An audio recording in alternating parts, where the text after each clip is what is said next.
when the business apply for a liquor license, they going in front of the zoning board first, and they send about a list for your meeting. They have to send about a list for our meeting too, because it's part of the rules and So regulations. like they did the snap or the burn, whatever they did.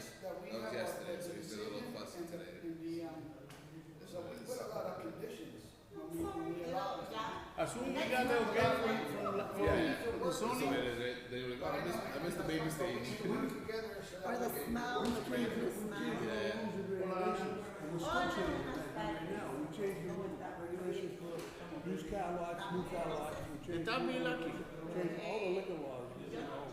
Used to be only 4 pages, like 14 pages now. And we're gonna do it for, functional too.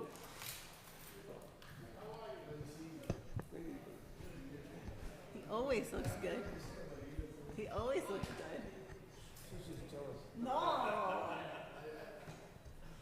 He always looks good. I know. Yeah. He's here. No. Ay, ay, ay.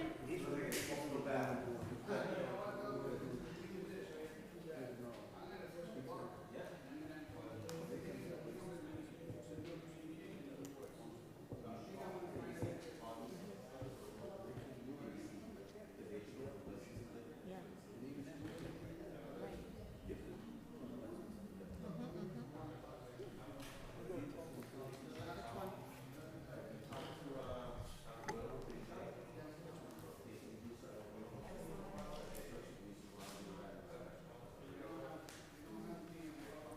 The first item, she has an event on the 10th.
You have a question?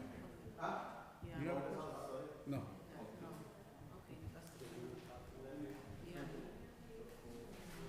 Or this is Doyle Street? Okay.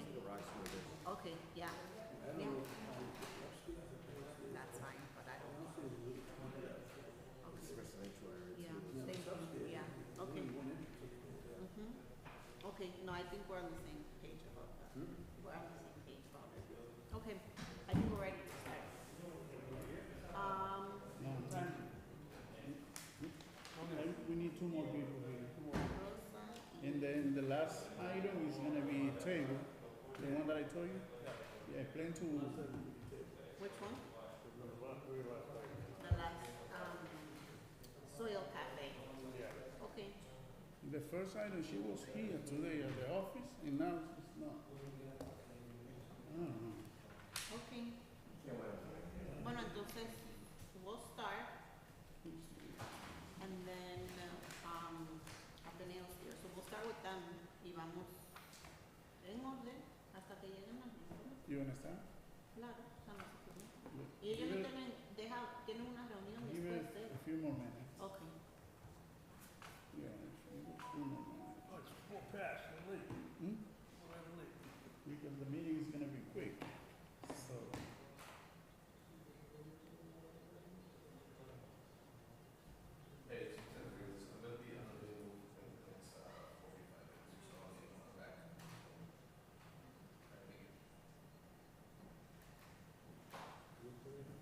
Yeah. Yeah.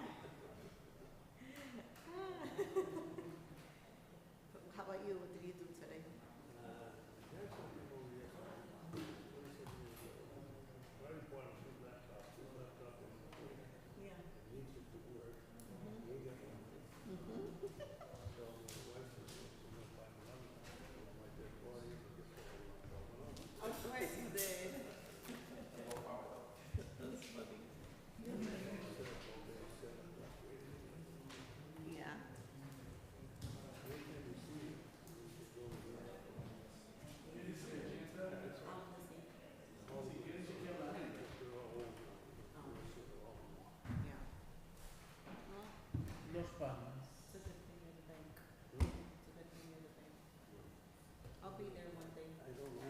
Bernardo viene conmigo.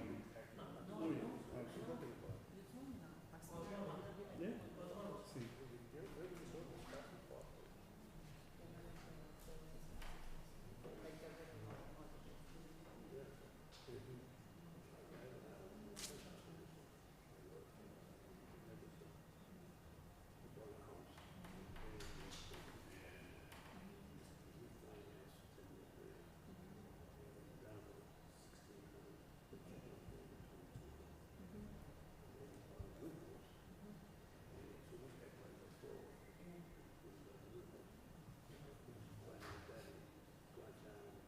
The picture look dark, right?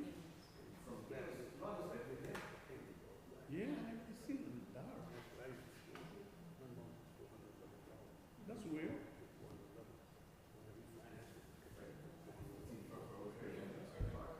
Yeah, let me see from here. Thank you, that's, you just confirmed something to me. Oh. I was talking to the Yeah, it looks better from here. two sides. The one that I have, the one at home Yeah. is I told him we should go to the rest and fill it off, like fill out plans. Okay, let me tell him that we gotta stop.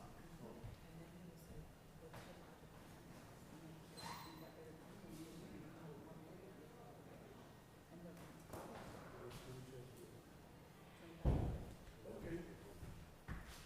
He's ready.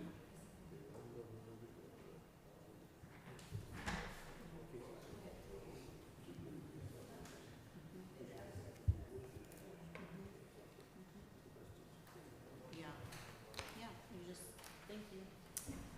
Hello, everybody. Please stand for the pledge.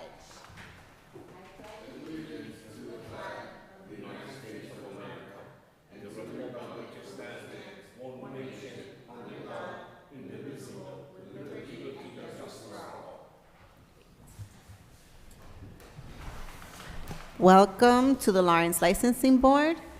Could we please go through roll call? Thank you. Welcome, everyone. Here are present at the Lawrence Licensing Board meeting on August 6, 5:30 p.m. Commissioner Mike Laird, Here. Commissioner Morales, Here. and the officials, Angel Lopez and Elvis Frias. Here. Thank you. Here. Meeting start. Good evening. I'd like to make a motion to approve the minutes for July 23rd. I'll second that. Commissioner Morales made a motion to approve the minutes for July 23rd, second by Commissioner Laird. Commissioner Morales, how do you vote? Yes. Commissioner Laird, how do you vote? Yes. Minutes approved. Thank you very much. We don't have old business or tabled matters. For new business, the first item on the agenda, we have an application for a one-day wine and malt license. Is Jenny Molina available? She's not here. Okay, we'll move this item towards the end and come back to it. The next item on the agenda, we have Ateneo Dominicano, who's applying for a one-day wine and malt license.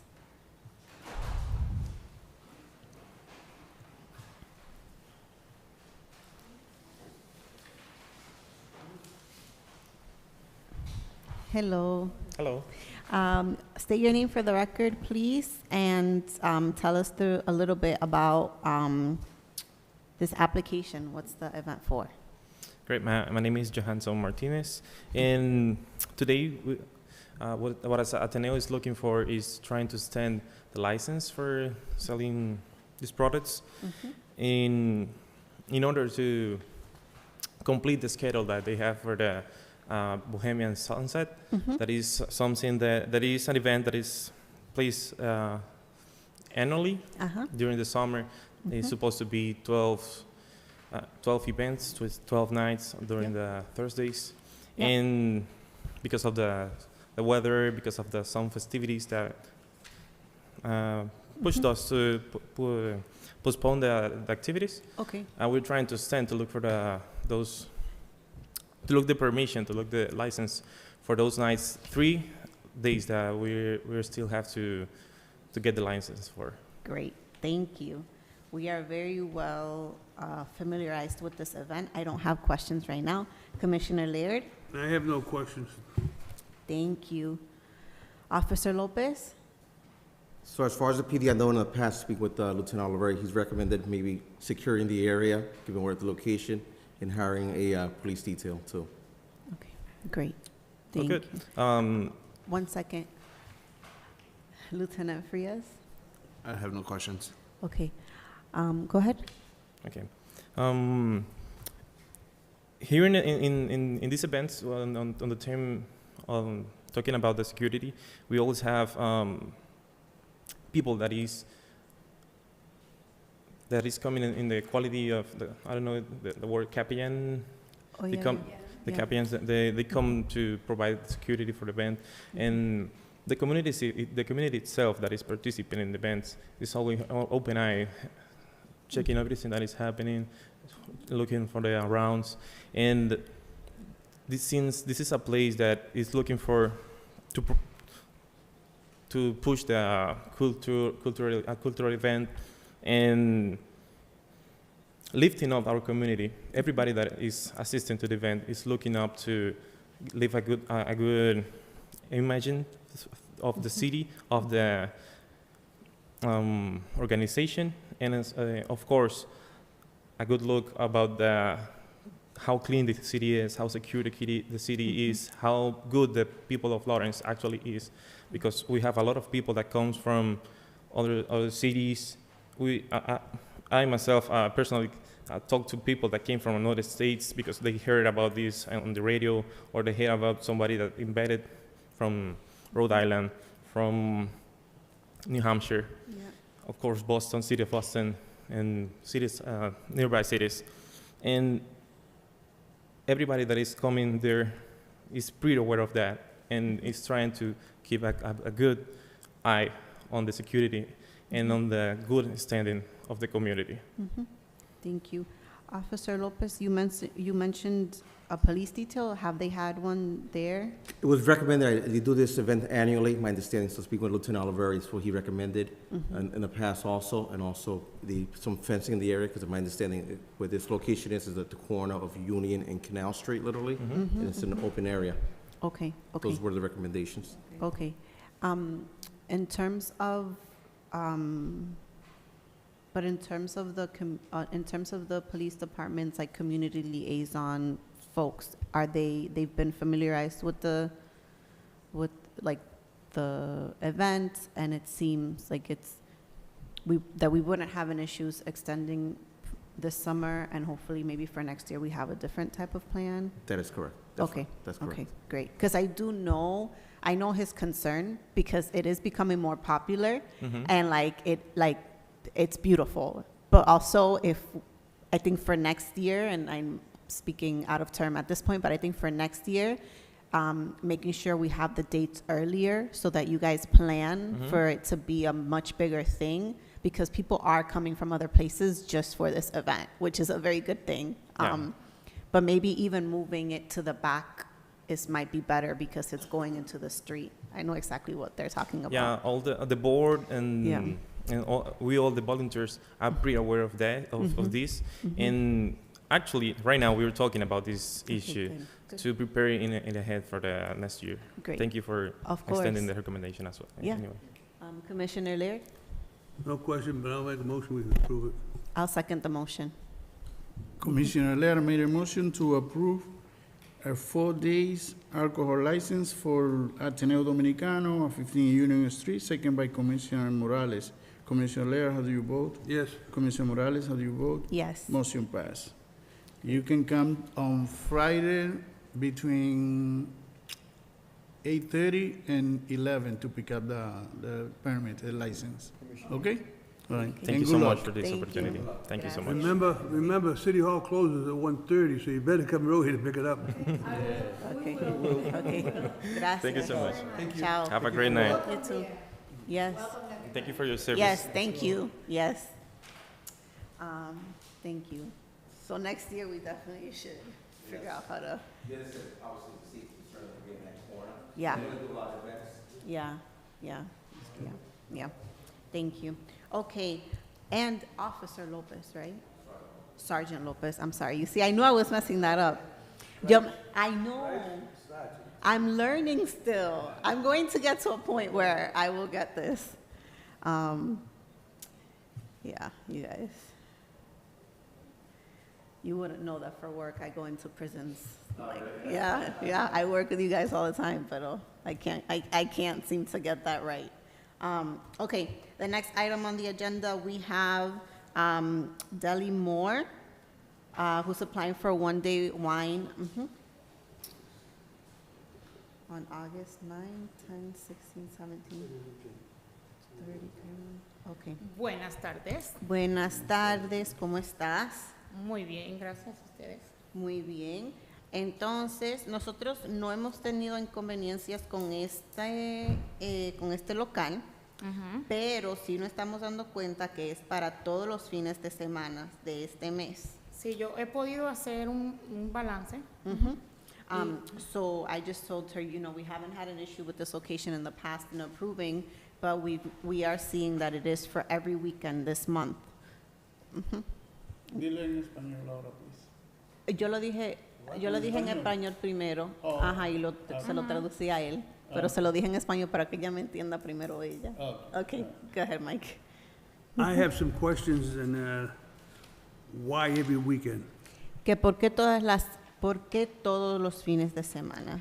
He notado la gran diferencia cuando yo ofrezco vino y cerveza con mis platos al público.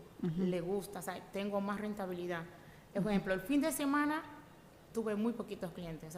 Cuando ya ofrecemos el karaoke, el vino y la cerveza con los platos, la verdad es muy rentable y me ayuda para los gastos, renta y todo. Yeah, she's saying that she's seeing a difference versus when she is serving without alcohol or with alcohol. And so when she has her karaoke nights, she's just more successful those days than when she doesn't. I understand that, but we just had the zoning board come in here tonight. And the zoning board, you have to go through the zoning board to approve a license there all the time. And you're only allowed 9 a year, and you already had 3 of them, I think, this year. And right now, this will be 3, 6, this will be over the 9. You can't do it like that every weekend. So, acabamos de tener a un representante del comité del zoning y nos querían dejar saber que es actualmente ilegal a uno aprobar licencias de licor por un largo plazo sin ellos tener una confirmación del zoning board que ahí se puede permitir alcohol, etcétera. Nosotros sabemos que si vienen delante de nosotros sí les podemos dar ese permiso, pero una cosa que Mike quiere dejar de saber es que nada más podemos aprobar 9 eventos anualmente para un espacio que no tenga la licencia de licor. Ya hemos aprobado 3 eventos tuyos este año, entonces no podemos aprobar más de 9 y ya eso estamos en capacidad. We're at capacity with the dates here. ¿Qué otra opción entonces yo tendría? She says, do I have any other options then? And there's a couple options you can do. First of all, the zoning board is concerned that if we're giving out licenses to your restaurant, that it stays a restaurant. It doesn't turn out to be a nightclub later on with dancing and everything else. And that's their problem. And their problem is coming back to us. You can apply for a full liquor license if you go through the zoning board and to get them approval to come back. You can have a full liquor license, but you're going to be regulated to where it's only for serving food and no dancing or anything like that. So, that was a lot. La zona, ya te dije que la otra, ¿cómo que yo digo? Se me fue. La otra opción, sí, thank you. La otra opción es que tú puedas aplicar por una licencia de licor en full, pero en sí tienes que asegurarte que pase todos los reglamentos del Estado para poder tener esa licencia. Y también acuérdate que el representante del zoning board vino a dejarnos saber que ellos están recibiendo querellas que tu negocio se está convirtiendo en más de un negocio de sentarse y comer, que se quieren asegurar que no sea una discoteca normal. Okay, go ahead. You got too many dates here. That's right off the bat. Que aquí hay muchos días, dice él. 1, 2, 3, 4, 5. One of them would not count, and then she would have no more for the rest of the year. Ok, entonces si te aprobamos 5, entonces ya no va a poder tener más para el año entero. Ujú. Y yo me imagino que tú quieres tener un evento para Navidad. Sí, Ajá, y entonces, yo sé que sí, porque usted vino. claro. I just told her, I know she probably wants to have something for Christmas or like, you know. So se puede aprobar, yo creo que se pueden aprobar 2 aquí y dejar 3. Ok, entonces, el siguiente domingo. So ¿Puede she's ser? saying, could she do the following Sunday? So no este domingo, el que viene, el del Labor Day Week, no. Sí, ahora, el domingo, El 9, ajá, el 10. El 10 or the 10th. So she's asking if she can get the 10th. Ajá. Solamente el 10. Sí, pues para tener entonces opción de Sí. más adelante. Claro, y después la fiesta tuya de San Valentín, mi amor. Hello. No, ya ¿Hay que ayudarla? esa vendió para el año siguiente. I know you're thinking about that. Sí, so the Sí. 10th y no hay otro entonces. Pues ya entonces el siguiente el mes sería. Ok, pero entonces regresa para el siguiente mes. O entonces. regreso para el siguiente mes. Sí. Si ustedes lo pueden hacer ahora, no sé. Vamos a tener una reunión en 2 semanas más. So, Ok, perfecto. okay. So just the 10th, then she says. What is the time? ¿De qué hora a qué hora? ¿Es a partir de las 7? 7 de la noche, ¿no? 7. It's a Sunday though. Can we be open till 2 on a Sunday? 7 to 1 1 a.m. 1 a.m. 1 a.m. Ujú. Sí, 7 to 1. 1 a.m. You might be better off going to zoning and applying talking to them to try to get a full liquor license at your place. Mike, can I say something? Sure. Sí. Yeah. The problem that location has is that it is a revolving kitchen. The other people use It's 10. that business for cook and bring the carrying to other locations. That's the situation. Also, they have an Aldenese Community College across the street. It's a. It should be 500 square feet, the distance. No, It is 500 for church, daycare, and school. that was ruled out unconstitutional. They did? That I was, didn't get that. that was ruled unconstitutional a long time ago. Yeah, Still in the books, but they can do it now. They can do it now? Yep. Okay, we need the paperwork Go across, because we have to send to everybody else. go to St. Pat's Church, the Chinese restaurant across the street.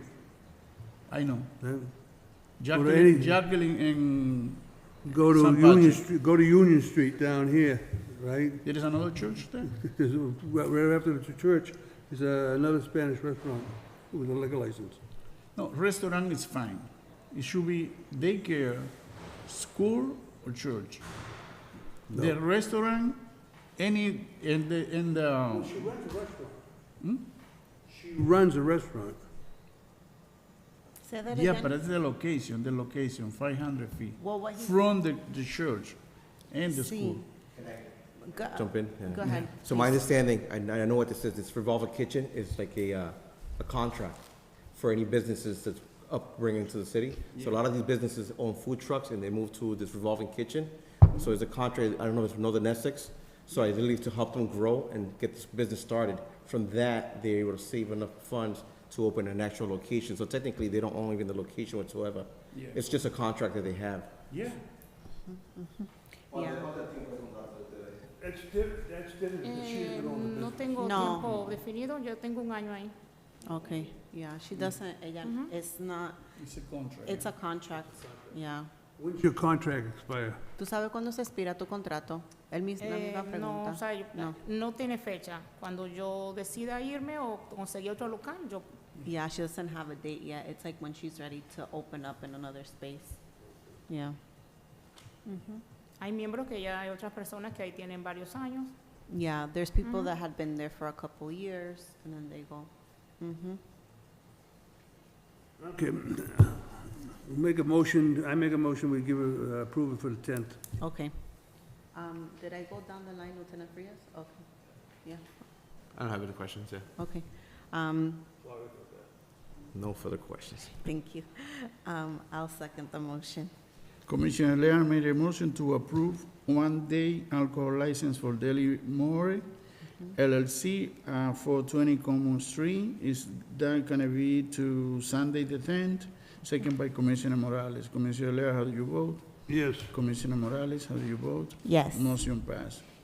You can come to pick up the license on Friday, okay? All right. Entonces, Before 1:30. te quedan 5 eventos más. Ok, Okay, Good luck. gracias. okay. Suerte.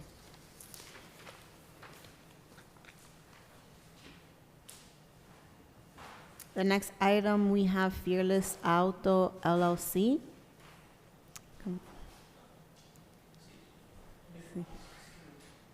Yeah. Hello. ¿Cómo está? Hello. Hello.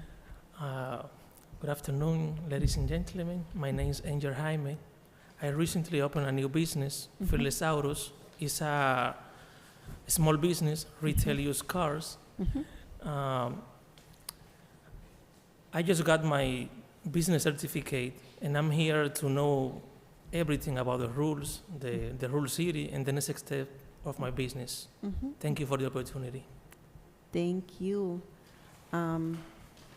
Commissioner Laird? So can I add something? Yes. So I've been working 2 years in Santo Domingo Motors. Uh-huh. So now God gave me the opportunity to apply for the dealer license. Yeah. So that's why I'm here. I want to take advantage of the opportunity and work from now on my own. Yeah. Thank you. Awesome. Thank you. On Broadway, okay. Oh, I see where you are. Go ahead. Is this the first one or the second? Is it the first? So there's two dealers on that This same the street. second. It's the second Water, one. Broadway. Uh-huh, You're at Water and Broadway? Yeah. Not Yeah. That's the first one you're gonna be at, right? No. The No. other one is Fellow Motors. so he's in the back? Yeah. Yeah, Yeah. okay. Like, He's the second one. yeah, yes. Yeah, He's the the second second. one. Mm-hmm. The first one is the detailing and this. Yeah. Yeah,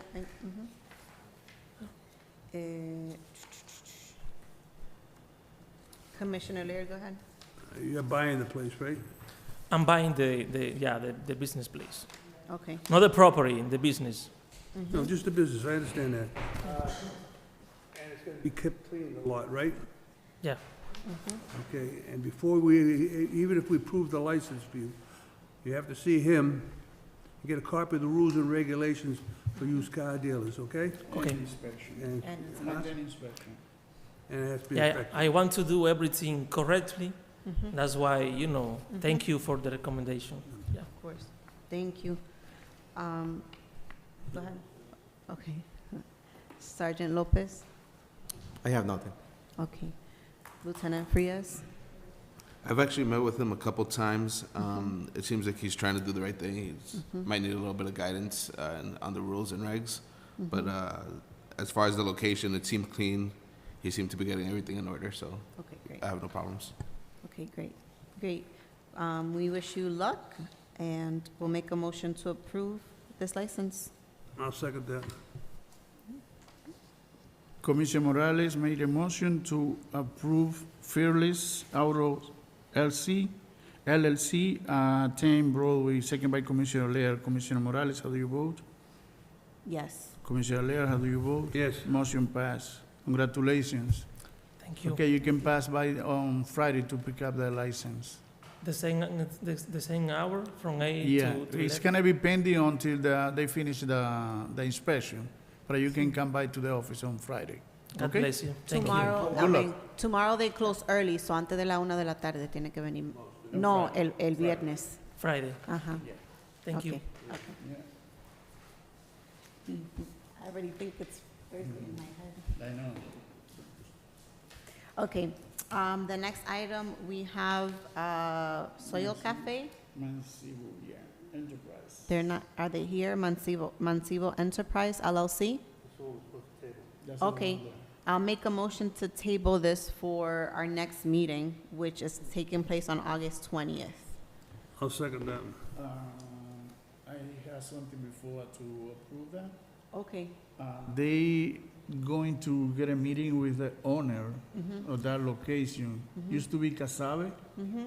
So, and then we had to ask for a letter saying that she's not gonna be there anymore Mm-hmm. because the commission couldn't approve a license if the other license is in place there. The Okay. license is up to December 31st. So we need that letter before to approve this business. So if you want to table for the next meeting, it's okay, but it's gonna take more time. Okay. We can leave it on the table for the 20th, and if For the it's not 20th? ready, we'll just bring it to the next one after it. Okay, Mike make the motion? Yeah. Or Anna made the motion? Anna? Who did? Okay. I'll make the Commissioner Morales made a motion to table Mancibo Enterprise, DBA Soil Cafe, second by Commissioner Laird. Commissioner Morales, how do you vote? Yes. Commissioner Laird, how do you vote? Yes. Okay, motion passed to table Mancibo Enterprise. Thank you very much. Okay. The other representative to Independence or Ecuador is here. Okay. Okay, now we are returning to the first item on the agenda. Is Jenny Molina here? Okay. Yes, she is. Great. Good evening, how are you? Good. So, can you tell me a little bit about your event for August 10th? Yes, I'm actually part of the group, Committee? and I actually came here to try to explain, because she can explain a little bit in English, but I do. Yeah. So, my name is Paula. I'm doing this event with her today, August. The event is going to be on August 10 from 2 to 6 p.m. And the reason why we're doing this is because we had, in every other country, we do the flat. We do the flat event for each country, and this day specifically is our flat event. So this time, I would like to have, as much as community, our culture possible. That's the reason why we create that Yeah. event. So Great. it will Thank be you. not much, going on. It's just about cultures. It's about people get together, and celebrate that. That's great. Thank you. We do have a few concerns about the location. In the past, we have approved this event, and you guys have had it on, at a licensed location. I think you guys have had it in the Peña Hall before, and maybe another location. The issue with this in particular is that it's not a space that is licensed to throw events like this. So I'll pass it to Commissioner Laird, just to give you more of why this is concerning to us. Go ahead, Commissioner Laird. This is not going to be inside, right? Yes. Inside or out? We have, in the event, we have a soccer player and we have volley play. So food is going to be inside, things, most of the part is going to be inside, but our event is open, for people to come and play, and also people to enjoy our food inside of the building. See, my problem, it's never been inspected by the fire department for her to have a party like this, okay? That I've known of. It hasn't been inspected by the police department to do this. We don't know the total occupancy of that building, okay? We don't know if they're gonna have security. We don't know if you have video recording, which comes under Mass General, Lawrence licensing laws. And if you're inside, do you have a sprinkler system inside? We have to know all these things. And do you have a business permit? These are the things that are required, and we don't see that here. Also, you know, you're talking about selling beers, and that's a neighborhood. And I don't think they're gonna be too happy with the name, music, and everything else going on over there. Sí. So, Jenny, yo le puedo traducir. La inquietud que tenemos es que con este local no tenemos el número indicado legalmente de cuántas personas pueden estar en el edificio. Tampoco no tenemos una inspección del Departamento de Policía ni de los bomberos a cabo este espacio para usarlo como un espacio comunitario de renta de esa manera. Y aún así no tenemos la seguridad de que tenemos el permiso de zoning para ese espacio porque es un espacio que es residencial. Entonces, nosotros en sí queremos aprobarle su aplicación, pero para este local, como no es un local rentable a este nivel, no hay manera de hacerlo, que ustedes tengan un tiempo bien sin problema, ¿me entienden?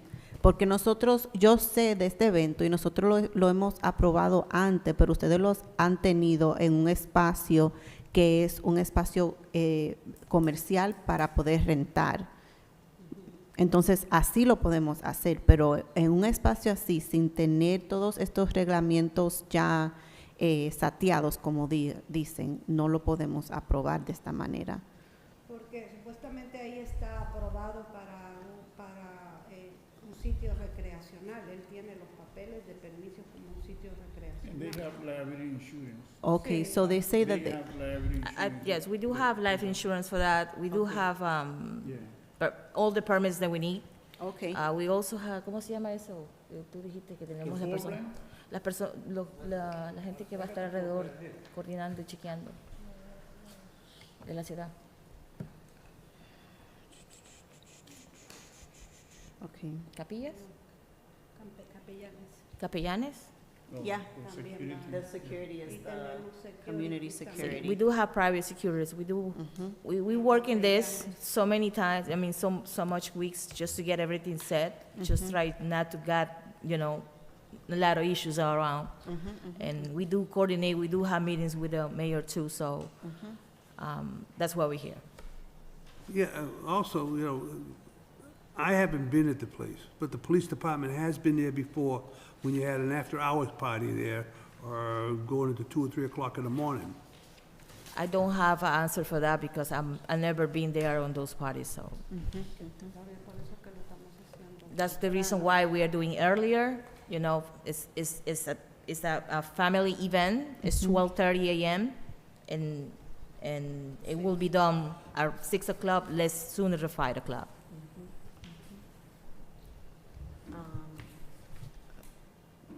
Think about it. Yeah, Sergeant Frias?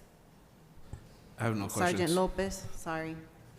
I'm sorry, Sergeant Lopez. I'll reiterate, and I spoke with Captain Cerullo, who's been on the board prior also. Our biggest concern is issuing a permit or license for a day for a residential area, which would set a precedence for everyone in the city. Again, we get over 100 calls a night for noise ordinances, and I responded personally myself to this location last weekend for noise complaints.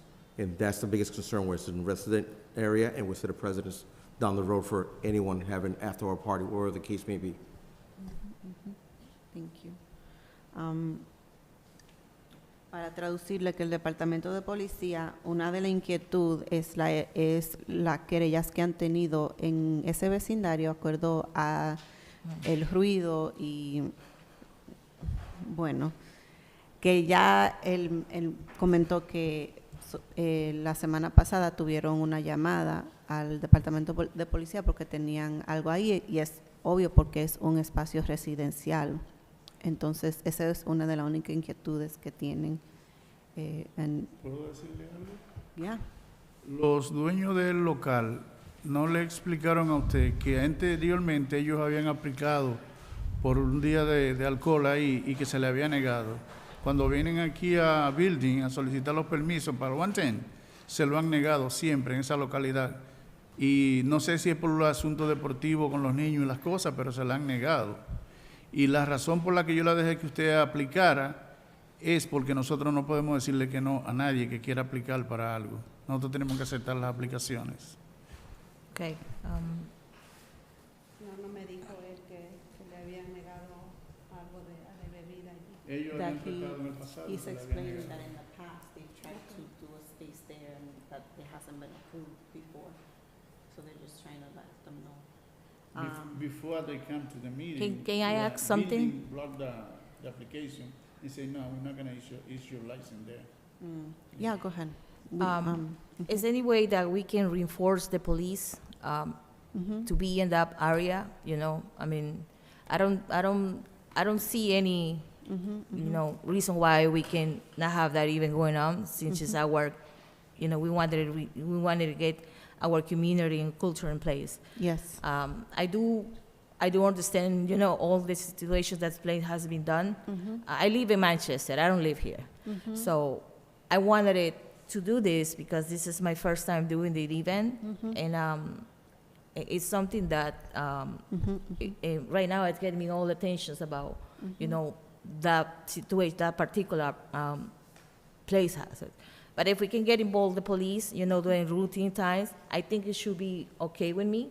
I'm gonna be in the floor, you know, all the time, you know, because I know I've been coordinating a lot of events. You know, I work for Spanish Week for so many years, and I do work for my culture. You know, doing a lot of events. Yeah. So if we can get the help, you know, no all the time, but I just do random, you know, police in the area, it should be good for me. I mean, Okay.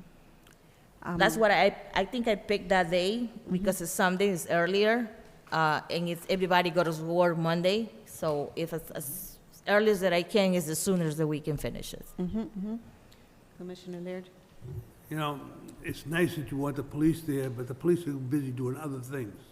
Correct. They cannot be guaranteed they're gonna be parked in front of that place. Correct. If a shooting happens or a fight breaks out, they got other places to do, accidents and everything else. They can't just be in that area. I think there's about 6 or 7 cruisers out there on a normal day, and you want to put 2 of them over there, that doesn't work. The rest of the city's not protected. Sergeant Lopez, how can we make this work if we can?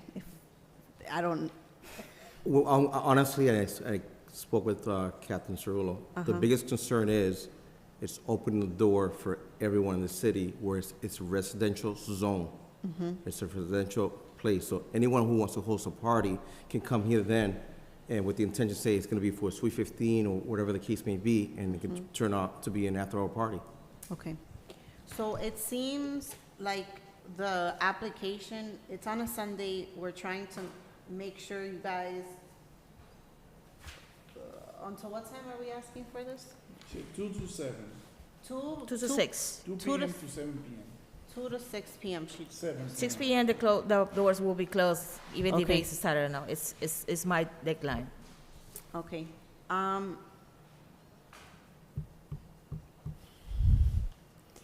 I really want to help you guys make this happen. I do think, obviously, celebrating culture is important. The police department, though, I understand the concern about it being a residential area, so if you guys can make sure you're done by 6, I'm fine with this, but Yes, I do have a meetings. I've been having a meetings, you know, every week, you know, with the people that we involve. I do being reinforced myself not to be more than the 6 p.m. The reason also is because I live in Manchester and I have to be early in here and coordinate everything, organize everything. The other problem is, you know, if we grant this today, you'll come back in a week or 2, or maybe 6 months and say, we want to have another party. And it ain't gonna happen. It can't keep going on like that. It's a residential area. It's not a business area. It's not like Essex Street, Common Street, or a street like that. You're in a street where all residents live. There's condos over there, businesses over there. and all kinds of houses, you know, single-family homes. I do. I have a suggestion. Mm-hmm. Can we table the item and call for a special meeting on Friday and give you opportunity to find a new location that they can have the event on Sunday? It is possible? Diciéndole que si ellos pueden moverlo para el table, para hacer un meeting especial el viernes, para darle oportunidad a ustedes de que busquen un nuevo local para hacer el evento y que se le apruebe, para que no pasen su independencia sin celebrarla ese día. Quiero explicarte algo. Para hacer la independencia y hacer este tipo de eventos, nosotros necesitamos mucho tiempo. Este evento lo hemos venido planificando por más de 2 meses. Ya los flyers están hechos, ya toda la comunidad entera, incluyendo Nueva York, incluyendo Florida, Miami, todo está organizado. Para nosotros mover un evento de semana a semana, porque ya estamos bien cerca, va a ser muy, muy difícil. Tendríamos que cancelarlo completamente. Pero la aplicación se puso el 7/29.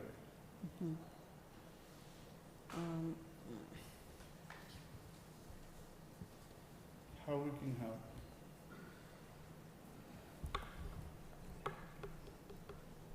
I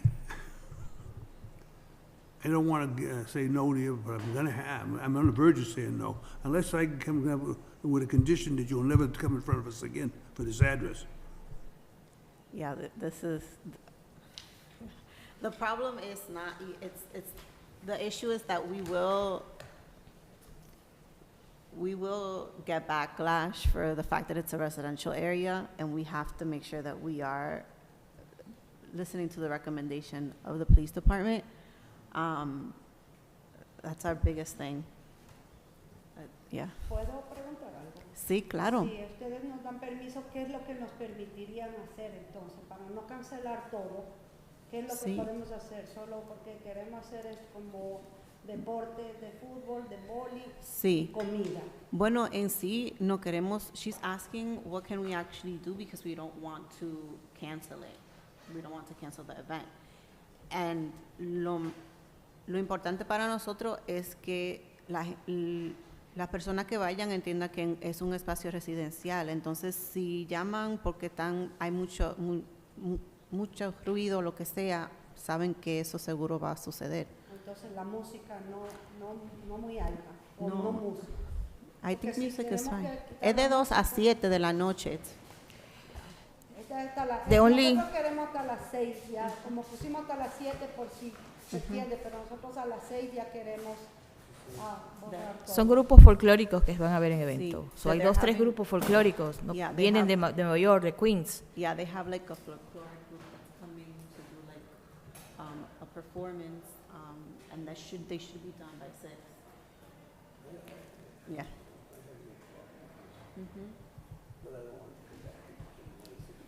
Yeah. Lo que no queremos es que regresen para este mismo local otra vez, Okay. porque en sí no es un espacio en donde debemos de tener eventos de esta magnitud. In Entonces, that case, I mean, I do really sorry for that situation. I did not know. it's fine. I'm part of the community and the culture, but I'm not as much as I've been together with it.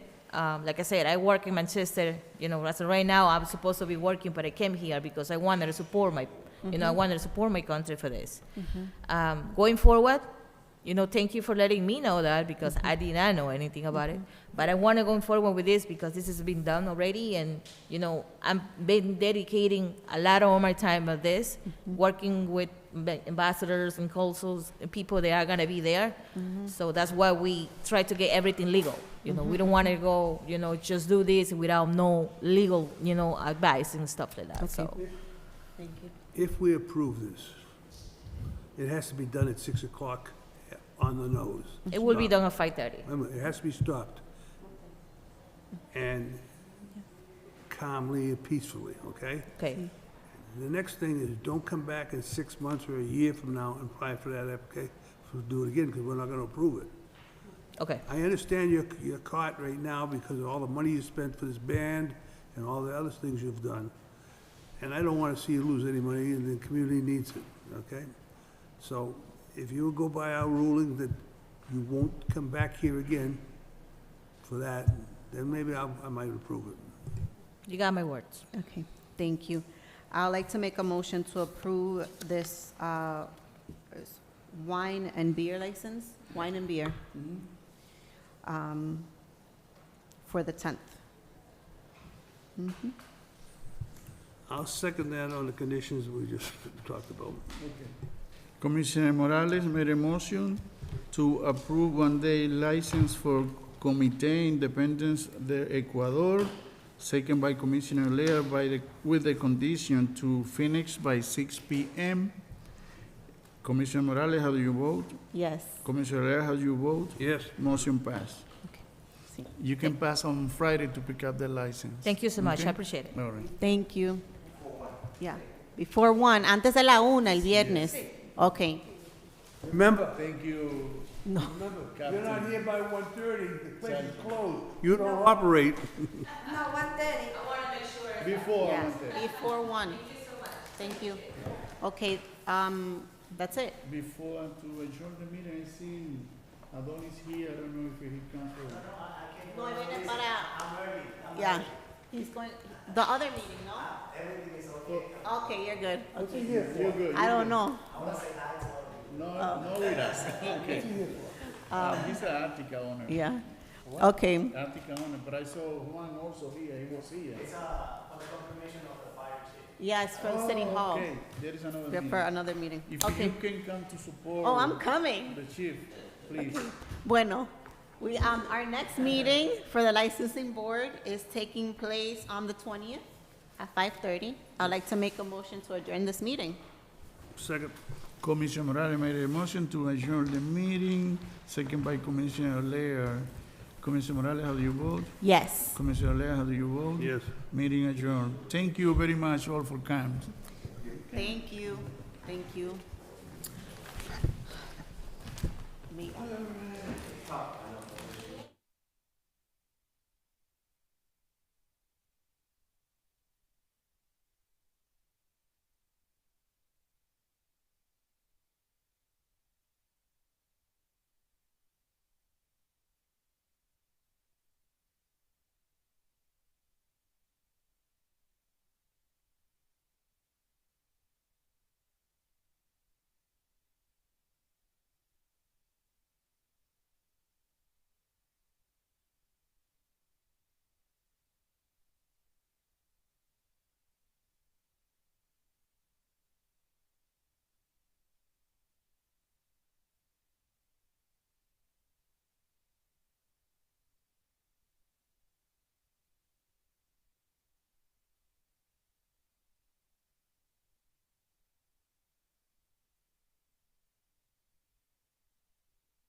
podcasting sponsorship through Inside Vision as policy partner.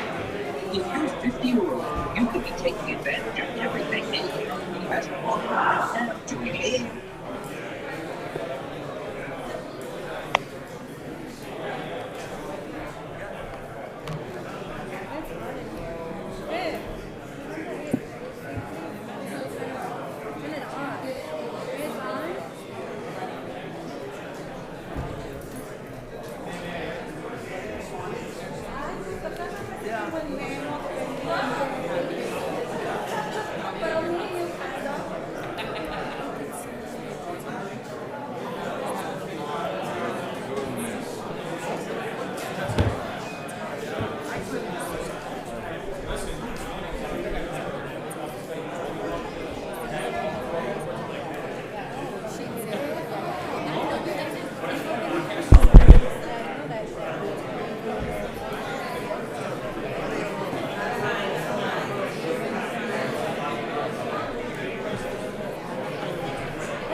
Now these are the questions to ask. Well, I know. No, you should go there. Porque their job is to connect with the community. Eso es absurdo.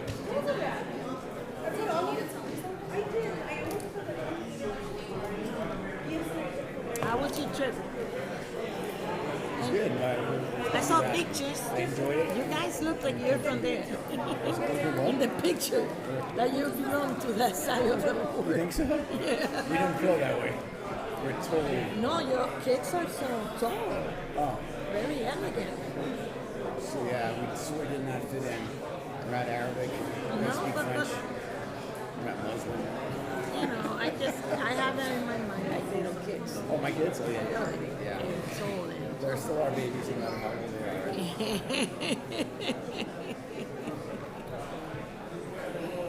Ay, Dios mío. Pero mira, si ella no la hace la hago yo la prendo. The whole thing was blocked.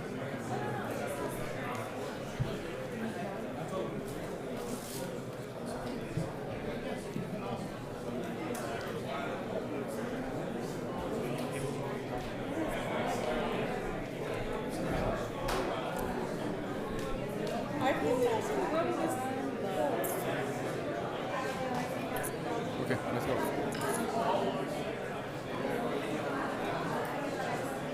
Si yo salgo para allá, voy a tener que salir. No, y me quedo aquí. Cuando hay cosas así, I ignore everybody. Especially when it's important meetings, like an important program. La que no crea que digamos que ya ella está yendo. Están arreglados. Special meeting?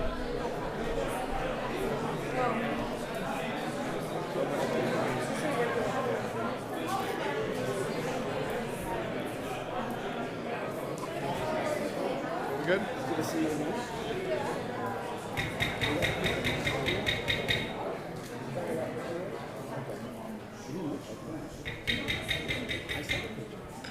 Good evening and welcome to the regular meeting for the Lawrence City Council. Today is Wednesday, August 6, 2025. Pursuant to Chapter 20 of the Act of 2022, this meeting will be hybrid, allowing participation both in person in the City Council chambers as well as remotely. The Zoom link for anybody that wants to participate remotely was available through the City Clerk's office. And this meeting will be also transmitted live through the Lawrence City Council Facebook page, as well as the Lawrence City Council YouTube page.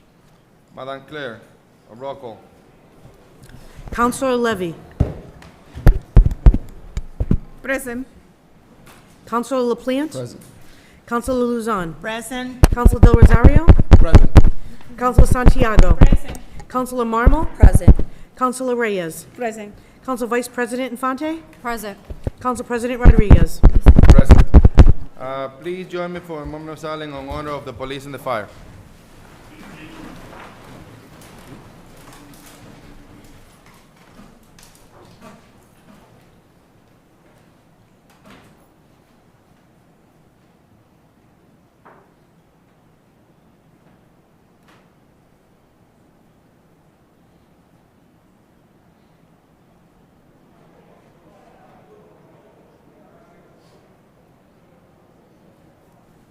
Now join me for the Pledge of Allegiance.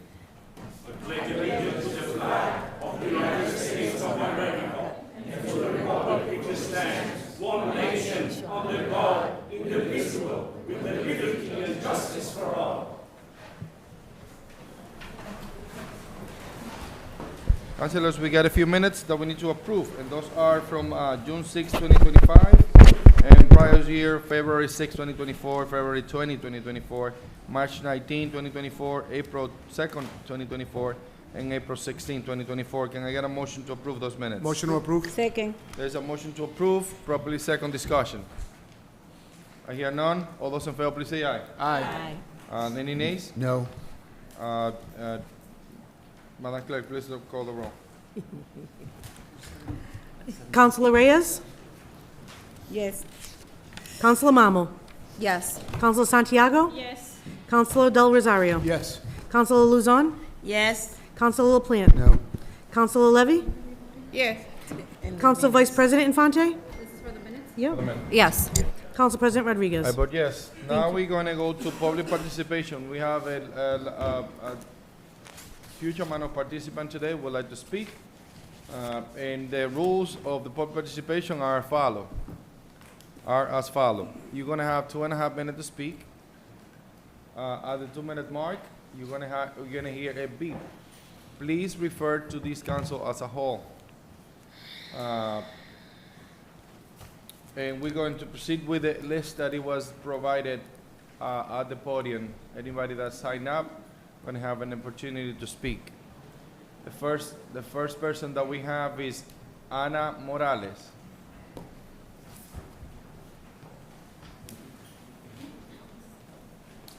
Name and address for the record, please. Hello, good evening. My name is Ana Victoria Morales. I live at 4 Murray Lane, Lawrence, Mass. Buenas noches, mi nombre es Ana Victoria Morales y yo vivo en la 4 de la Murray Lane en Lawrence y estamos aquí hoy apoyando a nuestro amigo Pat Delaney para su confirmación de bombero en la ciudad de Lawrence. Le estoy hablando en español porque somos una ciudad de inmigrantes y somos también una ciudad latina y ven aquí que tenemos a todos los comerciantes de la ciudad. Y estamos aquí en apoyo del señor Pat Delaney por su trabajo, su dedicación y por todos los años que él ha estado con nosotros trabajando en esta comunidad. Pat is a friend, a colleague, somebody that we are very proud to stand behind. I spoke in Spanish because we are an immigrant community, we are a Latino community. All of the business owners that are behind me are here in support of his confirmation for chief of the Lawrence community. As a commissioner, I had the pleasure of working with him for 5 years, and I can attest that he always put the needs of the community first and always was willing to work with all of the business owners behind me and more. Le voy a pasar el micrófono a mi amigo por si acaso quiere decir algo. Gracias. Buenas noches, Council Miguel President, Cirineo. Council President, Councilor LaPlante. Council President, just want to remind ourselves that we do have these devices, so you're able to speak in Spanish, and we could hear, those of us who don't speak it, we'll be able to hear the translation. So we don't need to go back and forth going forward, Council President. So I'm willing to put this on. If the gentleman wants to speak in Spanish, that's fantastic. I can hear it in English. Good evening. Good evening. My name is Miguel Cirineo. My wife, Araceli Cirineo, we're here in support of Captain Delaney. Captain Delaney is, I tell you, a person that always, when he sees me on the street, Miguel, anything I can do for you, anything I can help you, I mean, we are supported 100%. What is your name and address, please? Miguel Cirineo. Buenas noches, mi nombre es Joel Herrera, resido en la ciudad de Loren por 25 años y he estado trabajando con la comunidad en frente de varios negocios. En este momento represento lo que es Eleven Kitchen and Bar y tengo que dar fe y testimonio que desde estoy trabajando nunca he tenido una persona que se ha preocupado tanto por la comunidad, por lo que son los negociantes, por enseñarle a uno lo que uno debe de hacer para tener su negocio en buena lid. En el pasado no teníamos lo que era la comunicación correcta y los negocios se vieron muy afectados por eso. Cuando Delaney llega a conocernos a nosotros, entonces él sí se preocupó por lo que era el negocio y por darnos lo que era la información correcta para que el negocio siempre esté en lo correcto. Muchas gracias. Hello, my name is. I'm going to call Juan Hidalgo, which is you. Yes. And we're going to start the clock for him because he signed up on the list. Juan Okay. Hidalgo, name and All address for set? the record. Yeah. Okay, my name is Juan Hidalgo from Valles and Malayas. I'm here in support of Captain Delaney. Just like they say, he's always there to help. He's always there to guide us through the issue of the city, the new regulations. So it's always good to have somebody who you can count on. That instead of telling you what to do, he explains you what to do. And that's all we need. And I'll be very happy to lend my support to him. Thank you. Thank you. Thank you so much. The next person that we have is H. Malik. Name and address for the record, please. Humayun Ali, 53 Chester Street. Good evening, honorable members. In this historic meeting tonight, we the citizens are united to support Honorable Chief Delaney as the next fire chief of the Lawrence. His sacrifices, his dedication, his love for the city demand from this honorable council to vote yes to this nomination. Lawrence Police Department and Lawrence Fire Department are the best first responder in the nation. We are proud to support Honorable Chief Delaney for the next fire chief of the Lawrence. Lawrence, one city united by support of the police and fire department. We, one city of the immigrant, witnessed through the years of Chief Delaney's dedication and support for our citizen. Every citizen proud of the Lawrence firefighters. Thank you for your dedication. We hope and we wish the leadership of Honorable Chief Delaney, one of the best firefighters, one of the best fire leaders in our city. Lawrence always is strong, Lawrence always unite. We are proud to support our police department and the fire department. We are united to ask you, please respectfully vote yes to nomination of Honorable Chief Delaney. Thank you. The next person that we have is Rich Russell. No, please, order. Please hold up to the end. We have limited amount of time. Thank you. The next person that we have is Rich Russell, Councilor Russell. Good evening, councilors. Rich Russell, 34 Cross Street. Tonight I speak of varying degrees of unhappiness. I'm not happy with the ongoing political sign wars. I'm not overjoyed with having my campaign signs damaged or removed because of my association or the sign's closeness to other candidates' signs.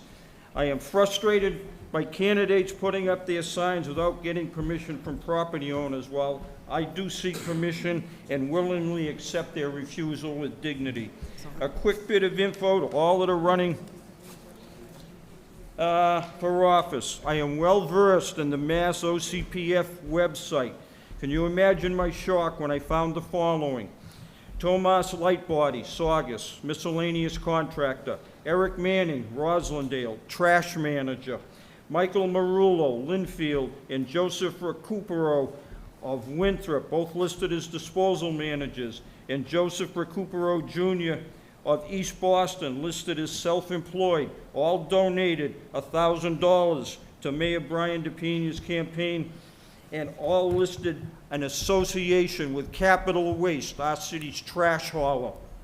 I am mature enough to realize well, I do have the documentation here to prove what I just said. I am mature enough to realize ultimately that donation laws were written by politicians for politicians. I'm also not overjoyed with candidates that accept, and I use that word accept very loosely, donations from city employees. One other question I have is, why are so many out-of-towners willing to donate to local politicians? Do they have some sort of vested financial interest in this city that they may either influence or benefit from?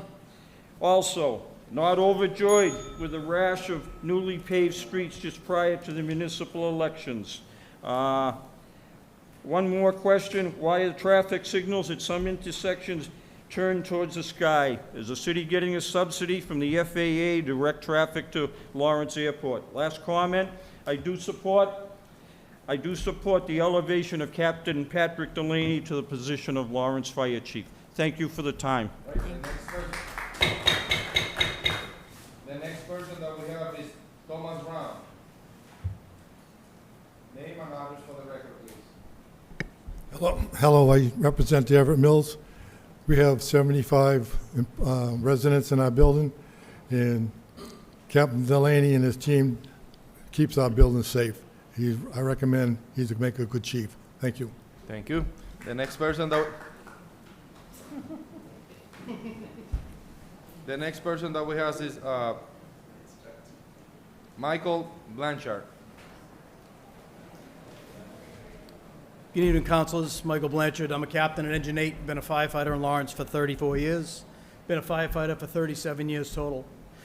Many years ago, we lost the position of fire chief here in the city out of civil service, which was a really big blow to our department as a whole. It really took the legs out from underneath of us. We're a different breed. We're a different cut of cloth. You know, many of us grow up wanting to be firemen. We start off as that little kid that's got the hat on that says fire chief, and it's not for any other reason on the fact that that's what we want to be someday. When that happened, we lost that opportunity. We felt like it was never back.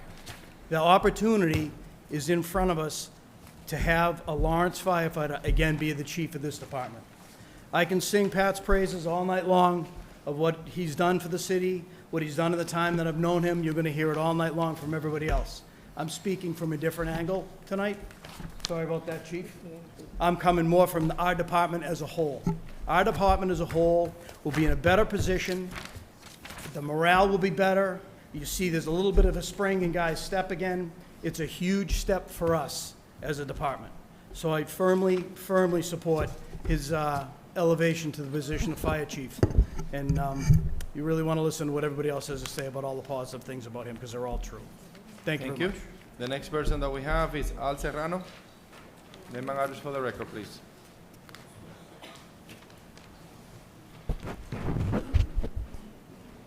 Good evening. Al Serrano, 1056 Essex Street, Lawrence, Mass.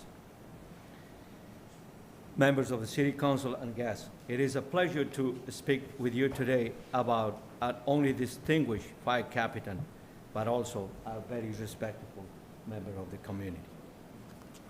It is hard to find the right words and fully describe Captain Delaney. In fact, I don't think it's fair and limit to him to just a few adjectives. But I had to choose, and I will say he's a tenacious, compassionate, and honorable. He never gives up. He truly cares about our city, and he's a man of integrity. These are the kinds of qualities that bring a real value to Lawrence. Since Captain Delaney has played a role in many of our projects, he wants Lawrence to grow, not just with new buildings, but the safety is a priority. I met Captain Delaney 5 years ago in one of our projects. You know, when the fire department comes to your projects, everybody's scared to see what's going on, and he came in and introduced himself, say, my name is Captain Delaney. Anything that I can do for you and anything that I can help you so this project can be running safely and smoothly. And it was one of those impressions that I had for the gentleman who is sitting in here. And I will consider to all of you city councils of Lawrence that will give him an opportunity to run as the next fire chief of the city of Lawrence. Thank you so much. Thank you. The next person that we have is Jose Luis Vargas. Name and address for the record, please. Buenas noches. Mi nombre es José Luis. Vivo en el 58 de la Crosby Street. Tengo 19 años aquí. I have been 19 years here. Ya. Tengo 19 años aquí trabajando en construcción. Tengo mucho tiempo conociéndolo. Working in construction. I known him for a while. Siempre que había problemas, él me decía cómo arreglar las cosas. Every time there was a problem, he would always say how to fix, how to do the thing. La experiencia soy daba, él le decía que no, que tenía que tener un bombero al lado. Me enseñó muchas cosas de la seguridad de la construcción. But he's always guided us to do different. Es muy buena persona. Muchísimas gracias. He's a very good person. Good evening. My name is Sean Salama with New Lawrence Development. I'll try to make this short, sweet, and to the point. In the 7 years that we've been here, I think I see Captain Delaney more than I see my own reflection in the mirror, which is a great thing. The city of Lawrence is still standing and standing strong because of the work that he's done, keeping our buildings safe, helping our businesses grow, and keeping the community where it should be and where it's going to be going for not just today, but for the hopefully next couple of decades. We are very fortunate and lucky to have someone that is as dedicated and committed to not only making the city a safer and better place for not just the New Lawrence Fire Department, but also our community and our families. I can't thank you enough. I can't thank the Lawrence Fire Department enough. You guys are an absolute credit to our society, and I'm excited to see where we go from here. Thank you, Captain. Chief. That's the best part. I get to call him Chief now. Thank you. Thank you. The next person. My name is Jamie Salama.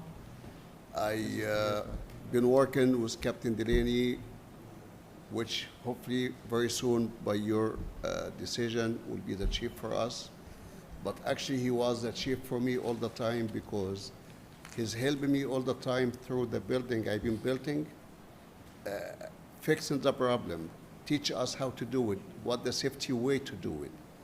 And in the end of the day, we have safe building, safe environmental for everybody. I hope really he will be our chief because he's been to me the chief even from before. Thank you very much. We're gonna Thank follow you. the list. Thank you so much for your opinion. The next person on the list here, which is we need to follow, is El Cuerpo Preventivo de Seguridad. That was the name we got here. And the next person is Todd. Yes. One representative first, El Cuerpo Preventivo. One representative from you guys. And we need your name and address for the record, please. Mi nombre es Manuel Matos y mi dirección es 46 de la Havel Hill Street, Lawrence, Massachusetts. My name is Manuel Matos, and I live at Lawrence, Massachusetts. Lawrence, Massachusetts. 46? 46. What? Lawrence, Massachusetts. ¿Y cuál es la calle? Havel. Havel, Gracias. 46 Havel Street, Lawrence, Massachusetts. Sí, soy el coronel del Cuerpo Preventivo de Seguridad Ciudadana y So I apoyo, am the colonel for the preventive, a la Policía Nacional en la República Dominicana and I support the Dominican Republic. y estamos aquí también apoyando a la ciudad de Lawrence, We're here to support the city of Lawrence, reconocido por el Estado de Massachusetts recognized by the state of Massachusetts, y por la ciudad de Lawrence. and also by the city of Lawrence. Y estamos aquí nosotros todos para apoyar And we are all here to al support chief del Departamento de Bomberos to the chief of the Department of con Fire amor y con Department orgullo with love and also very supportive, very hasta proud. que Dios lo decida que él esté ahí en ese puesto, porque es Until un God allows hombre that he's bueno in that place. He's a good man, y apoya a la ciudad latina. and he supports the city with Latin people. Gracias. Thank you. Thank you. Gracias. The next person that we have on the list is Todd Quinn. Yeah, my name is Todd Quinn. I'm from the DAV, 112 East Haverhill Street. And the reason why I'm coming here tonight is to talk more about women serving in the military, right? So basically, we want to honor women in the military that have served in the Merrimack Valley in Lawrence. And one in particular is U.S. Army Nurse Corps' Margaret Anna Hewitt, who was a hero to this country and did serve in the military for many years.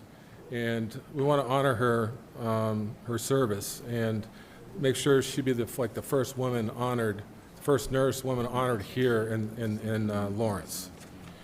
So little thing that I want to say, I was a sergeant in the U.S. Air Force, Desert Storm, and women were vital to our mission.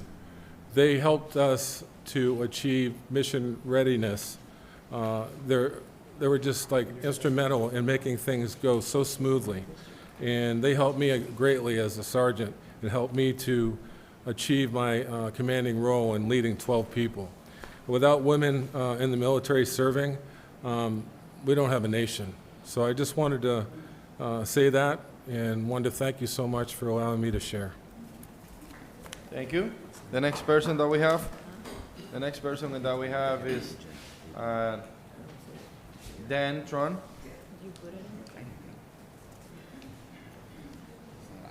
Name and address for the record, please. Yes, my name is Dan Tyrone. I'm the commander of DAV Chapter 2 in Lawrence, but I'm also a Lawrence resident. I reside at 10 Sear Drive. And I'm also here tonight to talk about Margaret Ann Hewitt Sheehan. She was a nurse in World War II, and just by saying that, I don't think we have enough recognition for women in the armed services, and I just wanted to make that clear. I'm a Vietnam veteran, and I know what nurses went through in that conflict, and contrary to opinion and facts, there were nurses that were killed in combat. There was 8 of them killed in combat in Vietnam, and there were also 16 U.S. Army nurses were killed in combat situations in World War II. So you don't have to be a male to be a hero. You don't have to be a hero to carry a weapon. These women, especially Ms. Stewart, Mr. Sheehan, was definitely a representative of our country, and we'd like to honor her by having a plaque put up on the street she was born, which was Saratoga Street. I thank you all for your time. Thank you. Thank you. The next person that we have. The next person that we have is Saul Lopoli.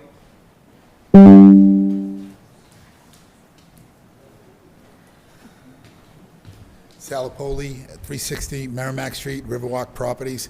First of all, I'd like to just thank everyone for being here today. This is a thankless job in some instances, and I appreciate your effort to be here today. I just want to give you a little story about me and my family. We were first welcomed into Lawrence in 2003. We went over to the Riverwalk Properties. It looks a little different than it did in 2003. In 2003, it was completely abandoned complex, blight, buildings with no roof on it. And we had a vision as a family, as an organization, to renovate Riverwalk. But I want to tell you, Riverwalk, the success of it today, which is 5,000 people work there, 2,000 people live there today. The success is not built just on the Lopoli family name or the organization. The success is built on by people in this room. The success is built by this building that stands here today. It's been tireless people that worked in here through zoning and planning, former mayors, and people like Captain Delaney. I met Captain Delaney 23 years ago. I got to a crossroads in my life. Was I going to stay in Lawrence or was I going to leave? There was an opportunity for me to leave. We hit some hard opportunities in front of us. Maybe as in the past you can remember some political wins that were in the past, and that's where they belong, in the past.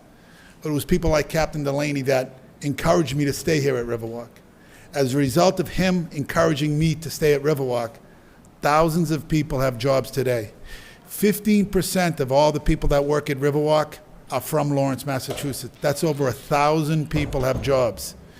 And when I had a problem, and it had to do with the fire department, and we were putting things together, and we had questions we needed, who did I pick the phone up? I called Captain Delaney. And without question, he always came down and helped us. He guided us. He gave us advice. He never let me skirt the issues or what needed to get done for safety reasons, but he answered my questions, and he answered the phone. Sometimes they were on weekends, sometimes they were on Sunday mornings. And when you have a project like Riverwalk, you're working around the clock 24 hours a day. So on behalf of my family, on behalf of my mother and father, on behalf of my organization, on behalf of my family, I just want to recommend Captain Delaney. This organization is a better organization because of people like Captain Delaney. And thank you for allowing me to come to Lawrence, and thank you for making me a part of this family.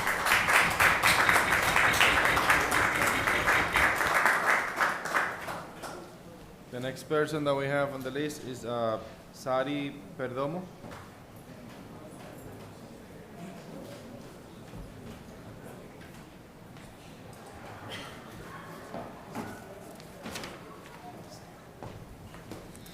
Good evening, all. Sadie Perdomo, 18 Hamilton Street. I am here to speak on behalf and support of Captain Delaney. He is a well-deserving person to be receiving a higher rank to be chief. His integrity speaks for it, and he's empathetic to the people of the community, where he's always there to lay a hand to help and to always be able to answer questions. And like the sir that was here before, he always answers his calls. He's always answering a message, no matter at what time. And it doesn't matter how small the job is or how big. So I support his new ranking of chief. Thank you. The next person. We are dealing with educated people. I ask you to please hold the applause to the end. I have said that multiple times, so please do it. It is easy. We need to move this thing forward. The next person is Erwin Severino. Name and address for the record, please. We don't have it here.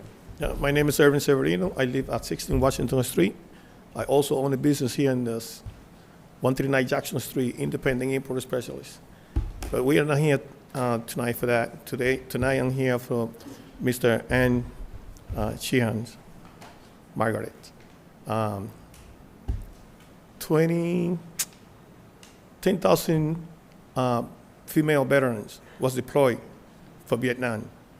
She was one of them. And here in the city of Lawrence, she was born and raised here in the city of Lawrence, and we haven't recognized one yet. I believe that if we can find more, so we continue working on it. But for now, we got her.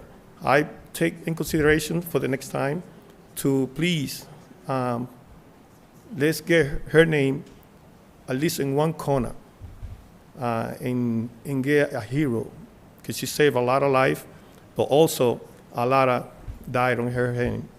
And how many she patched to put back in the field. And that's very important to me. And I hope for you guys too. Please take in consideration and let's put some heroes in our field, in our great city of Lawrence, with a good recognition. And I expect you guys to please pass by, and you will see there's plenty of space for us to do something. But I go a little bit further, and that family, when she married to one of the Chihans, 3 veterans from the same family, that's important, like when you have a family that came from another country, they are from Irish, and 3 family in the army at that time, she also could have said, you know what, I want to stay in the local hospital. I don't want to put my life in danger. At least we owe her something. In the old days, females in the army were just like another bird. Nobody was serving, but how many lives did she serve? Or then serve? Out of 10,000, 9,000, 95%, 90% serve as a nurse. Please take that in consideration. Thank you. The next person that we have is Brandon Santel.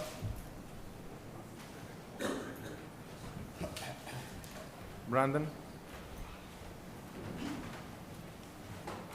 All right, the next person that we have is Councilor Bland, Michael Bland.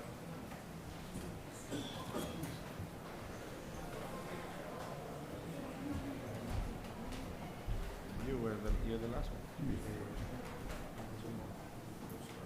One more.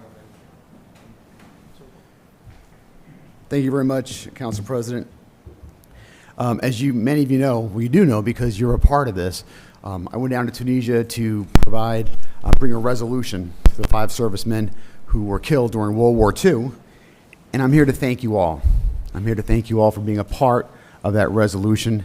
Not only this council, but the previous councils that some of you have served on have been so supportive of my efforts of going to every gravesite around the world where a Lawrence individual has been buried, and this is my 9th one at this point.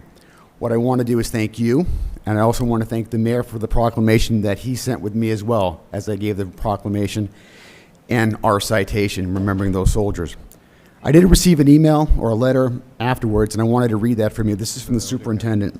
It says, Councilor LaPlante, thank you for your thoughtful note to the Executive Director Spoer for allowing me the opportunity to accompany you and your family during your meaningful visit to the North Africa American Cemetery. It was truly a pleasure meeting you and you all, and an honor to be a part of commemorating the 5 brave servicemen from Lawrence. First Lieutenant Kenneth Kehoe, Technician 4th Grade George Nice, Private Leo Legendre, Private First Class John Gibo, and Corporal Stanley Bariki. Your family's heartfelt tributes, beginning with the sand rubbings of each name, followed by the placing of the City of Lawrence flags, were moments of deep honor, respect, and remembrance. It was a moving experience that captured the enduring bond between a grateful hometown and its fallen sons.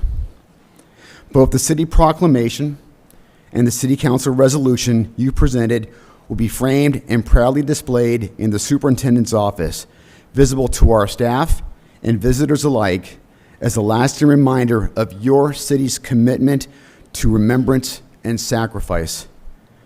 Please don't hesitate to reach out in the future.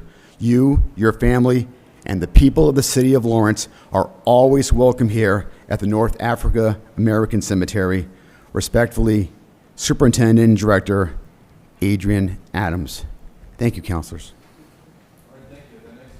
The next person that we have is Miguelín Tejada.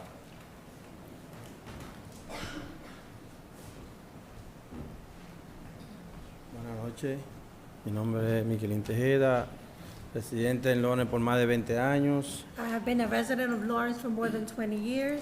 y vengo a apoyar al capitán Delaney por su buen trabajo And que I ha come hecho. to support Captain Delaney for the great work that he's done.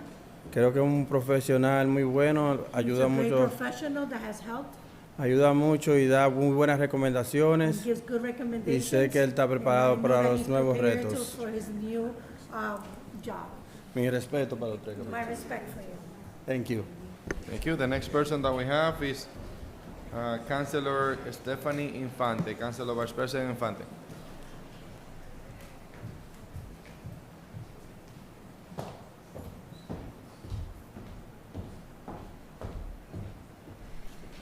Good evening, colleagues. I'm here to read a letter that was sent to me by a constituent, as I've done in the past. I just want to I want to iterate that these are not my words, that these are words of a constituent that could not be here tonight, but did email me and ask me to read this letter into the record on his behalf. Dear Councilor Infante, I'm writing as a resident of the City of Lawrence to strongly recommend my longtime friend and former colleague, Patrick Delaney, for the position of Fire Chief of the Lawrence Fire Department. I respectfully request that you read this letter into the record at the City Council meeting on Wednesday evening prior to the vote on his appointment. My name is Scott J. McNamara, and I reside at 16 Crusher Drive, Lawrence, Mass. I have known Patrick for over 40 years, since we were teenagers at Lawrence High School. During my more than 25 years of service with the Lawrence Police Department, I had the pleasure of working closely with Patrick on numerous projects. As a third-generation Lawrence firefighter, Patrick has deep roots in our community, embodying the proud traditions of the Lawrence Fire Department. His lifelong dedication to our city and his extensive experience make him exceptionally qualified to lead this department. Patrick is a consummate professional known for his integrity, compassion, and unwavering commitment to serving the people of Lawrence. He possesses a remarkable ability to form lasting relationships and build trust, fostering strong connections within the community and among his colleagues. These qualities, combined with his proven leadership in the fire service, make him the ideal candidate for fire chief. I am confident he will uphold the department's storied legacy while advancing its mission to keep our city safe. I respectfully urge the Lawrence City Council to appoint Patrick Delaney as the next fire chief. Thank you for your consideration. Thank you for considering my recommendation and for reading this letter to the record. Sincerely, Scott J. McNamara. Thank you. All these names are going to be submitted for the record. Now we are proceeding with the agenda. Councilors, can I get a motion to untable item 1719, which is a resolution and recognition of the Lawrence academic achievers? It was put together by Councilor LaPlante back in 2019. Can I get a motion for that? So moved. There's a motion to untable, properly second, discussion. There is none. All those in favor, please say aye. Aye. The ayes have it, Councilor LaPlante. You grab that card. Thanks.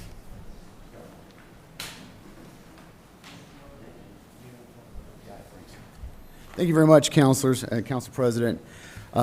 Continuing our time where we are honoring and remembering the highest achievers in our Lawrence schools, I would like to bring up the counselor who represents the next location, which is Counselor, what did I say that was from Tower Hill?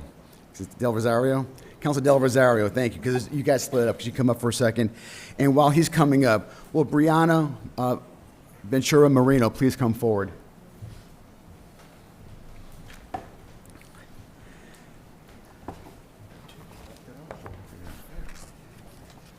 So, counselors, let me just preface on both of these individuals. There's a reason why we're doing this. This individual and the next individual are the individuals who have exceeded and surpassed and achieved in their institutions, in their secondary education. And we honor our sports heroes, we honor those other individuals, but those individuals who excel academically sometimes do not get the kind of attention that they deserve. And so I think what we're doing tonight, and we've done in the past, is recognize those individuals. Brianna Ventura Marino graduated from Lawrence High School's Abbott Lawrence Academy with a 4.86 GPA and was the top scholar in her class. She's an L. Penn recipient, received high honor roll in all A's in the 10th and 11th grade, and received several awards, such as the Harvard Book Award and the Award of Merrimack Government and the Mites Best of Writing for the 2023 award. She participated with Groundwork Lawrence, the Mass Brigham Juniors Lab Ambassadors Program, and was the Youth Activist Club co-president. Brianna will be attending Tufts University in the fall, where she expects to focus on biomedical sciences and public health. And all of us have recognized this through this resolution, and I want to congratulate Brianna and wish her every success going forward. Do you want to say something? Congratulations. Thank you.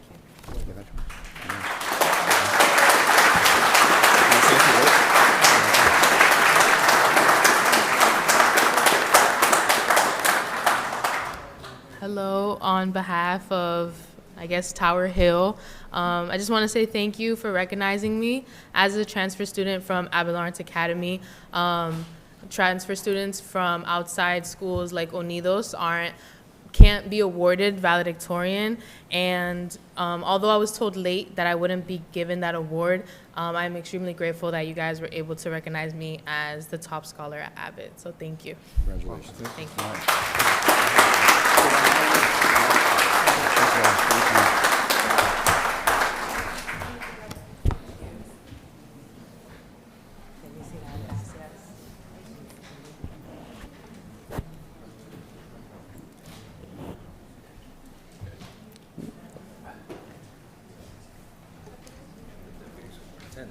Oh, you're here too. I'm so sorry. I thought you had a different hat on today. You want to hang around? Hang around for this one. This is a resolution. It is. Steve, we've got one more. Could I ask Councilor Santiago to come up, please?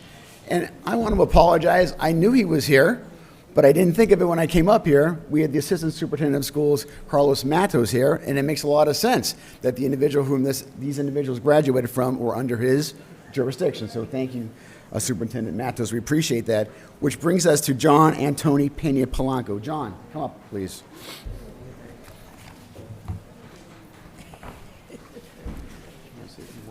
Okay, all right, sure, no worries. The day is there. So here we are, John, as promised, and thank you for being here. I know it wasn't easy to get here, but you graduated from Lawrence High School's Upper School Academy with a 4.7538 GPA and was a top scholar in his class. John is a National Honor Society member, an LPIN recipient, and received the second highest MCAS score award in math is an AP Scholar Award. John also participated in the National Honor Society as a governing board member and was a teaching assistant for the YDO. John will be attending UMass Lowell in the fall, where he expects to focus on physics. And now, therefore, all of us here commemorate and recognize the fine work that you did at the high school, and we congratulate you and wish you every success coming forward. You want to say something, Counselor? Yeah. You want to say something? Yes, congratulations. Okay. Thank you so much. There you go. Congratulations. There you go. Thank you so much. Want to say a few words?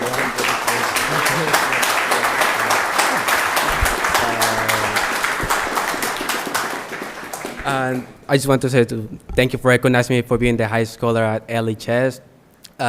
This was a very hard journey for me, and I just want to say thank you for recognizing me, and especially thank you for my mom that is here, that she supported me through all my journey. So thank you so much for that.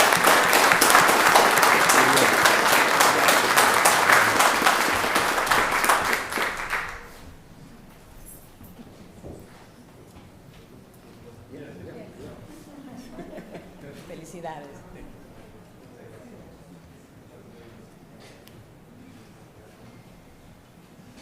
Council President, are we going to have a 2-minute picture? Can we do that?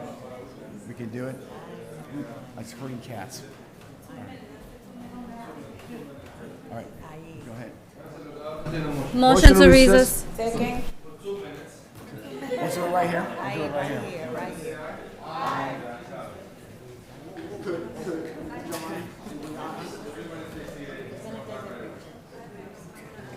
John, come back up. Brianna, where are you?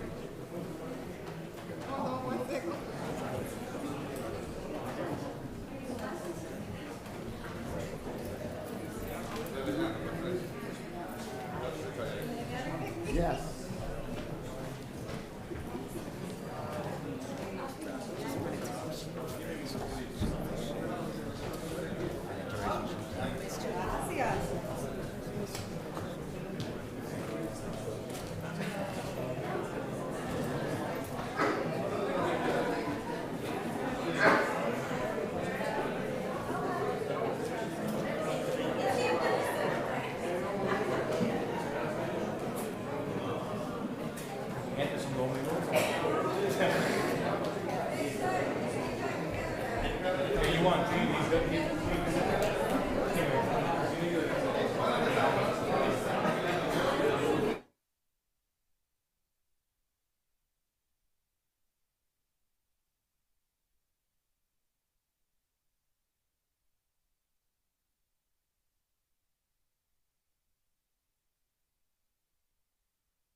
Saying the Come. personal committee.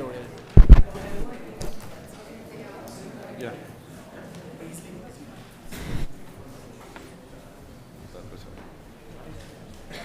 Madam Vice President Infante and the Chair of the Personnel Committee. Item 325. Item 300-25, the confirmation to appoint Patrick Delaney as Fire Chief brought to us by Mayor DePena and our Acting Personnel Director was sent up to the full council with a favorable recommendation. Waive the 30 days. There is a motion. Wait. Okay, never mind that. There is a motion on the table, properly second. Discussion. Discussion. Councilor Vice President Infante. Thank you, through you, Council President. I would like to have the our acting HR director come to the podium, please.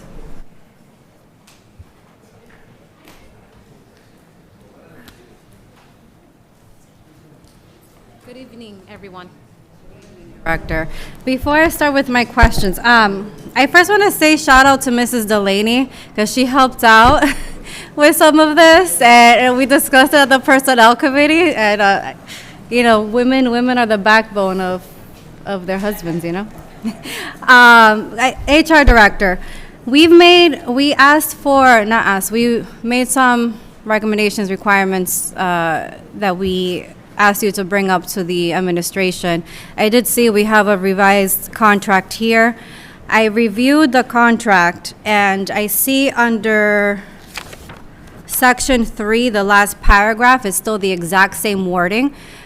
Do you have an update on that? I'm going to defer to the city attorney on that because he was the one that drafted the actual Got it. language. Thank you. Thank you. Absolutely. There he is. City Attorney. You have my copy. I gave it to you. With the contract. And just for my colleagues, the discussion that we had at the Personnel Committee level is that Section 3 of the contract, that the ending of that paragraph states that the Personnel Department will do whatever it takes to ensure that Mr. Patrick Delaney's promotion to Deputy Fire Chief is granted.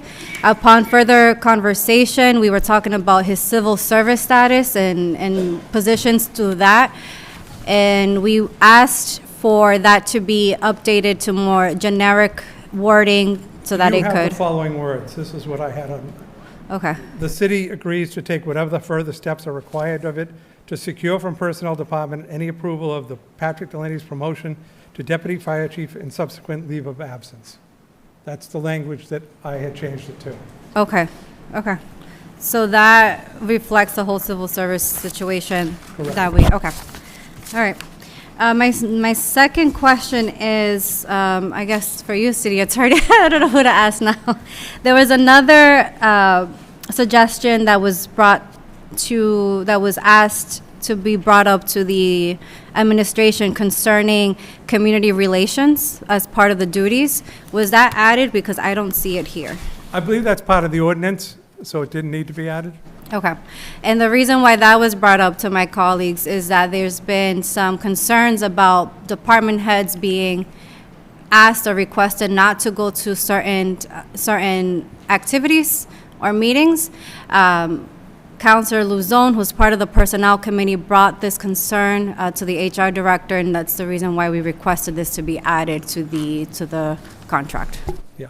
And my understanding, and I want to make sure everybody understands, that the fire chief, I don't mean to speak to him, along with the police chief, their intention is that should there be a community meeting, they would probably attend the first one. But obviously, their jobs require them to do so much. What they would have is have a deputy chief, someone from then on in. But their intention is to at least attend the first community meeting, so they can introduce themselves. I mean, I think everybody knows who these people are, but it just to give the respect to these community groups that they deserve, that both chiefs agree that they would show up for the first meeting, and then thereafter, if they had conflicts, they would send someone from the fire department or police department, but it may not exactly be the chief. Okay, thank you. And Council President, through you, my last statement is there was we had discussion around a union letter that was posted on Facebook. I asked the HR Director to bring a copy of that. Did you bring that copy? I did not. Okay. So Luckily, I did do my research. I found that letter, and I do want to clarify that the union letter, so the discussion was that the union within the Lawrence Department sent a letter asking people within the department not to apply to this position, but in reality, it was the fire union of the state that sent a letter to other departments outside of the city of Lawrence, strongly recommending for them not to apply for this position, to give the opportunity to our personnel within our fire department the opportunity to apply for this Lawrence Fire Chief position. So I just want to clarify that that's what happened, and it was not from our Lawrence Fire Union. And I did briefly speak to the union about that. Thank you, Absolutely. Councilor de Rosario. Thank you through you, Council President. I'm not surprised to see this room full of people. I had an overwhelming phone calls over the weekend, and I was surprised in a sense that in the past 2 years, all the overwhelming calls were not to support whoever was running for this position. And to you, Captain Delaney, hopefully we can name you chief. I'm very proud to say that all the calls that I received, overwhelming calls, it was supporting you and everything you have done with all the business in the city. And most of the business owners in my district, all of them called me. I did give you a call. I got emails also supporting you, and that's why we're here. And hopefully we can all agree that this is one of the best options that we have, if not the best, according to the people that you work with on an everyday basis, because they're all here. So thank you for what you've been doing. Thank you for being part of this community, because you're showing it on everybody here, and you showing it to me on the phone calls that I have over the weekend, because my phone was ringing and I said, here we go again. Don't vote for him, you know. And I was afraid to answer the phone, but overwhelming phone calls, full of support. Most of the business owners and people that you connected with are supporting you, and I'm proud to support you too. Thank you for what you've been doing. Thank you. The next person that we have is Councilor Luzon. Thank you, Council President. And I'm going to go back to the comment that the attorney made, and also for the Human Resource Director. Do you recall what was your answer when you mentioned the post on Facebook about the union? Because it looks like, correct me if I'm wrong, Vice President Infante, it was, I think it was different, her comment. I think that she said, and correct me if I'm wrong, that That's why the she provided union the clarification. approved, was in support of Captain Delaney position. Am I correct? I Point of think, clarification. Madam Vice President just provided clarification, and I did speak to the union regarding that. I was under the impression that the letter had said something similar, that they were going to support the candidate. Okay. But it was internal candidate, so the word before it was the operating word. Okay. So you wanted to? No, that's all. Okay. Yeah, good. It looked, I thank you for clarifying that. And can I have the attorney, can I ask him a question?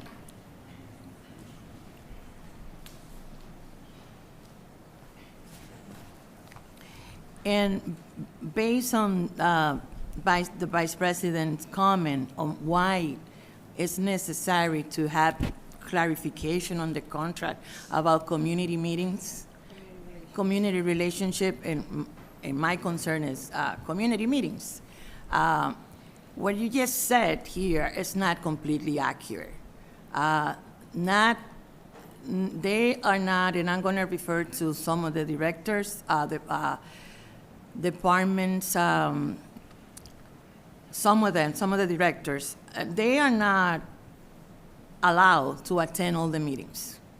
So my concern is that the chief of police and the fire chief, their job is to be in constant contact with the community, regardless who represents that district, regardless if the council,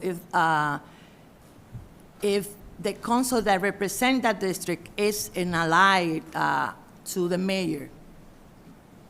Okay, so We need to be clear in that and take the politics out of the need of the community. So that's why, I'm telling you why we made that comment. I understand perfectly. And I want the people to understand why we wanted that in the contract. Because I personally and professionally know Captain Delaney. I'm also a business owner in the community, and I know he's always available. But what will happen if the mayor decides that he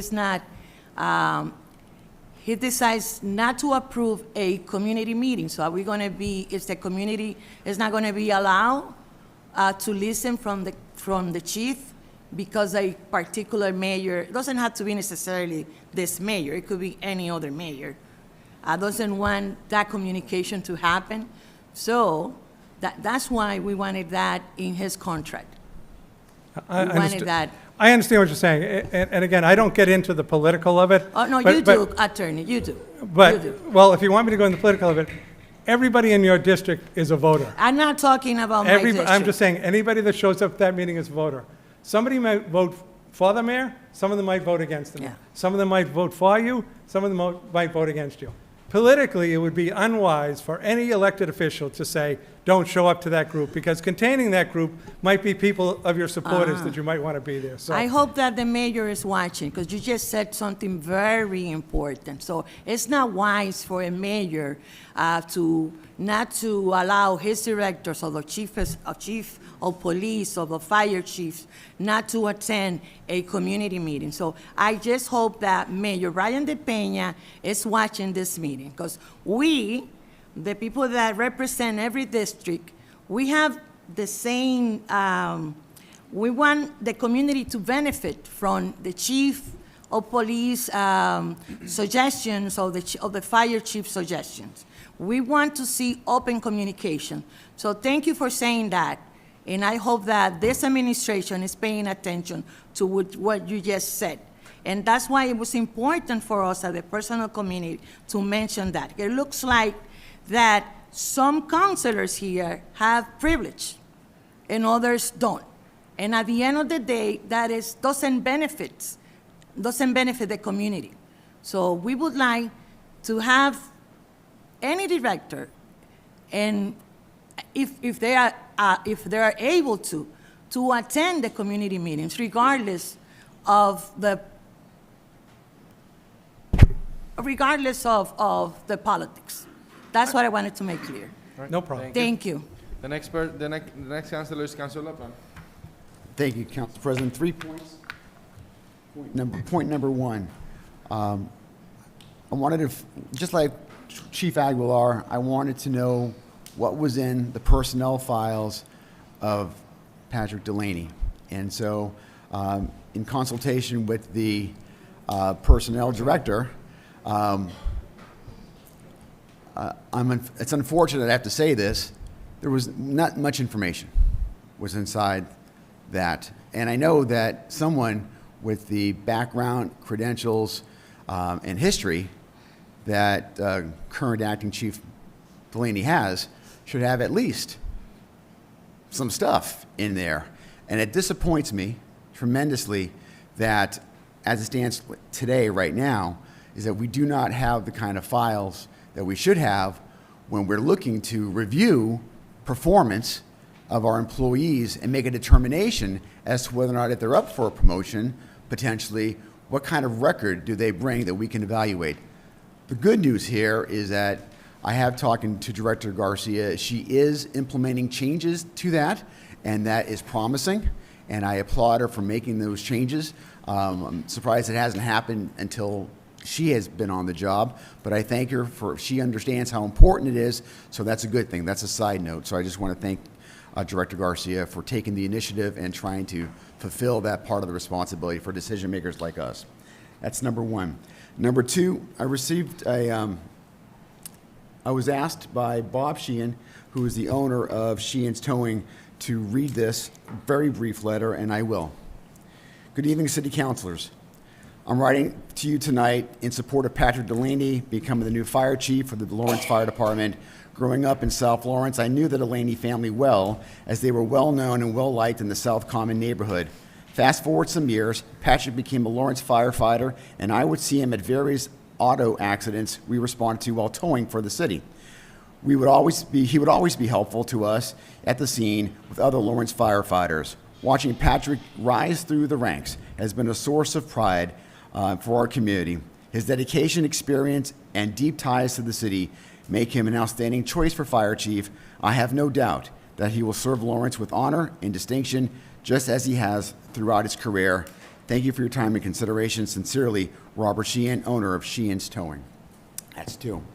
Number 3, despite the fact that we don't have any personnel files on Captain Delaney, at least anything that talks about his record, my personal experience with Captain Delaney is not unlike many of the individuals who testified this evening, calling after hours, calling on the weekends. I remember 555 South Union Street, when you were on vacation, picked up the phone and dealt with that cluster of an issue that was difficult to deal with, and you were responsive. Always was a straight shooter, gave people the benefit of the doubt, and was fair.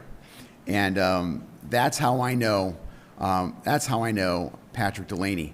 And so he comes well regarded. Even if this room wasn't packed, even if nobody showed up here this evening, my understanding and seeing this man work has been a testimony to who he is. He's a true professional, and I think for many of the reasons that were addressed this evening and more, I have no reason why I'm not going to support, and I'm going to be looking forward to voting in favor of current Acting Chief Patrick Delaney as our next fire chief. And I have to figure out how to stop calling you Captain Delaney, because that's a big, I keep doing that. So thank you, Acting Chief Delaney. All right, the next person, the next councilor is Councilor Reyes. Thank you, Councilor President. I'm follow the comment with my colleague, Councilor Del Rosario. We receive a lot of email, a lot of phone call through positive way. My experience working with Captain Delaney is amazing because it doesn't matter the time, Saturday or Sunday, you respond what we ask. So I'm really appreciate the work you do for our community. Thank you so much. Thank you. The next councilor is Councilor Santiago. Hi, good evening. Thank you for doing your service. And I would like to add something about the amendment that Councilor Luzon said about to add the section, the community meeting. And I would like to, that section will be in the contract because really I am thinking in my vote because a couple months ago we did neighborhood meeting and you couldn't go there. I don't know the reasons.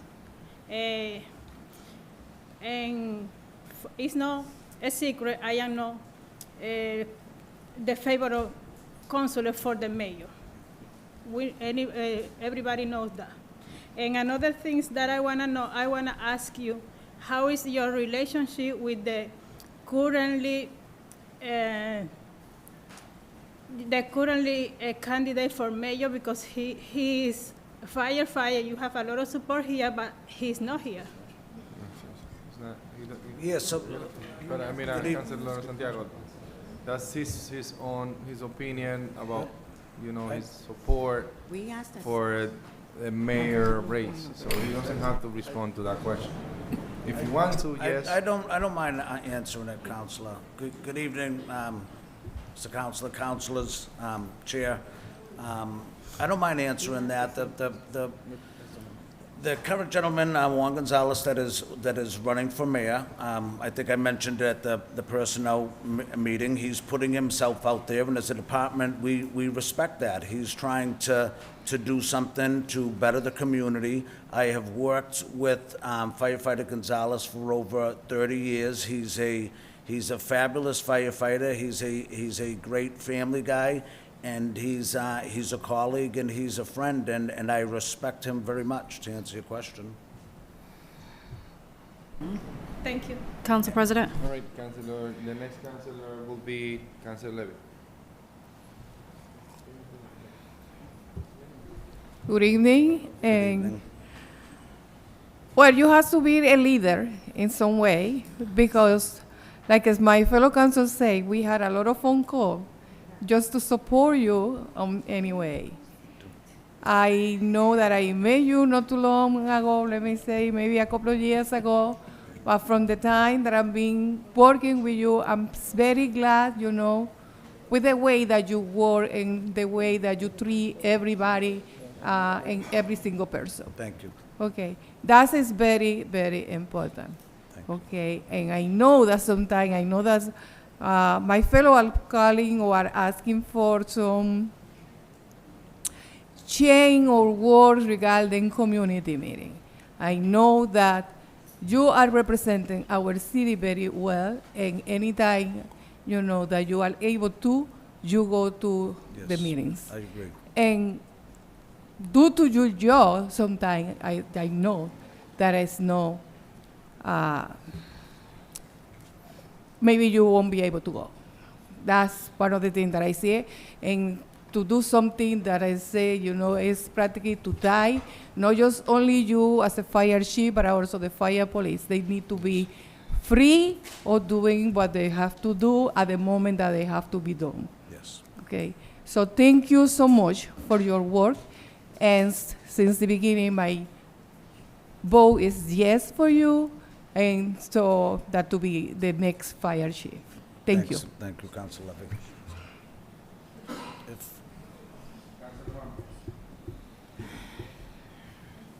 Good evening, Captain, Chief. I've been calling you Chief for quite some time, but I'm not here to debate or challenge any of the positive attributes that have been mentioned tonight in regards to your work ethic and the amazing things that you've done for the city of Lawrence for several years.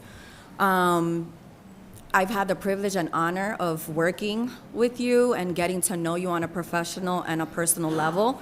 So by no means do I question your ability to do the duties and responsibility of chief. I see how well you integrate with the community. I feel that you do embody what it is to be a true public servant. However, I do have to echo what my colleague from District B has mentioned, and I've experienced it myself in terms of, unfortunately, we see positions like the one you're about to be potentially appointed to becomes politicized. It is disgusting and unfortunate that we have to mention these type of issues and challenges that some of us counselors face. I want you, for the record, to state when backed up against a wall and asked not to participate in certain community activities or meetings of certain districts, what will be your response and how will you manage that type of situation? Thank you. Yes, I agree. You've heard me say before that you guys are a direct link to the community, to your constituents. I think your community meetings are very important. It's a good venue to get our message out across the city, and I think it is very important. And if I'm lucky enough to be confirmed, I will attend your meetings, and because I think it's very important. It's a very important part of the community, and it's you know, one of the fun things about the job is interacting with the people. It's one of the things that all of the firefighters, not just myself, enjoy, and I will make that commitment to the council and to the city. The last question I would, as I made the same line of questioning to the Chief of Police, what are the top 3 priorities that you will be focusing on if appointed? I'd say there's a lot of priorities that we're looking over. A lot of it is training. We want to do a lot of training, some more training. We want to do some modernization of our abilities. And right now, we're putting a 5-year strategic plan together. So there's probably more than 3. But I'd say, you know, a lot of training, a lot of education for our firefighters. And then probably other one was it's the top is health and you know, the mental aspect of doing the job is helping our firefighters just be safe. That would be 3. I've concluded my questions. To me, it was super important for you to state for the record. Yes. When challenged, and you know, again, unfortunately, these positions are politicized. So being that I believe that you are a man of your word, I will see to it that you are reminded of that. Yes, definitely. Thank you. Now we are going back to Councilor Infante, so she want to say something that happened at the Personnel Committee meeting. Thank you. Through you, Council President. Going back to my colleagues from District A's concern regarding a subordinate who is running for mayor, that question was brought up to during the personnel discussion.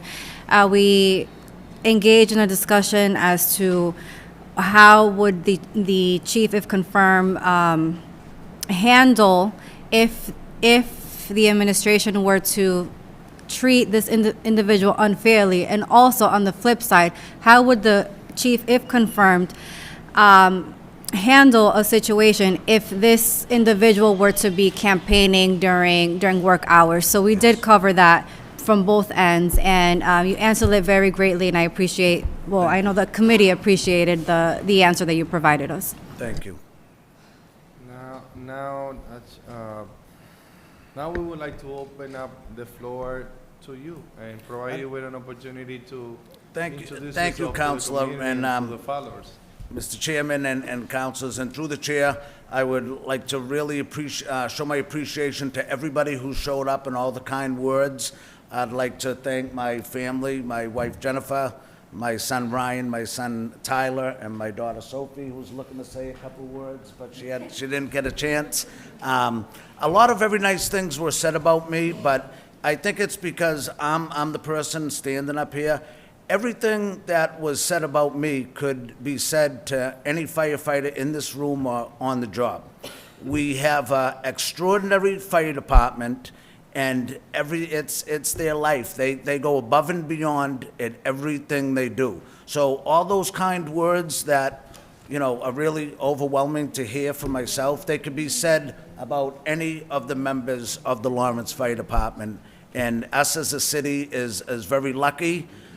We have a lot of leaders at every single rank. We have leaders that are civilians, firefighters, lieutenants, captains, deputies. There's, you know, if lucky to be confirmed, I do not have to do this alone, we have a great fire department, the Lawrence Fire Department. We're well respected across across Massachusetts, and we're just gonna look to improve it, make sure that we're staying safe, and make sure that we're really reaching out to the community. We want to do a lot better educational component and get out there. As I said before, I'm a little bit from a prevention background, and I think that's, you know, an ounce of prevention is worth, you know, a pound and everything. It's a big part of what we need to do is prevention in the city. All right. Any other questions from the councilors? Council President. Councilor Luzon? And I know that, and correct me if I'm wrong, we're not able to add anything to the contract now? No?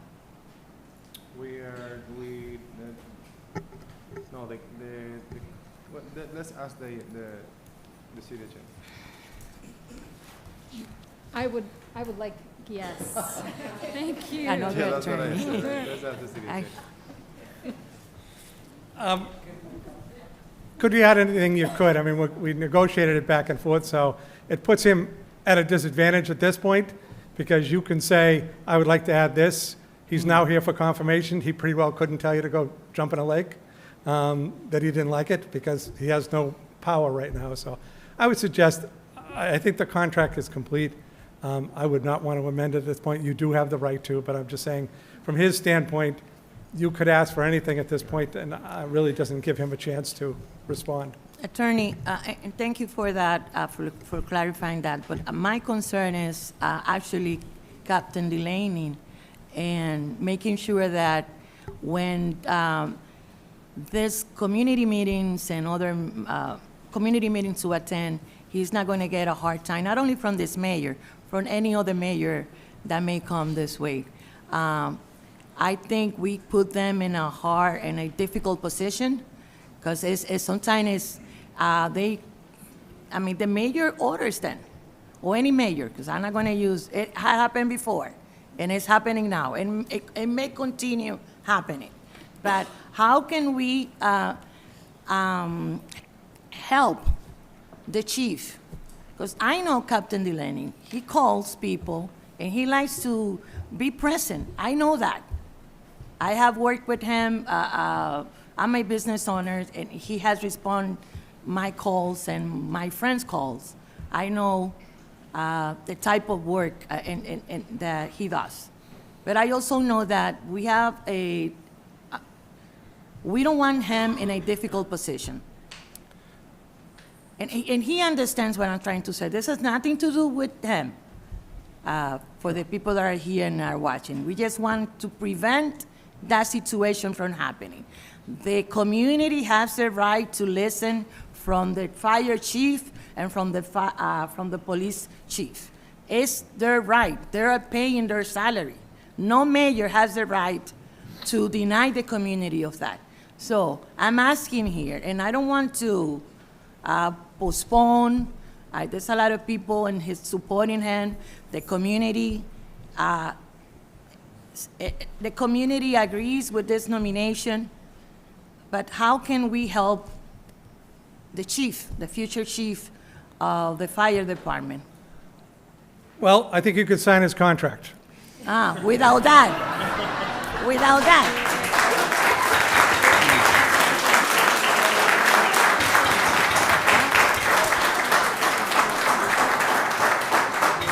Okay. If you sign a contract, he We has a will. 3-year contract. We are not here, I don't think none of the councilors. I understand, but I'm trying to answer your question. Yeah, okay. If I don't like what he's wearing today and he doesn't have a contract, I can fire him today. No. But if he has a contract, there's only specific reasons that he can be disciplined, he can be in trouble for. So that's why we give our leaders these contracts. I completely understand why we sign contracts, attorney. Thank you for reminding us about the importance of contract. What I want to make sure happen is that we don't put him in a difficult situation when it comes to community meetings, engagements. That's what I want to make sure. I'm not advocating for my district only, and I'm advocating for all the councilors here.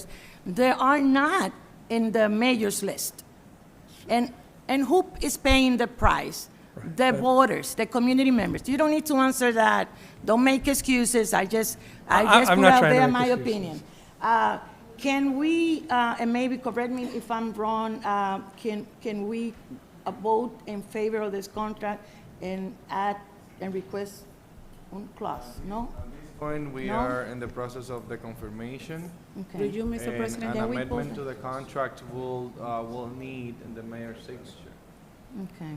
And the mayor's is not here. If you It's a want- matter of getting a. The chief would like to address it. Yeah. Captain would like to. I understand the issue, and if confirmed, I'm going to lead with integrity.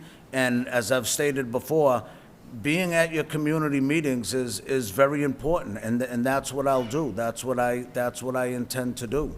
I believe I have the right to go to those community meetings, and I don't believe that I should be stopped by anybody in the city, whether it's the firefighters, whether it's another council member or something. I truly feel that it's a very important. As I said before, you guys are direct link to your constituents. The people who attend your community meetings are the people who care the most about our city. And anybody would be not leading in a correct way or not doing the right thing just by not going there. And I wouldn't think that is right. And standing here in front of you, I make a commitment that I will go to these meetings. And Captain Chief, I know you're talking from your heart. I know you well, and I know your years of service, and I know you're talking from your heart, and you mean well. I'm not concerned about you, not at all. I'm concerned about the mayor, Brian DePena. That's what is my concern. All right. Thank you. All right. Now we are about to close the discussion. We have Councilor Santiago. You have. I have you on the list. Yes, I forgot to answer the question. It's about, we are very lucky to have very firemen, Yes. handsome, tall, and strong. Yo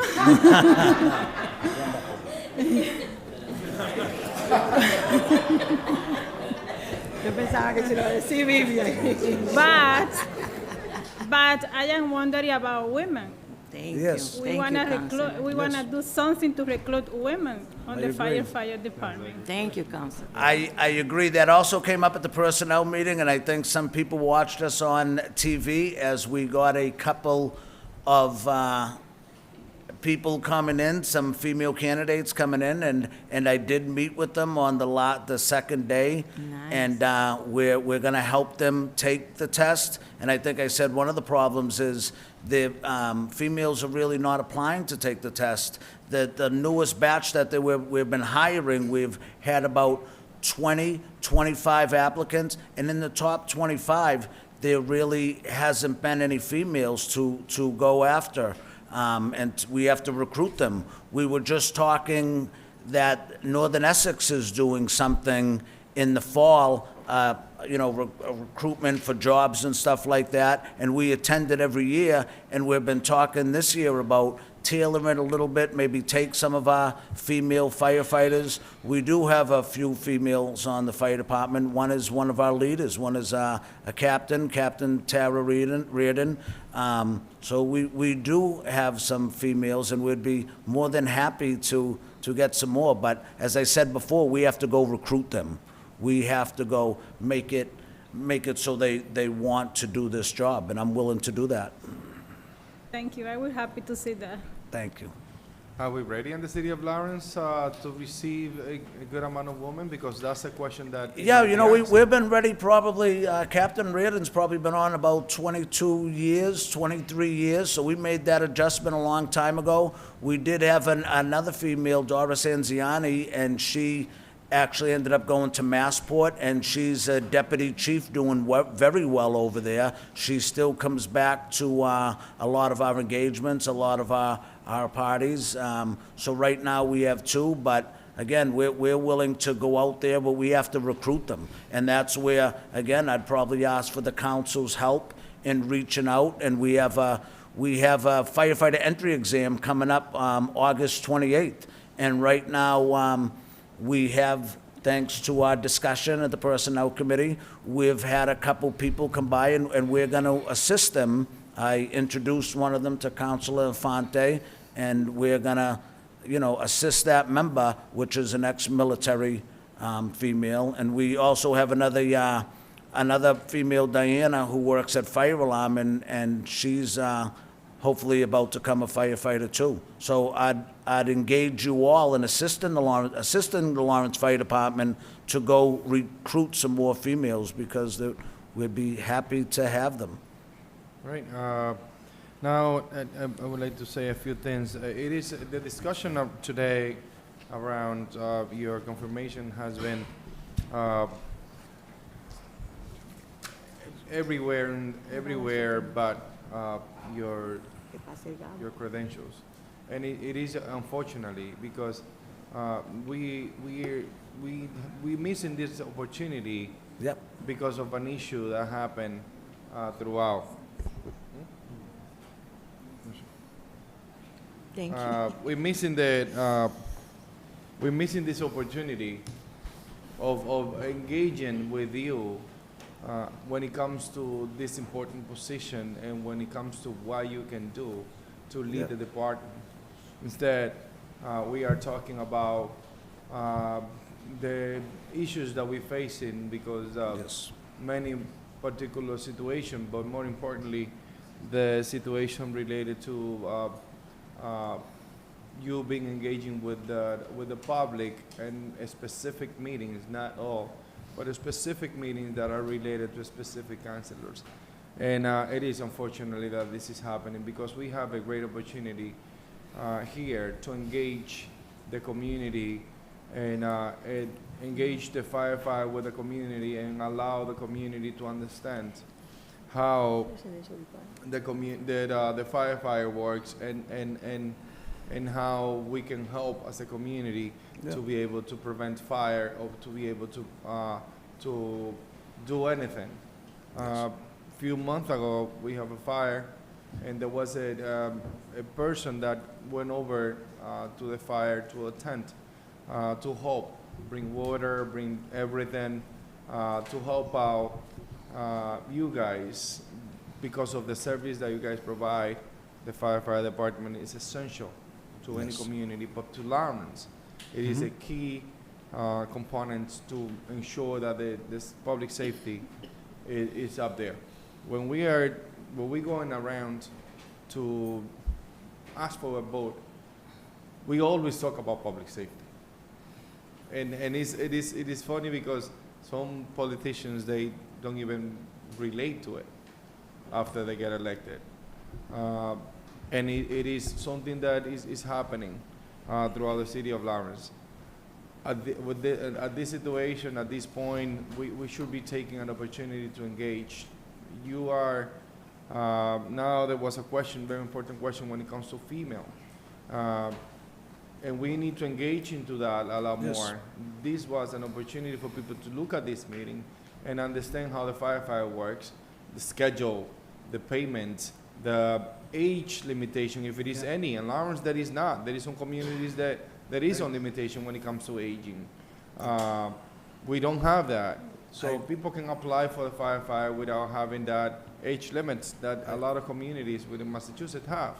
We're not taking this opportunity. I believe we do have age limits, Counselor. I believe it's 32. You can't come on. Lawrence, I believe, is one of the communities. We'll go back on that one. Sure. I don't think we do. Okay. We can definitely entertain that discussion. But, I mean, somehow, one way or another, we have a great opportunity. We got a great person. I make my decision when it comes to your vote because I ask 3 specific questions to your son, Taylor. Tyler, yeah. And he gave me the answer. When I came out of that specific event, that it was a public and community event, that I was able to speak with him, I asked him to tell me 3 reasons as to why I should be voting for you. Yes. Because that is important too. The family man that is the firefighter chief of the city of Lawrence have a value, and have a value on me. Thank you. And he gave me the answer. It was not quite what I was expecting, but it was an answer that it was there. I went home, I thought about it, and I made my own decision. I didn't ask you those questions because I knew that everybody here was going to ask you questions. But the aspect of the family man that is right there in front of us, that was important to me. That was extremely important to me. And trust me, we as a Laurentian, as a Lawrence people that live here, we need to engage into those conversations a little more. I'm going to leave you with one question that I don't need an answer now. Okay. But eventually, when we have an opportunity to speak, I would like you to talk about that. And that's the residency requirement. We've been discussing this since 2016. Back then, it was introduced to the city of Lawrence and to the council. It was a split decision at that moment. The item stable. At this point, 9 years later, I was still thinking about that, because that will shape tremendously the whole firefighter. You are from Lawrence. You're here in front of us, and you live here.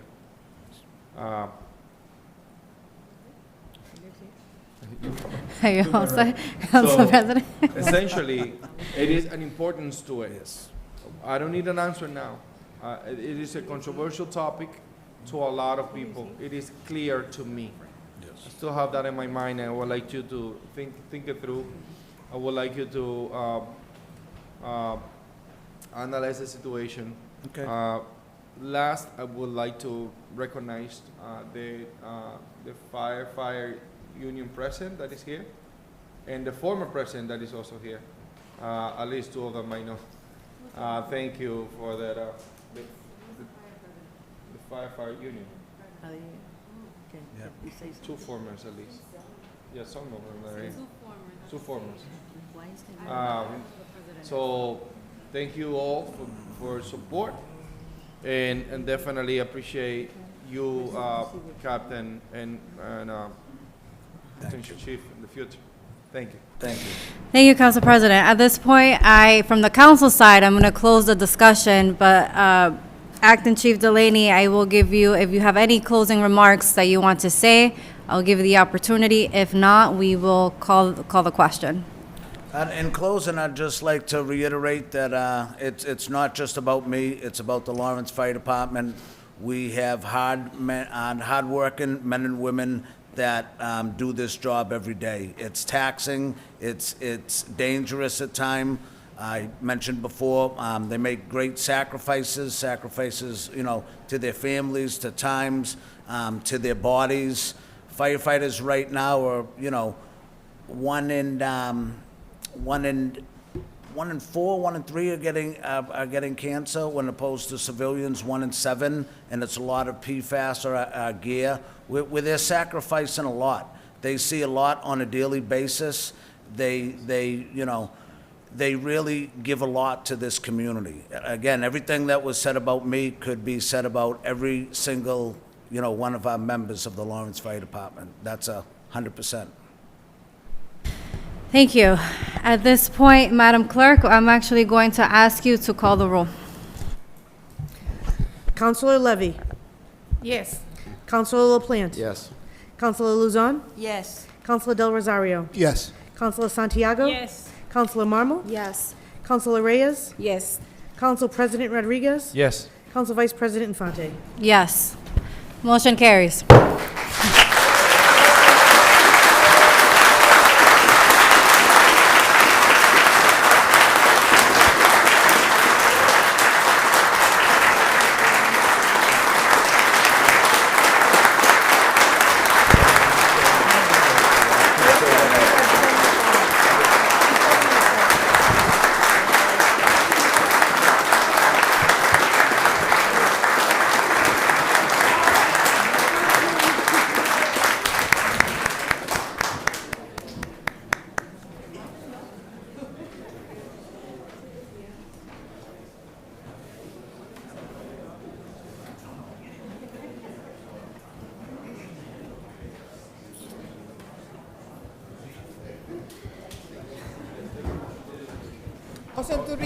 Can, Motion to recess. Motion to recess, properly. Second. Properly second. All those in favor, please say aye. Aye. The ayes have it.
Good evening, councilors. Brian Corrigan, attorney for the applicant. I'm from 122 Chestnut Street, Andover, Mass.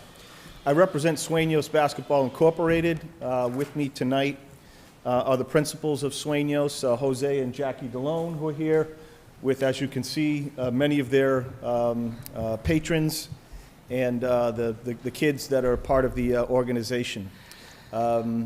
As Councilor Marmol indicated, this matter has gone through the Housing Subcommittee. There was an RFP that was published earlier this year by the Planning and Community Development Office. Sueños submitted a proposal. I think there were two other proposals that were submitted. One, I think, was maybe for a car wash. One was for an apartment complex. The Sueños proposal was the most advantageous because the RFP was tailored for a youth athletic facility with sort of an academic component, which certainly my client fits right into. So, councilors, you have, I believe, the packet of material. My client is proposing to acquire the property for $300,000. The minimum bid was $270,000. They've already put down $30,000. They have over $300,000 in the bank to complete the acquisition. If the council approves this RFP and the disposition and sale to Sueños, we will begin the due diligence process. We'll do some site work to make sure that the property is not contaminated. We will begin the zoning process right away because what is being proposed is an athletic facility which is not permitted by right in the zoning district. So we're going to be going through the Zoning Board of Appeals, the Planning Board. I do not believe that we're going to have to go through conservation. I don't think there are any wetlands involved. But certainly there will be quite a bit of zoning relief involved. So this is all going to take some time. In the meantime, Sueños will be working on the financing of the building. There is a House bill that was approved in this most recent budget review process at the state level. H5100, I believe, is the name of the bill. In that bill, there's an allocation specifically for Sueños basketball and a youth athletic facility whereby the state has set aside at least $5 million for that project. I had the opportunity to speak with State Representative Moran earlier today. He indicated to me that all that's required at this point is the signature of the governor, which he has confidence will be forthcoming. Certainly no guarantees at all in life, but certainly that money has been set aside and allocated for Sueños basketball in this particular project. And we're very confident that with the state funding and then with private charitable contributions, that Sueños will be able to build a beautiful athletic facility for its members. And I'm not sure if you have the packet of material with you tonight, but certainly it was submitted to the council with all the architectural plans and engineering work, and I'd be happy to answer any questions about the proposed building, the RFP, or anything else that the council may wish to inquire about tonight. You mentioned about the finance, and you Yes. also mentioned the earmarks that is related to this project.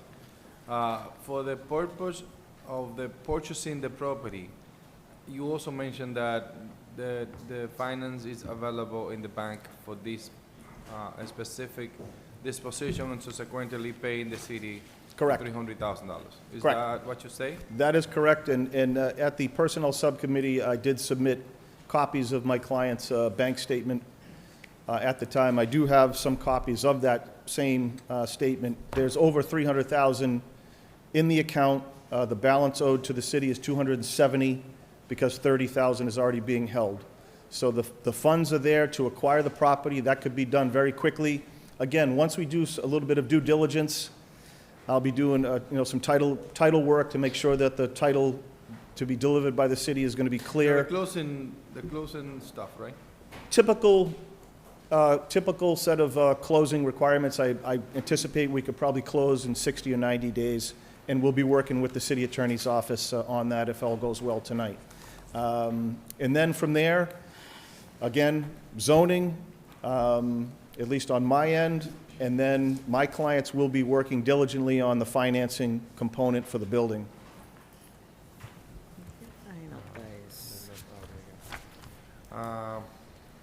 Well, finance is all set, and that was one of the questions.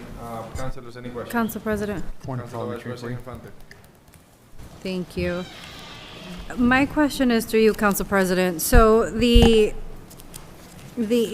earmark that the Senate put through, or the state put through, it says here not less than $5 million. You said that they were awaiting the governor's signature. So what happens if the governor, because we have to think of all the options. What happens if the governor does not sign this earmark? If the governor does not sign, then we're moving on to Plan B, which may be 100% financing through charitable contributions, which is how Sueños operates currently. Obviously, this is a major step forward and up for Sueños in terms of monetary commitment for its mission. But they're very confident. It's a very well-run, respected, popular organization. I think the state allocation is reflective of how important this organization is to more than the city. And so they're very confident that they'll find a way to get the money, and of course there may be some bank financing involved. But you can't put the cart before the horse. We have to get this process completed and then move into the financing of the project. If for whatever reason the financing of the project falls through, then of course, we would not be able to move forward, and the city we'd have to sell the property back to the city at that point. But I'm not anticipating that doomsday scenario arising. There's a tremendous amount of support for Sueños, and they have full confidence they wouldn't be putting all this effort into it if they didn't think that they could get this building constructed. Attorney. Before we continue, Councilor Vice President Infante, I wanted to make sure that we do, we're losing Zoom. We do have a specific language that is added to the motion that it was proposed. Madam Clerk, do you mind reading the a specific language that is needed for that for the disposition? As Charlotte and I can both attest, if we don't put this language in the motion, then we get beat up by the city attorney's office later. So the conditions on a sale have to be stated in the vote. So Councilor Marmol has a motion to approve, and we're adding with the conditions. And the conditions that I understand is a sale of 389 Water Street to Sueños Basketball for the amount of $300,000 pursuant to the terms stated in the RFP for a youth sports facility with an education component. And then this one I want to clarify. In the minutes that came out of the subcommittee, it said with a construction to be completed within 1 year from the start of construction. So that was the fifth condition. So those are the five conditions that we have. The five condition will be that once they start, that they have to finish within a year. Well, they don't have to, after zoning and when they start the construction. Once they begin the construction, not like, a year from today. Yeah.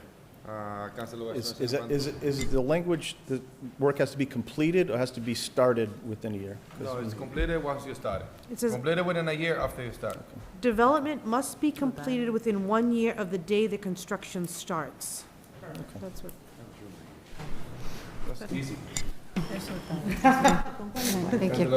Thank you. I just, to clarify, Attorney, I still have the floor.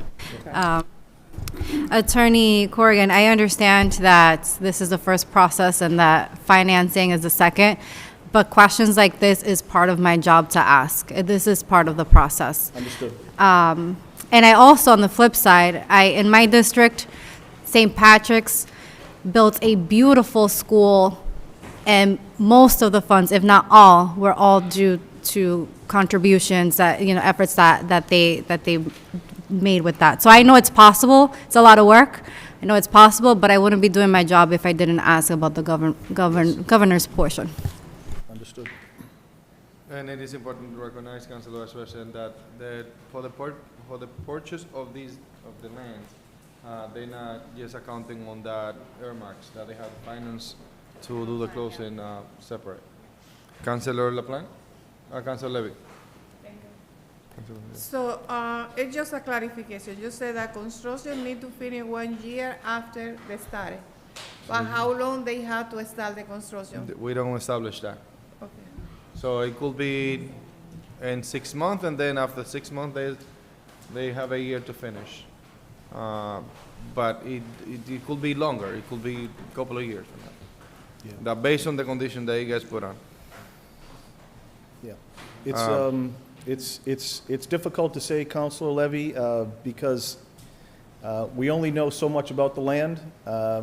There will be some due diligence done on the environmental side of things before Sueños takes title, so we'll probably do a phase 1 environmental site assessment, just to make sure that whatever use may have been there in the past didn't contaminate the property, or if it did contaminate the property, that it can be remedied in a feasible, economical way.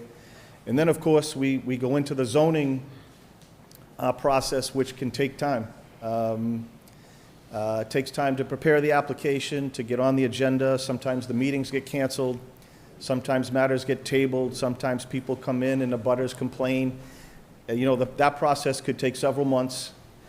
And then typically when a zoning decision is granted, whether it's a variance or a special permit, those boards set a 1-year deadline for start of construction. So there are lots of timelines set already in the law that applies here. And we're going to try to move as fast as we can to try to get this project completed. Council President. Councilor Santiago, and then Councilor Luzon. I have a question maybe for Charlene. The question that I have is when this process start for apply for the property? The RFP. The date. Process? The RFP. That's a good The RFP, question. right? I may not have that answer for you. I mean, we've had this property for some time now. It's been on our city property list. Interest has been. The RFP. Oh, the RFP. Good question. Trying to think of the, you have the dates?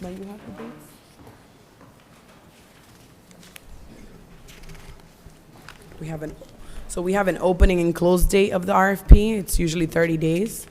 The proposals were due March 28th, so it must have been published in February. Yes. So February 28th was the opening day, and March 28th was the closing day at 11 o'clock. Is it 11 or 1? 11 a.m. 11 a.m. at the city clerk's office. Okay.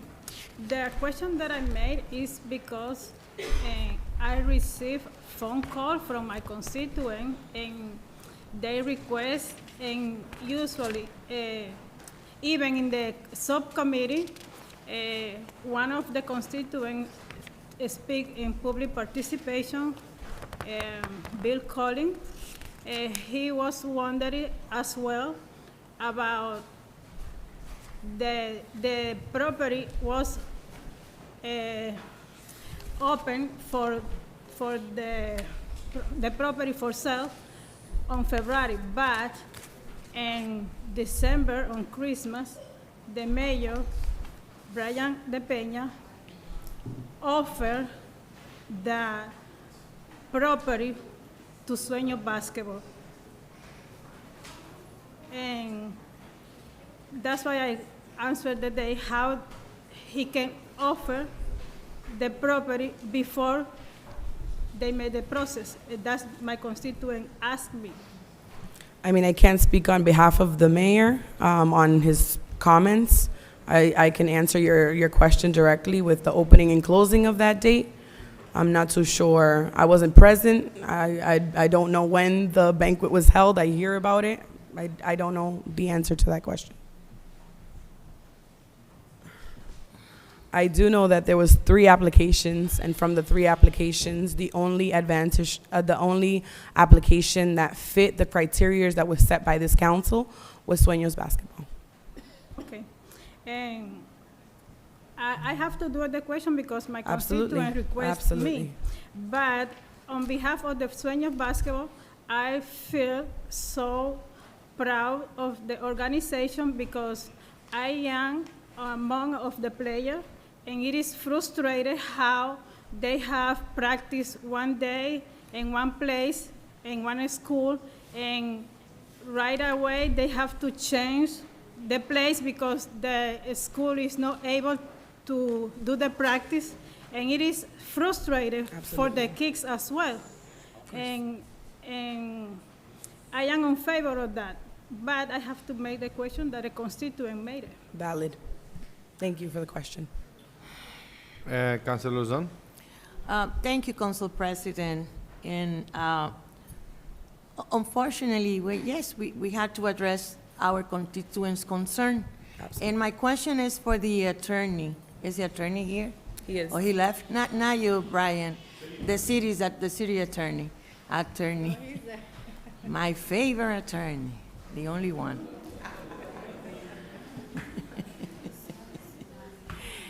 So, in knowing the history of Sueños Basketball, because I know their history, I was present when they started, and I know their struggle and their challenges and how difficult it was for them to begin. But my question is, the comment made by the mayor and that event that, yes, it happened, we all saw or a video or something. Will that bring a conflict to the organization? Let's say that someone decides to write to the Ethics Commission or to another state organization. Will that bring a conflict at some point? No. Let's get one thing clear. The mayor can promise the moon to anybody. He doesn't have the legal right to do it.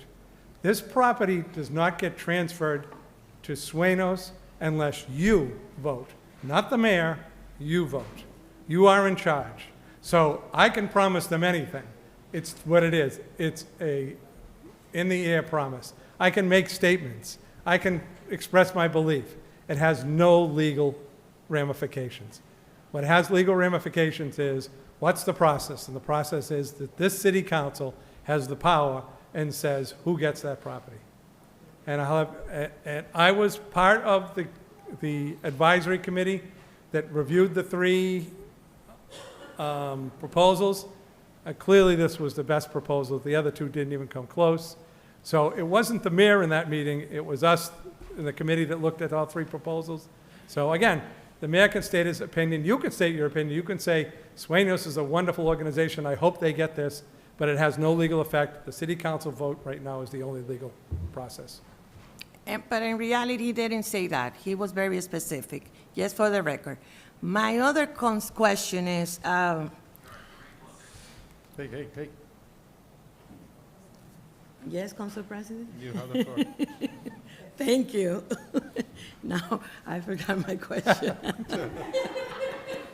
Thank you, Council President. You see, we are nice people. You're very nice people. So let's have the... I'm going to go back. Let's give the opportunity to another Let's council. ask the representative of Sueños Basketball, not the attorney, the people. To the attorney.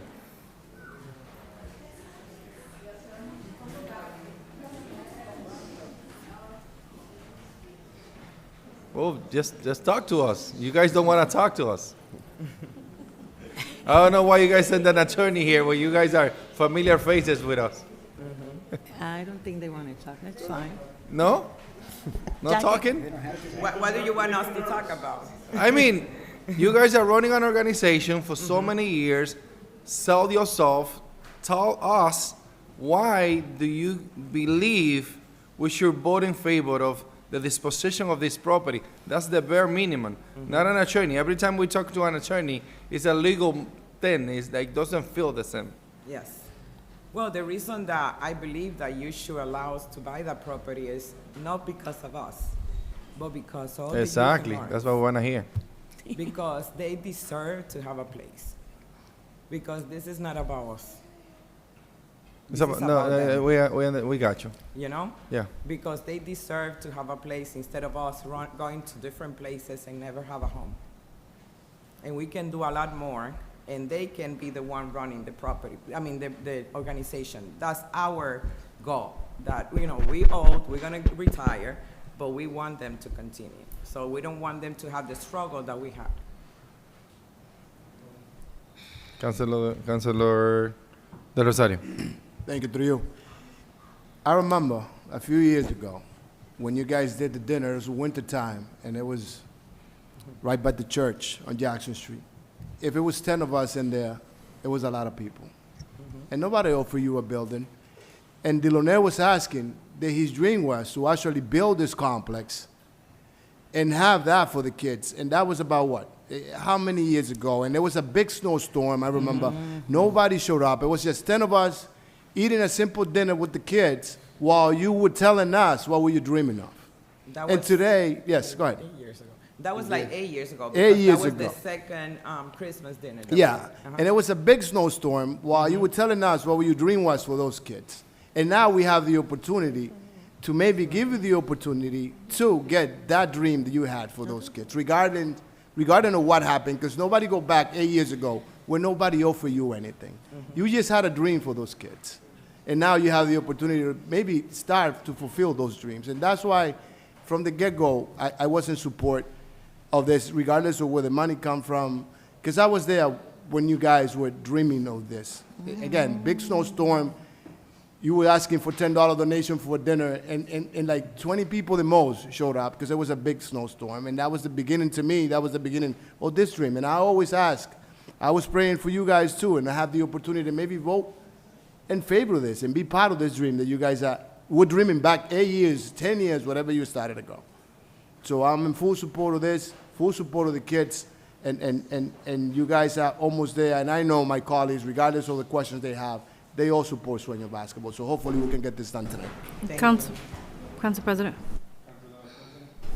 Councilor President Infante. Thank you. I want to take this opportunity to say thank you for what you guys do. Recently, you've invited most of the city councilors who were still in Lawrence during our break to visit Sueños, and I was fortunate to have 2 visits within the same week. And I know as a counselor, probably, you shouldn't be emotional, but the second visit, I left there very emotional because it got real with the student, with your student athletes. And I actually gained a mentee from that visit, and I met with her for the first time this week. And she's amazing, and I look forward to helping her accomplish her goals and just being that role model for her. And if it wasn't for that visit, I wouldn't have met her and learned about her goals outside of Sueños basketball. So thank you for what you guys are doing. This is more than just basketball. It's a place for the kids. It's a family, and they definitely are grateful for that. Thank you. Thank you. Councilor Marmol. Through you, Council President, I think it's important for me to speak on behalf of this item, considering that it is in my district. I specifically mentioned early on that way before I even knew about potentially this organization being promised or not promised, I've always seen my district wanting to continuously advocate for youth programs and youth facilities. So seeing that this property was available, I made sure to advocate and take advantage of this opportunity to make sure that it was a specific language put in place to ensure that this specific parcel was meant for that. I've also had the delight of experiencing the program due to your invitation, and I had an amazing time with the kids, and it touches you in a way, and it's like a soft spot, and it makes it easier as a counselor and being in a position of influence and power to make decisions. And to me, I feel like I'm not going to lose any sleep with knowing that this facility is going to go towards this specific organization and knowing the amount of students that you guys continuously help throughout the city. I do feel like I need to ask one question to Attorney Corrigan, and it is the major component in terms of why this parcel has become such a contentious topic, and it is the funding. Is there some sort of reason that you could provide to us explaining why the governor has yet to sign this? Because we've been at this for over a month, 2 months at this point. So if you could kind of give details as to why the governor has yet to sign it, what is the delay? Just out of curiosity, if you could give a little detail. I wish I could tell you more about how these types of things work behind the scenes on Beacon Hill. All that I can say is that I have been in regular communication with Representative Moran, who tells me he's very confident that this will be signed by the governor, and that the money will be made available. I think that perhaps the Representative Moran is waiting for this process to unfold, because there's no sense in allocating $5 million or $6 million or whatever to Sueños basketball when they don't have a piece of land that they can build on. So I think this process unfortunately has to unfold. I wish we had the ability to call the governor and maybe get her on the Zoom. She'd be the only one who could say, whether this is going to happen. I did, the state budget process just closed recently, just the way that, fiscal year started in Mass, just as it did in Lawrence recently. And I know that this particular allocation did make it through the cuts. There were many other projects that were cut out of H 5100. So this is a priority. It appears to me to be a priority project for the state. But Representative Moran made it very clear to me that, in my discussions with the council tonight, to make sure it was very clear, there are no guarantees in anything, but I know he's fighting for this. I know that the other members of the state delegation are all going to be really behind this.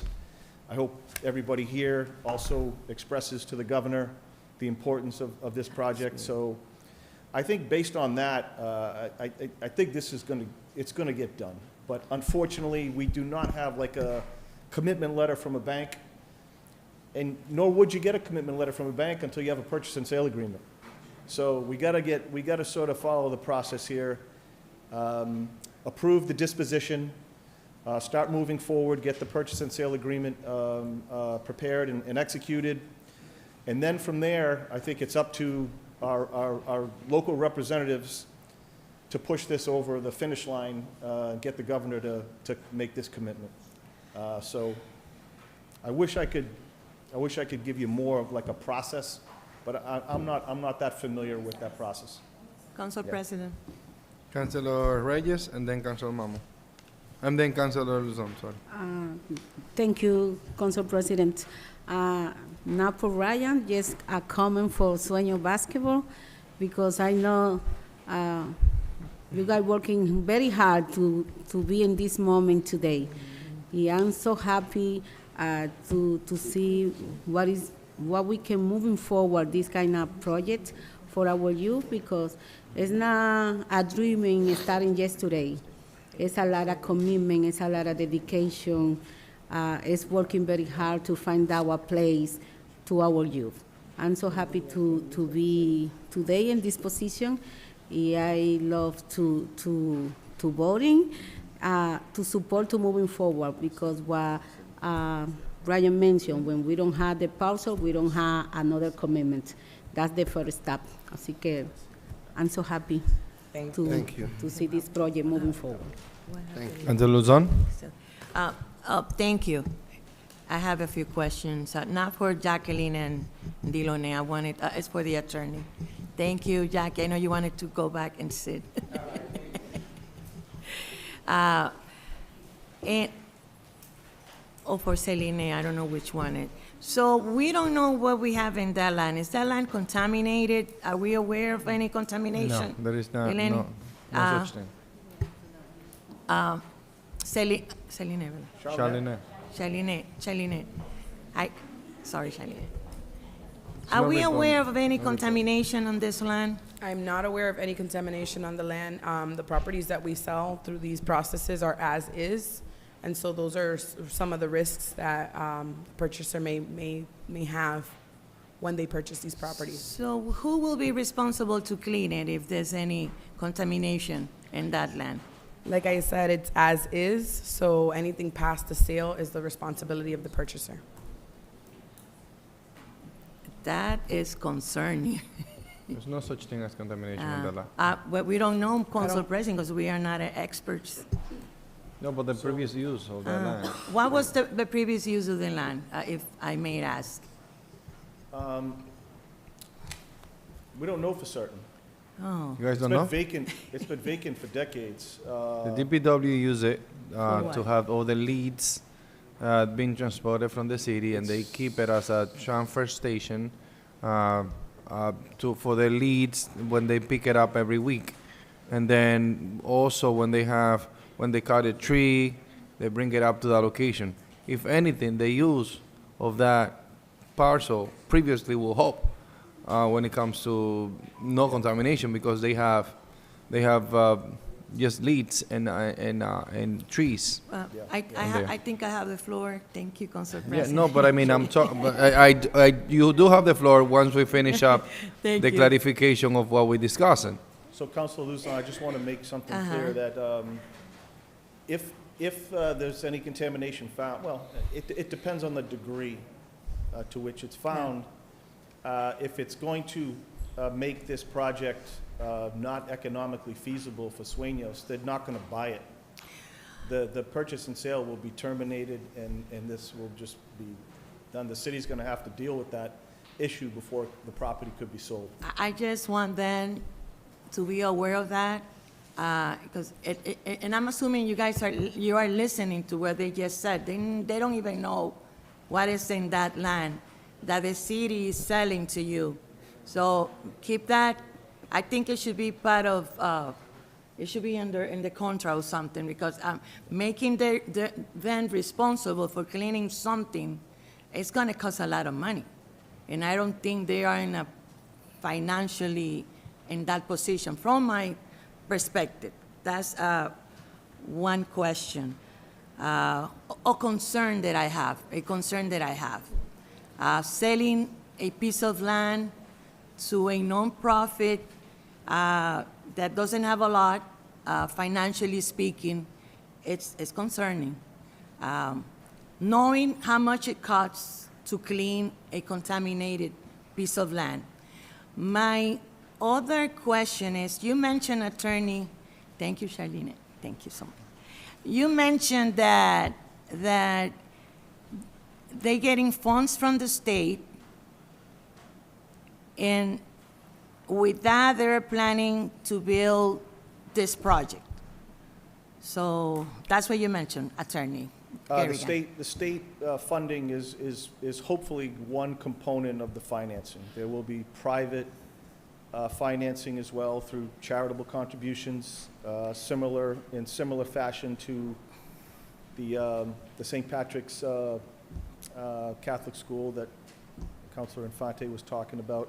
And then there may be some bank financing involved. You know, they may have to get a loan for some component of the construction costs. So we basically using public funds to build this project. The majority of public funds to build this project. Well, in the packet, you see the pro forma. I think it's estimated to be somewhere between like $11 and $13 million is what it's going to cost to build. So if the state provides $5, that's a little under 50%. The rest would have to come from private contributions and bank financing. What will happen if the nonprofit, and I wish them well, I know both of the founders. All of the founders I know. I wish them well, but I have to ask this question. What will happen if Sueños disappear? Do they will need to sell this to another nonprofit or sell it back to the city? Because we're talking about public funds here. And I'm knowing some of the local nonprofits, I know that sometimes it has to be sold to another nonprofit in their contract. So we're talking about a lot of public funds here. Sure. So, will Sure. do the organization took that in consideration, or or we don't have nothing a say on that? I do not believe that there was any language in the RFP. But there certainly could be a condition of your approval that the property be sold with a deed restriction, that it could only be owned and operated by a nonprofit. So at some point, you know, Jose and Jackie may decide that they can't keep doing it, and they don't have somebody to take it over, and, you know, maybe the Boys and Girls Club buys the place and operates it, or maybe the YMCA or the YWCA buys it and operates it, or maybe some other charitable organization. That can certainly be written into the deed. But if a nonprofit, without a deed restriction, a nonprofit could sell the land, but they can't use the profits for anything other than their nonprofit mission. So it's completely up to this organization to set those restrictions, and we would have no problem if you basically tried to limit what could be done there, because I know you don't want to see some sort of obnoxious commercial use there. Well, So- what I also know, Attorney Carrigan, is that nonprofits, they tend to change, and I know we're not going to be here forever. We have an expiration day, all of us. Yeah. And the board can change, and board they tend to change, and with that mission and vision, they usually change. So I just want to make sure that the funds that this organization is getting from the taxpayers are protected. That's what I want to make sure. Shalina, you wanted to ask something? Yeah, I'm not sure if this helps clarify your question or your concerns, but so the use of the property, when we first detailed that this RFP was going out, was for a youth development with an educational component. And that's going to be for the life of the property, for the life of that parcel. So you're not going to see an obnoxious car wash or a bodega there or a house there. We actually made it very specific, no housing there. Councilor Marmo asked very specifically for this parcel to be dedicated for youth development with an educational component for the life of the property. But you understand where I'm coming from about maintaining, making sure that this property, if it's sold in the future, stays under another nonprofit. I don't want them to sell it. I wish them well. I wish them the best. In the event that that something happens, because nonprofits are also businesses. Rest without assured, profits. Rest assured, Councilor Luzon, that the life of the property will be a youth development with an educational component. And that's written into the vote, into the details of this particular item. So I can guarantee you that. But and let's go back, if I may, Council President, to what I mentioned at the beginning. If the land is contaminated, will the city help them in any way possible? Because it costs a lot of money to clean a piece of land. Let's say that there's something there. Will the city be able to help them? I can't answer that question for sure. If the city can or is willing is two different things. There's EPA that could be involved. It could be done through the city. It could be done privately. I can't answer that question because we would have to cross that bridge when we When get it there. gets here.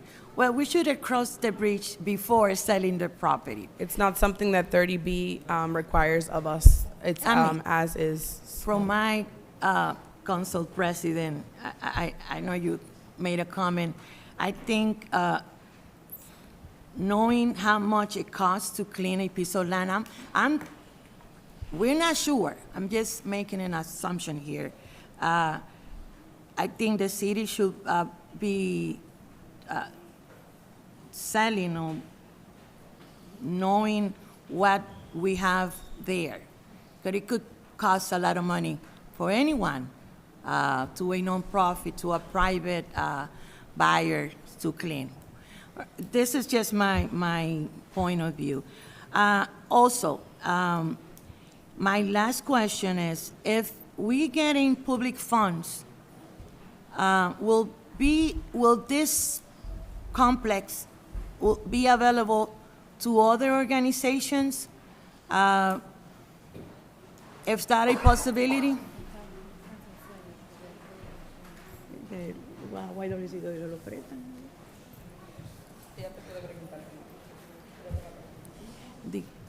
¿Cómo está, Diloné? La pregunta es, sabiendo que la organización está... Oh, ¿puedo hacer en español? Sí. Ok, sí, thank you. La pregunta es, si la organización está recibiendo tanto dinero, o una cantidad alta de dinero de fondos públicos, ¿podría estar este complejo también dispuesto a otras organizaciones? Por ejemplo, como la YWCA que ustedes usan, ellos rentan, a ustedes le han rentado, yo sé que ustedes han pasado trabajo pagando eso, yo lo sé, pero ¿podrían ustedes contemplar esa posibilidad de rentar a otra organización que esté pasando por el mismo dificultad financiera que ustedes, yo sé que han pasado? Can you muy translate that egoístas. question in English? Oh, yeah, Dilane, give me a minute. I did. Can you? No, you haven't. You did it in Spanish. Oh, no, I think I did, but I'm going to go over it. Oh, just said it first. Okay, Yeah. I got you. Yeah, I understand. All right. ¿Te puedo contestar? Claro, claro. Seríamos nosotros muy egoístas y seríamos traicionar nosotros mismos, porque todo lo que nosotros hemos soñado es tener algo para nuestra comunidad. Esa es nuestra comunidad. Nosotros hacemos un campamento en verano, hacemos voleibol, hacemos soccer, hacemos arte. O sea, nosotros sabemos que hay otras organizaciones que no han podido subsistir porque no han tenido ni el apoyo de Dios ni la credibilidad que nosotros hemos construido. Nosotros en nuestro proyecto sabemos que tenemos no solo lo que queremos, que tenemos una obligación moral de darle a esta ciudad lo que otras instituciones no le han dado, lo que otra gente le han negado. No a ellos, porque ya ellos no tienen a nosotros. Esta ciudad tiene más de 16,000 niños que no tienen dónde ir. Nosotros sabemos que tenemos un compromiso moral con Dios y con la comunidad. Si ustedes estarían en disposición Siempre de hemos rentar, estado de prestar, dispuestos a muchas colaborar. gracias. Eso es porque para que los constituyentes que han preguntado sepan que ustedes están, como siempre han estado, en la disposición de extender la mano. That, what I just said in English is that question, it was, the intent of the question, it was for some of the constituents that have asked about the public funds that this organization will receive, hopefully. I know you guys will. That the organization, the complex, will also be available, according to what Diloné explained, will be available to others, because they know better, they understand, and they have a lot of challenges, and they have used other facilities. And it's their moral responsibility to the community to give back. I think I summarized what you just said. Thank you for your answer, and that will be all my questions. Thank you. Councilor Santiago. Any other questions before I go to Councilor Santiago? Councilor Santiago. Just I want to add a comment about Diloné said. Sueño Basketball has different. They are not just basketball. They are doing another program like a mental health program, art program. Another program that I made is a leadership program for the kids in our community. That's excellent program that I'm so proud of them. And the main things that I really impressed me was like a monk. I am talking like a monk now. Was when you request to my kids to get certificate from the school because you are worried about the grades as well, just not the basketball or not the sport. And the kids need both to be a great person and great sport. Yeah, that's I want to add it to Diloné said. Thank you. Any other questions, Councilor? All right, this time, all the questions around the finance has been said. The finance is available. If the earmark is not available, the finance to purchase the property is available with them. And at this time, I'll call the questions. All those in favor, please say aye. Aye. Any nays? The ayes have it. Congratulations.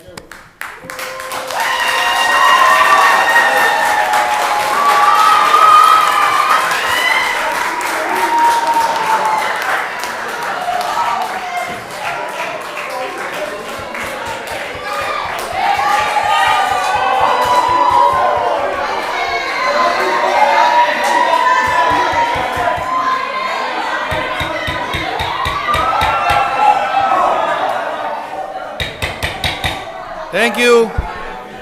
The next. Do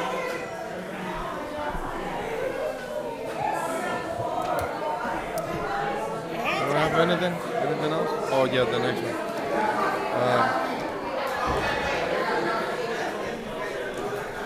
Councilors, can I get a motion to? Motion to pass 10. Motion to pass 10. Motion to pass 10. Motion to pass 10. The properly second. All those in favor, please say aye. Aye. The ayes have it. Saluda, Diloné. Nosotros no estamos en receso. A mí deberán ponerme ahí porque yo quería ir ahí.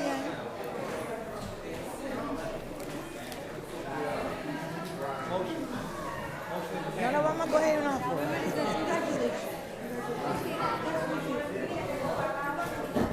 Oye, tiene que tener con cuidado con la que tenga. Hay que Councilors, can I get a motion to untable item 23325?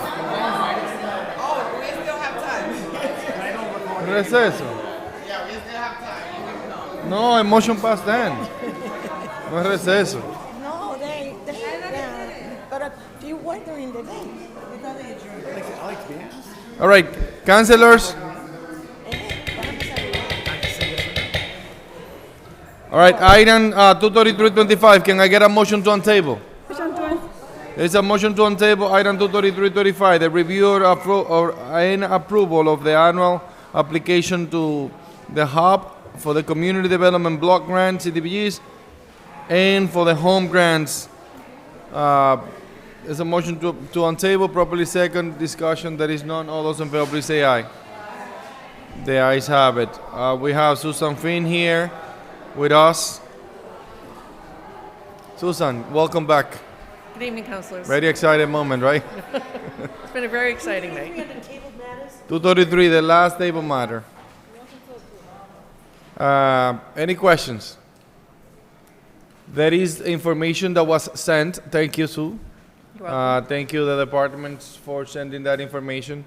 It was related to the CDBGs. I appreciate that you guys took the time to resend that again. Any questions in regard to that, the approval of that? And let's read the item for the record.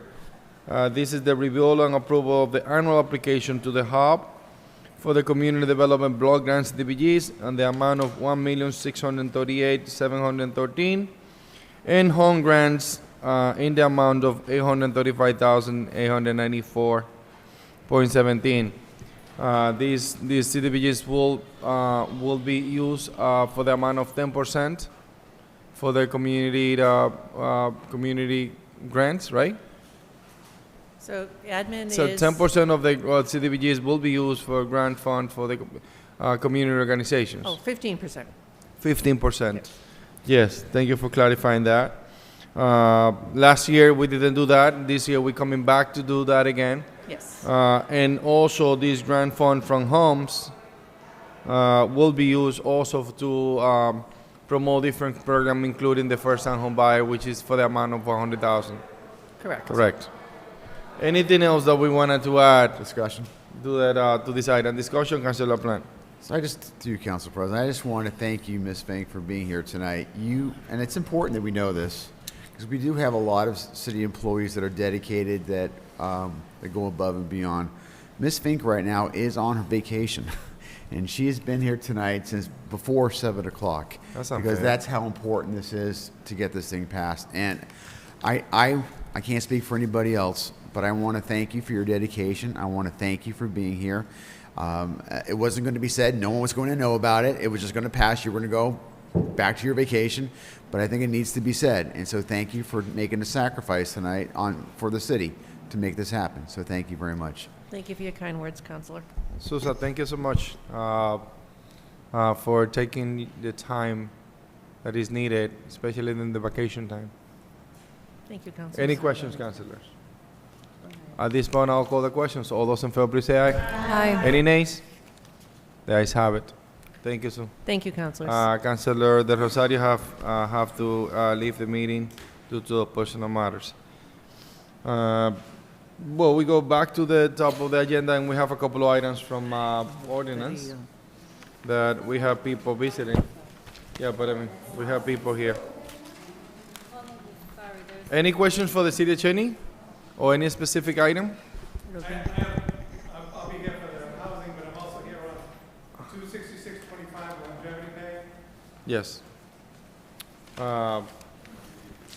We can entertain the remaining items from housing very quick. Let's go to. Yeah, but I mean, we have two city employees from housing. They've been here since 7 in the morning. All right, we go to housing committee on top of the agenda. Now, item 20525, Madam Chair from the housing committee. Councilor Mamo. Through you, Council President, item 20525, the declaration of surplus property for 113 Exchange Street, map 171, lot 56. This is through the Home Equity Theft Act. This was discussed at the Housing Committee, and we voted in favor of this item to come before the City Council, and I submit that to you in the form of a motion. Shalinette? There's a motion We on the wanted table, probably second discussion, Shalinette. We want to table this item. It's still under the 1-year redemption, and so we're giving the homeowners some time to make their payment. All right, so this is a home that is on 113 Exchange Street, a motion to table. Second. Motion to table, there is a motion to table by Councilor Marmo, second by Councilor Reyes. All those in favor, please say aye. Aye. The ayes have it. Next item is 20625. Item 20625, the declaration of surplus property of 2 Mosgiel View Place, map 69, lot 20. This is through the Home Equity Theft Act. This was also discussed at the Housing Committee, to which we voted with a favorable recommendation to be submitted to the full council, and I submit that to you in the form of a motion. There's a motion on the table to declare the surplus, properly second discussion. I hear none. Councilor Levy, second the motion. All those in favor, please say aye. Aye. The ayes have it. Item 20725. Item 20725, the declaration of surplus property on 46 Cedar Street, map 168, lot 144, through the Home Equity Theft Act. This was discussed at the Housing Committee, to which it was voted with a favorable recommendation to full council, and I submit that to you in the form of a motion. Second.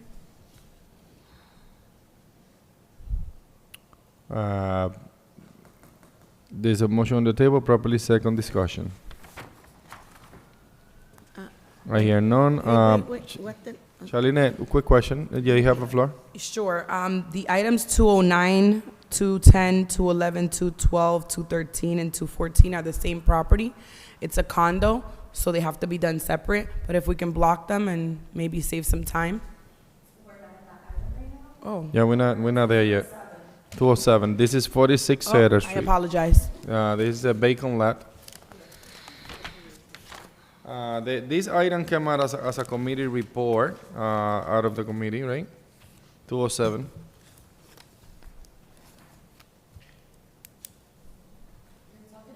Yes. 207 came out as a committee report.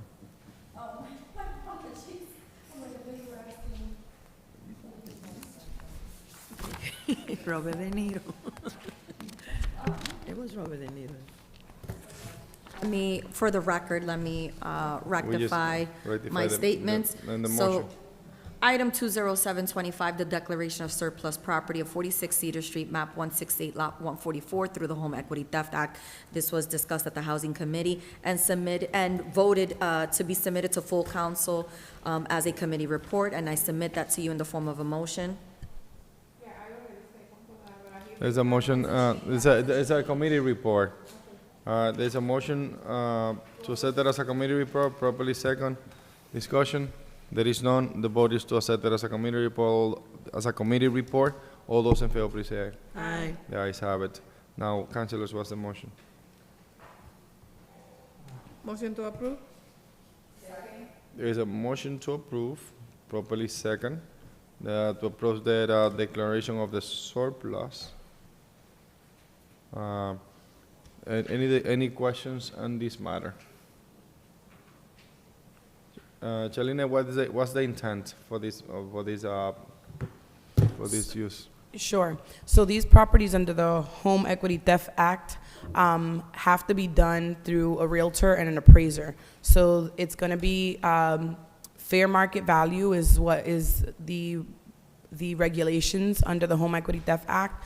They have to do fair market value, best and highest use of the property. And that's not in my preview. It's going to be up to the realtor or and the appraiser to come up with these numbers and the procedure. And this is the way that the federal government wants us to do this. The state? Federal government. The Fed? Yeah. Okay. All right, any questions? Councilor Marmo.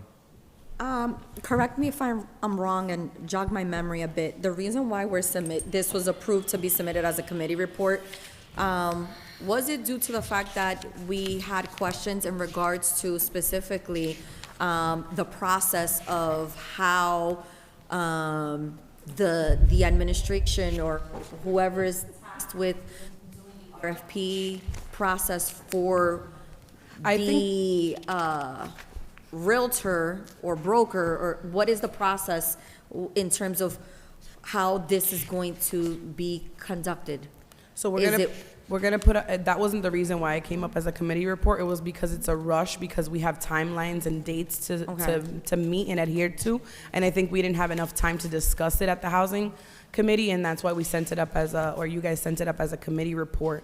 There were questions about the realtor process and the appraiser process and the RFP process, and we're going to be putting together an RFP. I'm already started to draft it with our procurement officer to make sure that we put up that RFP following the RFP guidelines. I'm not sure what specific questions you had about the RFP. So I remember I had asked, are we hiring one realtor that's gonna be tasked with all the Home Equity Theft Act properties, or are we doing an RFP process for each individual property? Each individual. I might know the answer, but I'm gonna let the attorney. Right now, what we're doing each individual property as they come up, because we're under a timeline. We have to do the RFP. We will have multiple realtors lined up who respond. And again, they'll be different if it's a commercial property or a residential property. We'll have different realtors because different specialties. But that's the reason we're doing this right now, is because we have two options. Option one is we keep the property. Option two is we put it out. Option one, in keeping the property, we have to pay. We literally, the city has to come up with money. We don't have that ability right now to do that, so we're going with these properties for option two. So yes, we've already done, well, it's more to the next agenda items. We've already done one. We had it appraised, had it, because we were sued on that property, and it turned out that we are in the negative, so we're all set. We don't have to worry about any damages in that. But yes, in the future, we're looking for an RFP that would hire multiple people to do that, not just one person to handle it. And hopefully we don't have them. And we try not to have these properties. I mean, we're basically, our hand is forced when these people don't pay. But as the one you heard earlier that was tabled, it's because the owner came forward and said, I'd like to pay the taxes, and believe me, the city wants them to pay their taxes. All right, any other questions, councilors? I hear none. All those in favor, please say aye. Aye. The ayes have it. Item 20725. No, sorry, 20925. Through you, Council President, am I able to do this as a block since it's the same address? Well, I do think you want me that to do it technically individually? we have to take individual vote. That's fine. Because it's a Okay. surplus declaration. All right, item number 20925, the declaration of surplus property of 63-65 Newberry Street, map 87, lot 51-5, with the Home Equity Theft Act. This was discussed at the Housing Committee, and the recommendation was to submit this to full council as a committee report. I submit that to you in the form of a motion. There's a motion to accept it as a committee report, properly second discussion. I hear none. All those in favor, please say aye. The ayes have it. And what's the motion, councilors? Wait, There's a motion to approve. Can I hear a second? Properly second discussion. Councilor Luzon. Hi, thank you, Council President. Is that the lot near, LCW is on both sides. yes, is that the one? Yes. Okay. That's If the I parking. may, Council President. Councilor, sorry. The attorney. You can, assuming, and I make this assumption, that there is going to be no vote, you can now, You're assuming. assuming, you could take them all, say, I want to do 210, 211, 212, 213, 214. If, however, and then you take a vote on all of them, if during that process someone votes no, then you have to go back to originals, but you can block this. If you as long as it's unanimous, you can do the whole block. Yeah, we don't know that, so that's why I'm taking it individually. Okay, I'm just saying. Thank you.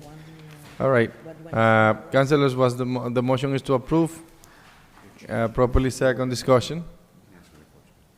No, I have a question, Council Councilor President. Luzon. So my question is, we're voting for declaration of surplus. Can we request as a council, based on the need of the neighborhood, what we think it should be done there? Like, as an example, parking lots. I'm pretty sure this will be used as a parking lot, but again, if that's your wish, that you don't want development on this, you can make that a condition. Right, do you want to make that as a condition? Yes, I would like to do that. All right, Based on the can situation we that accept we that have. as a friendly amendment? Accept that as a Thank you, friendly amendment with a Councilman. condition of building a parking lot. All right. I just have a question on that, Councilor LeBlanc. on the motion. So this is for document 6365. Is it 20925? Right, so 6365 Newberry Street, of which there are 6 or 7 of these items. So what my colleague is suggesting, or making an amendment, is that at that location, and the only thing that's changing is the lot number 51.5, 51.6 through 51.16, is that each one of those parcels, there's going to be parking, or parking exclusively. It's one parcel. It's going to end up one parcel. We're doing this individually because we have to do that because of the way the legislation reads, that we have to, because each individual condo, which no longer exists, was taxed individually, we have to do it this way. After we're done here today, this is one lot. Yes. And let's But put the it out point to here is the- that, let's say, when it becomes, let's say we pass, it becomes a one lot. What my colleague is if we adopt the amendment, or if it's part, then adopt. it's going to be just parking. They're not gonna put a building or structure unless it's a parking structure, but Yeah. parking. Okay. You're going to be used for parking because the condition that Councilor Luzon put it as a friendly amendment and Councilor Mamo just accepted. Just speaking for myself, I think what Council Zone has seen the lot and understands that this is between two giant brick buildings that have no parking. It is being used as a parking lot right now. It's probably best Yeah, that's what All I'm right. saying. Question. All those in favor, please say aye. Any other questions? Question. Uh, When you say no build, do you mean a building, or can they build a parking? They can, I'm so sorry. I just want a well, clarification The intent so is that to when be I used as a parking, meaning could be a parking lot or could be a garage. Okay. Yeah. It's That was my parking. question, just so I'm clear with everyone. It would That's be like great. parking. Fair enough. I've heard you, Councilor Luzon, on the parking. Wow, thank you. Could we, through you, Council President, could we add that language for the entirety of? Yeah, or that do will we be, have to that, repeat? I'm assuming that the intent is to, but once you make the motion, you can have that there. You can block it, put the language, and vote unanimously. Yeah. Yeah, we can just do it, as you put in the, with the condition of, It has to be called be used for. individually, no? It doesn't? Councilor, any other questions? I don't know. I got a question. At some Councilor point, Plant. I'd like to try the Tim Hooton suggestion, which is we block the whole thing if we're going to be voting in favor of it, and then if somebody We votes no, anticipating then a vote. We What's just that? do it in 1 second. We're anticipating a positive vote. What about if somebody vote no? We're gonna have to go back.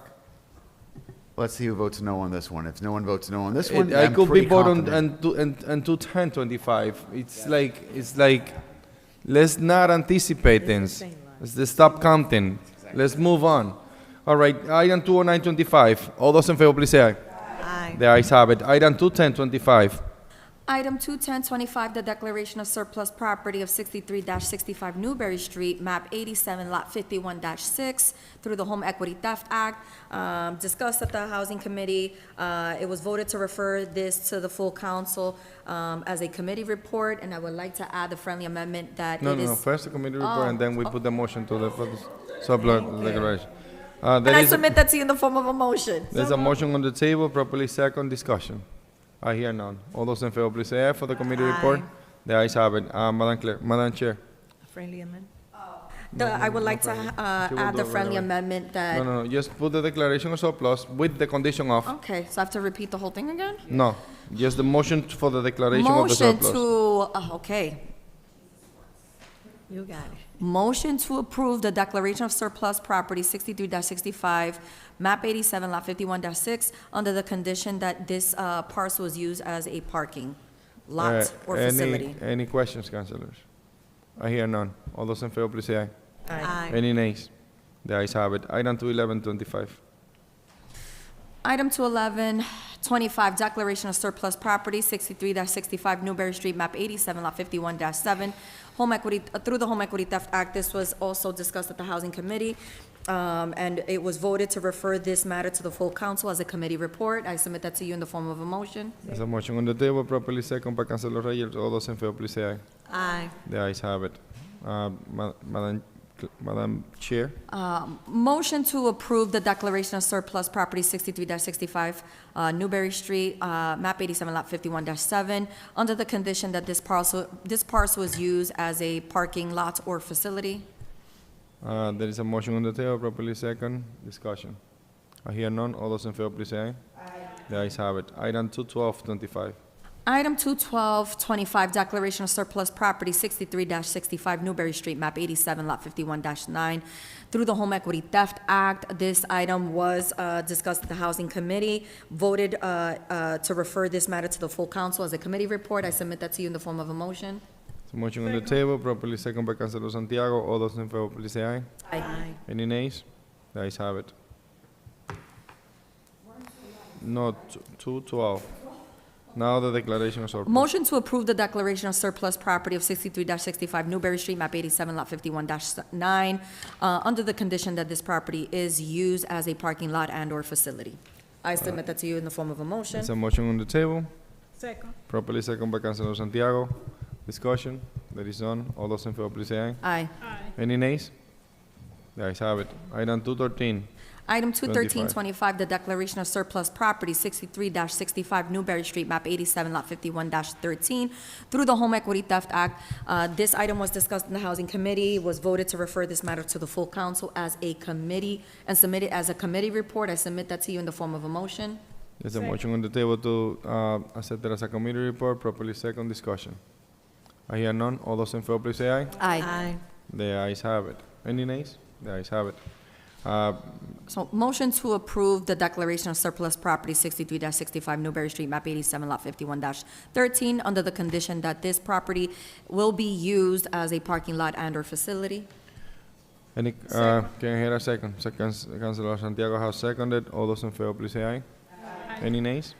The ayes have it. Item 21425. Item 21425, the declaration of surplus property 63-65 Newberry Street, map 87, lot 51-16. Through the Home Equity Theft Act, this item was discussed in the Housing Committee. It was voted to refer this matter to the full council, and submitting this as a committee report. I submit that to you in the form of a motion. There's a motion on the table, properly seconded by Councilor Santiago. Discussion. I hear none. All those in favor, please say aye. Aye. Any nays? The ayes have it. Motion to approve the declaration of surplus property 63-65 Newberry Street, map 87, lot 51-16, under the condition that this property is used as a parking lot and/or facility. Submit that to you in the form of a motion. Second. Motion on the table, properly seconded by Councilor Santiago. Discussion. I hear none. All those in favor, please say aye. Aye. The ayes have it. Now we go on top of the agenda, Ordinance Committee. Thank you. Thank you both.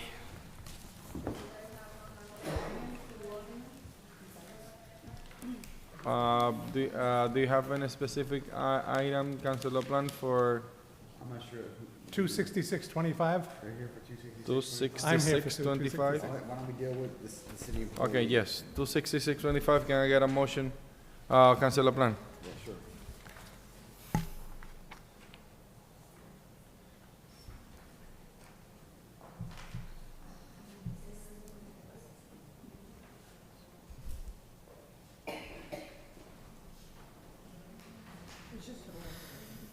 Public hearing. Just to vote a public hearing, yeah. Oh, yeah.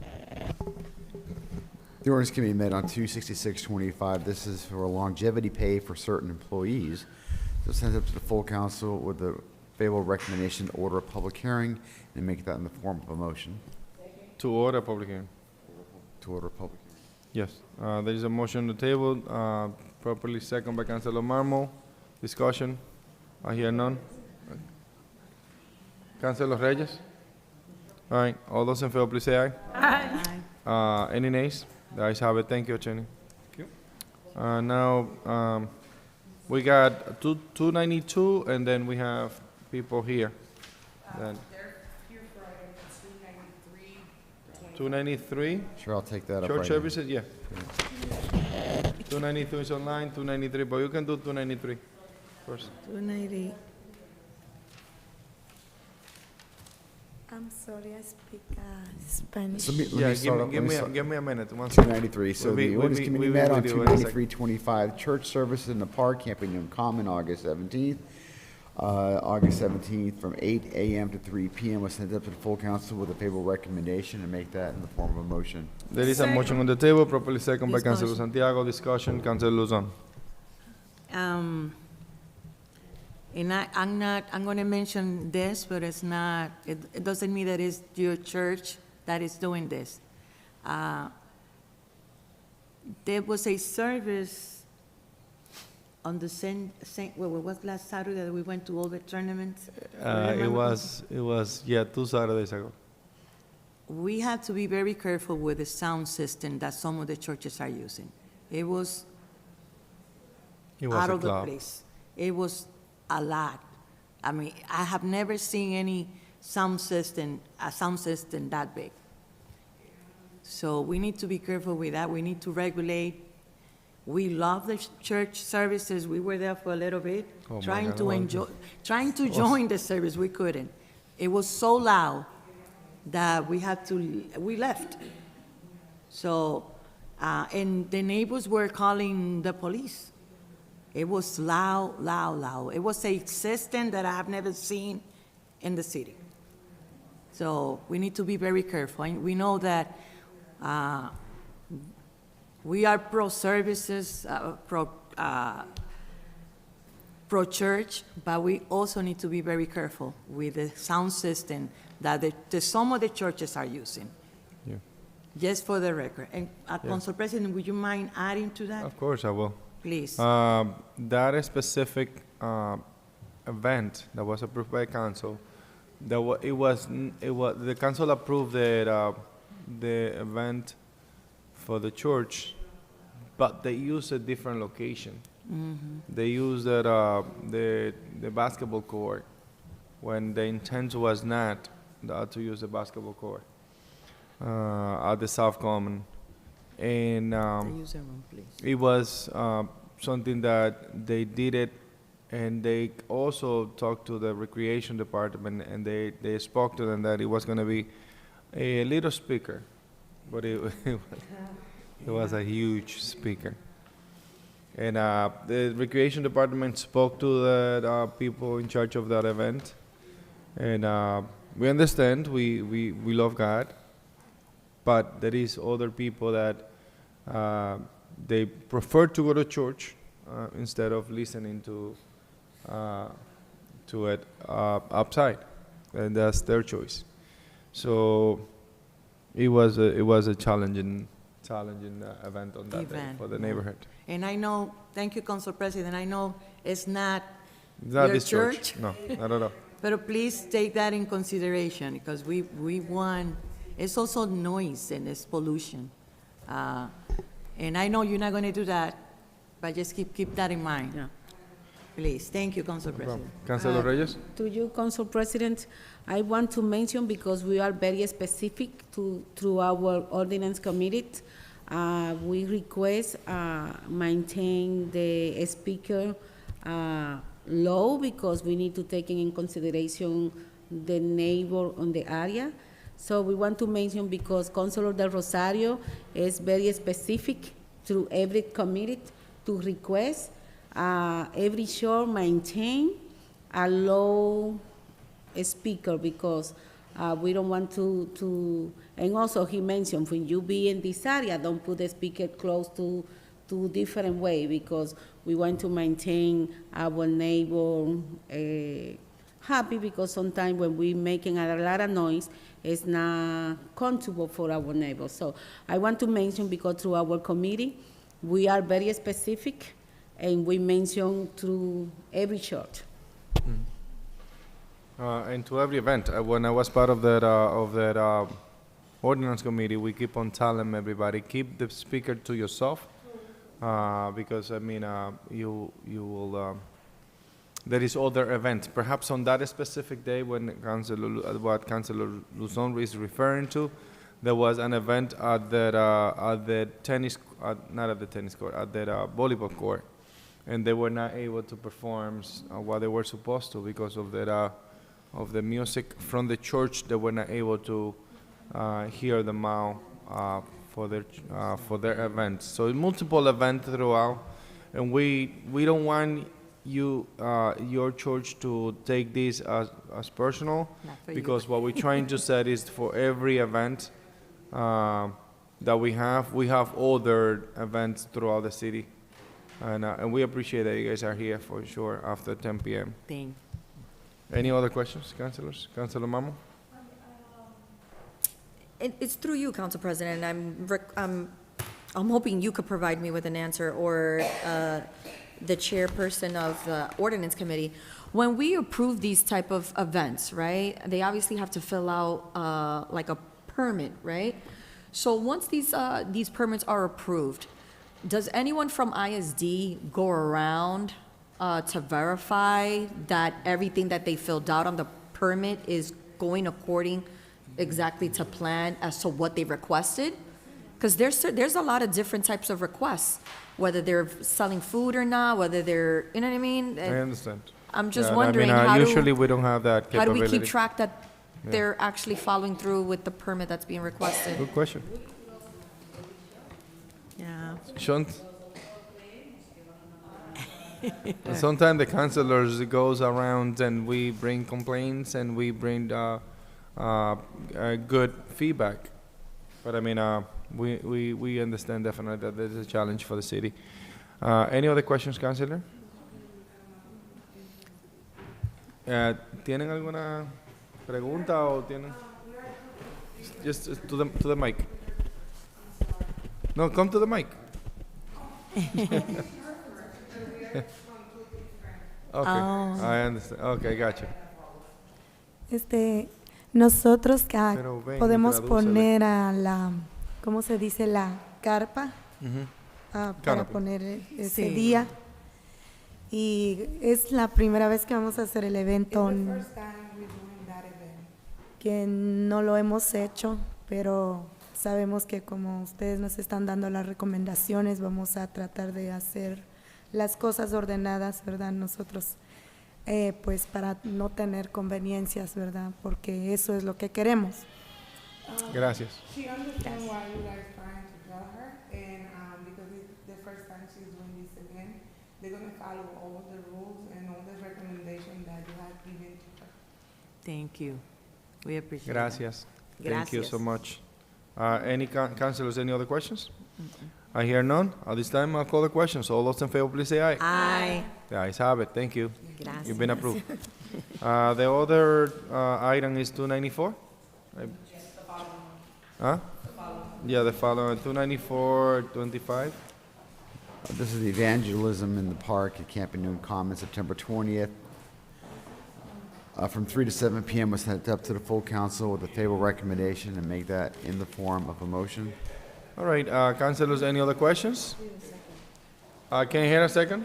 Second. Properly second by Councilor Reyes. Disculpe Yes. una pregunta. Sí. ¿Para cuándo nos van a dar el permiso? Oh, ya. Desde hoy. Ya lo Ya lo Ya tiene. lo tiene. No necesito una hoja o algo, ¿no? No. Is she need any copy or something? No. She should go to see Alexa at Recreation. You should go, usted tiene que ir a donde Alexa, en el departamento de recreación, en el centro. Y ella le va. Sí. Thank Ahí me you. van a dar el Y cualquier cosa usted mira el video y le enseña, mire el video. Thank you. Gracias. Thank you. Gracias. Item 294-25, I mean, we send situation. You guys get it. I mean, we've been, getting some complaints. Thank you. No, you don't have to. It was not your church, but I mean, I'm Any other- sorry, Council President. No, that's You fine. don't have to. We just wanted to put it out there as Yeah. a recommendation. All right. 'Cause that's it. Any other questions, councilors? I hear none. All those in favor, please say aye. Aye. The ayes have it. Now, we have somebody online. Councilor LaPlante, do you mind taking item 292-25? This is Chico's summer shootout at O'Connell Park. I'm sorry. No, go I'm here. Espérate, Nilsa. If you have like a paper with the rules. Oh, Oh, that's a good question. Yeah. So next time, if someone from our church, another fellow wants to do a service, I can give them those rules and what is the process and what they need to do. yeah. Go to the recreation department and they'll follow up with that condition of this permit. Use this as a template, and then you can explain the other churches as of how you went through, how you fill up the application. And the most important part, what we're concerned is that maintain the speakers and the music to yourself at all the time, and because that's the intent. The intent is to keep it for the church. All right, thank you so Thank you. much. Appreciate it.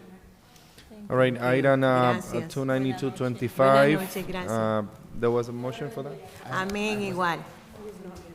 Not yet. I was almost there. All right. Yeah. Councilor I'll try LaPlante.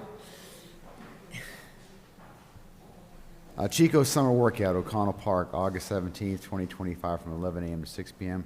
Send it to full council with a favorable recommendation and make that in a form of a motion. There's a motion on the table, properly second by Councilor Santiago. We have. That was, can I Nika. speak? That was changed to August 16 with Eileen Bernard and with the Recreation Department. Nilsa, give me a minute. We haven't finished clarifying that the motion and the second. Give us one more second, okay? There is a motion on the table, properly second by Councilor Santiago. Councilors, any questions in regard to this specific event? I like to, I think what I'm hearing is that this is actually for the 16th rather than the Yeah. 17th that I just mentioned. So I'm Then, going to amend my own motion for To the the 16th. 16th. Yeah, All right.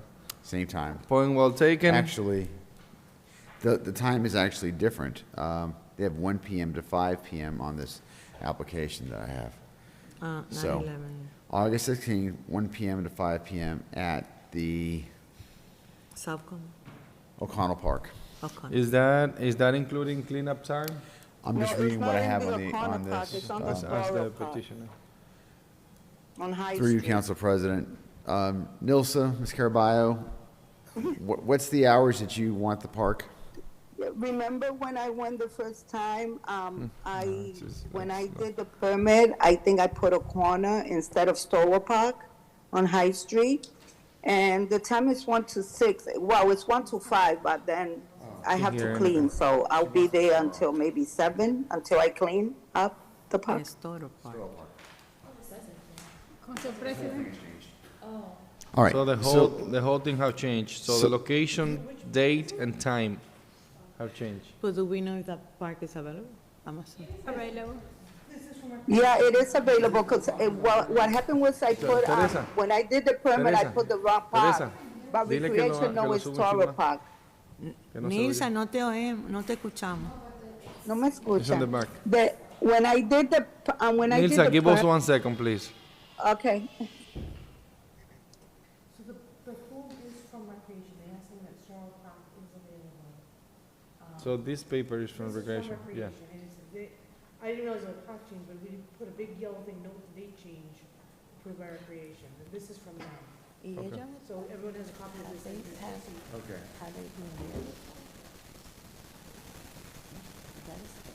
Son concept. So Nilsa, can you speak a little to see if we can hear you now? Okay, can you hear me now? Yeah, we can hear you. Okay, when I went the first time in front of I think Councilor LaPlante and 2 other, when I did the permit, I put the wrong park, but it's a Starwood Park, and Recreation know about it, so it's available the 16. Oh, okay. I feel like I was at a church service for a second. So I changed it with, Oh, my God.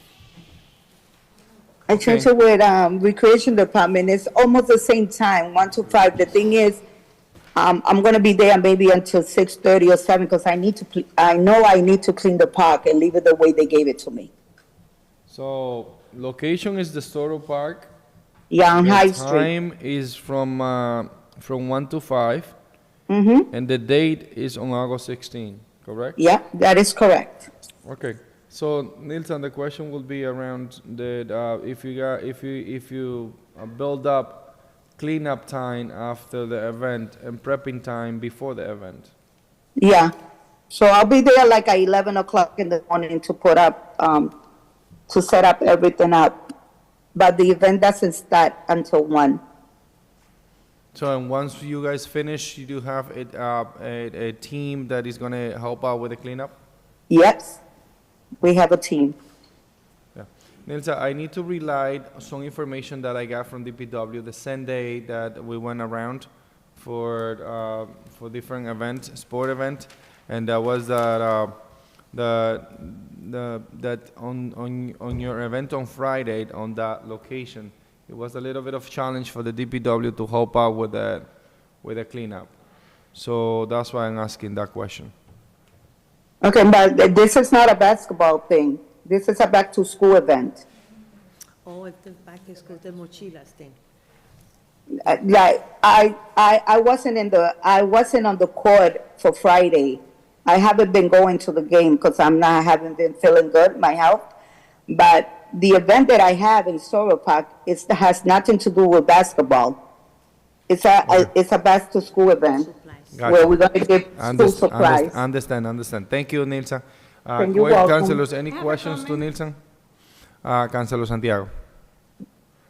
Yes, I would like to say thank you, Nilsa, for doing that one and Chico Summer Shootout, this organization. And I would like to invite our colleagues to visit this event. That's the first time you do it at the Storo Park, and you are you are doing for many years ago in another park, and I appreciated you take our district to do your event. I went there last year and the year before, and that's beautiful event. And the activity that you have is very helpful for the kids. They enjoy it a lot. And you offer free backpack and the haircut for the kids, braids for the girls, and that's beautiful event. Thank you so much, and thank you for choosing the Storo Park. Thank you, Councilor Santiago. Councilors, any other questions? I'd like to amend my motion for the third time. Councilor Plant? Sure. This is a Chico summer shootout. It's going to be Saturday, August 16th, 2025. I'm going to take a leap here, 11 a.m. to 5 p.m. on August 16th. To 6? To 6, August 16th. And then make that in the form of a motion. There's a motion on the table being amended, properly second. Any other discussion? I hear none. All those in favor, please say aye. Aye. The ayes have it. Let's go to the top of the agenda, Councilor Plant. Ordinance Committee. Thank you. Thank you, Nilsa. Gracias. 11125, handicap parking, 42 Ames Street, was sent up to the full council with a favorable recommendation to order a public hearing. That's the motion. There's a motion on the table to order a public hearing on item 11125, properly second. I hear, and there's no questions. All those in favor, please say aye. Aye. The ayes have it. Item 22025. How about 12025 is 50-minute parking 127. Holly Street in front of Wilson's Auto Service. Was sent to the full council with a favorable recommendation to order a public hearing. That's the motion. All right, the motion is to order a public hearing. Properly second, discussion. I hear none. All those in favor, please say aye. Aye. The ayes have it. Item 19325. To remove handicap parking at 3 Danforth Street was sent up to the full council with a favorable recommendation to order a public hearing. That's the motion. All right, there's a motion on the table, properly second. All those in favor, please say aye. Aye. The ayes have it. Ana Javier, do you have anything for us? Give me 1 minute, Councilor.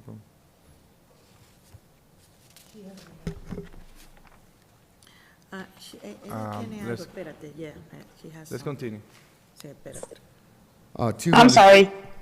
Uh, I couldn't get myself off of mute. What is the item? Of No, your it's a event? new, it's actually one of the new items. I probably don't need to be here. I just like to show up in case. All right. No problem. Thank you. We continue with the agenda. You have something on the new business. Thank you. 225-25 is 30-minute parking on Essex Street between Winter and Oxford Street. Sent up to the full council with a recommendation to order a public hearing. That's the motion. All right, there's a motion to order a public hearing, properly second by Councilor Santiago. All those in favor, please say aye. Aye. The ayes have it. 220 Any nays? The ayes have it. 220-25 childcare parking, 140 Exchange Street. Sent up to the full council with favorable recommendation to order a public hearing. That's the motion. All right, there's a motion on the table, properly second. Any discussion? I hear none. All those in favor, please say aye.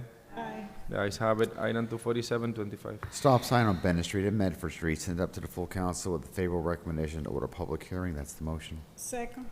And there's a motion to order a public hearing, properly second, discussion. I hear none. All those in favor, please say aye. Aye. The ayes have it. Item 24825. Stop sign on Bennett Street and Water Street. Sent up to the full council with a recommendation to order a public hearing. That's the motion. All right, there is a motion on the table, properly second, discussion.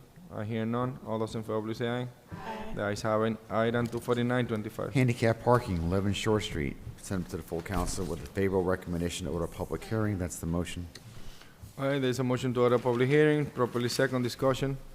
I hear none. All those in favor, please say aye.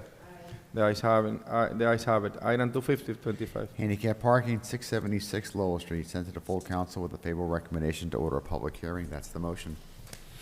There is a motion on the table. There is a motion in front of us, properly second by Councilor Reyes. Discussion. I hear none. All those in favor, please say aye. Aye. The ayes have it. Item 25125. Handicap parking, 177 Garden Street. Sent to the full council with a favorable recommendation to order a public hearing. That's the motion. All right, there is a motion on the table, properly second, discussion. I hear none. All those in favor, please say aye. Aye. The ayes have it. Item 25225. 7 Packer Street. Send up to the full council with a favorable recommendation to order a public hearing. That's the motion. All right, the motion is to order a public hearing for handicap parking located at 7 Parker Street.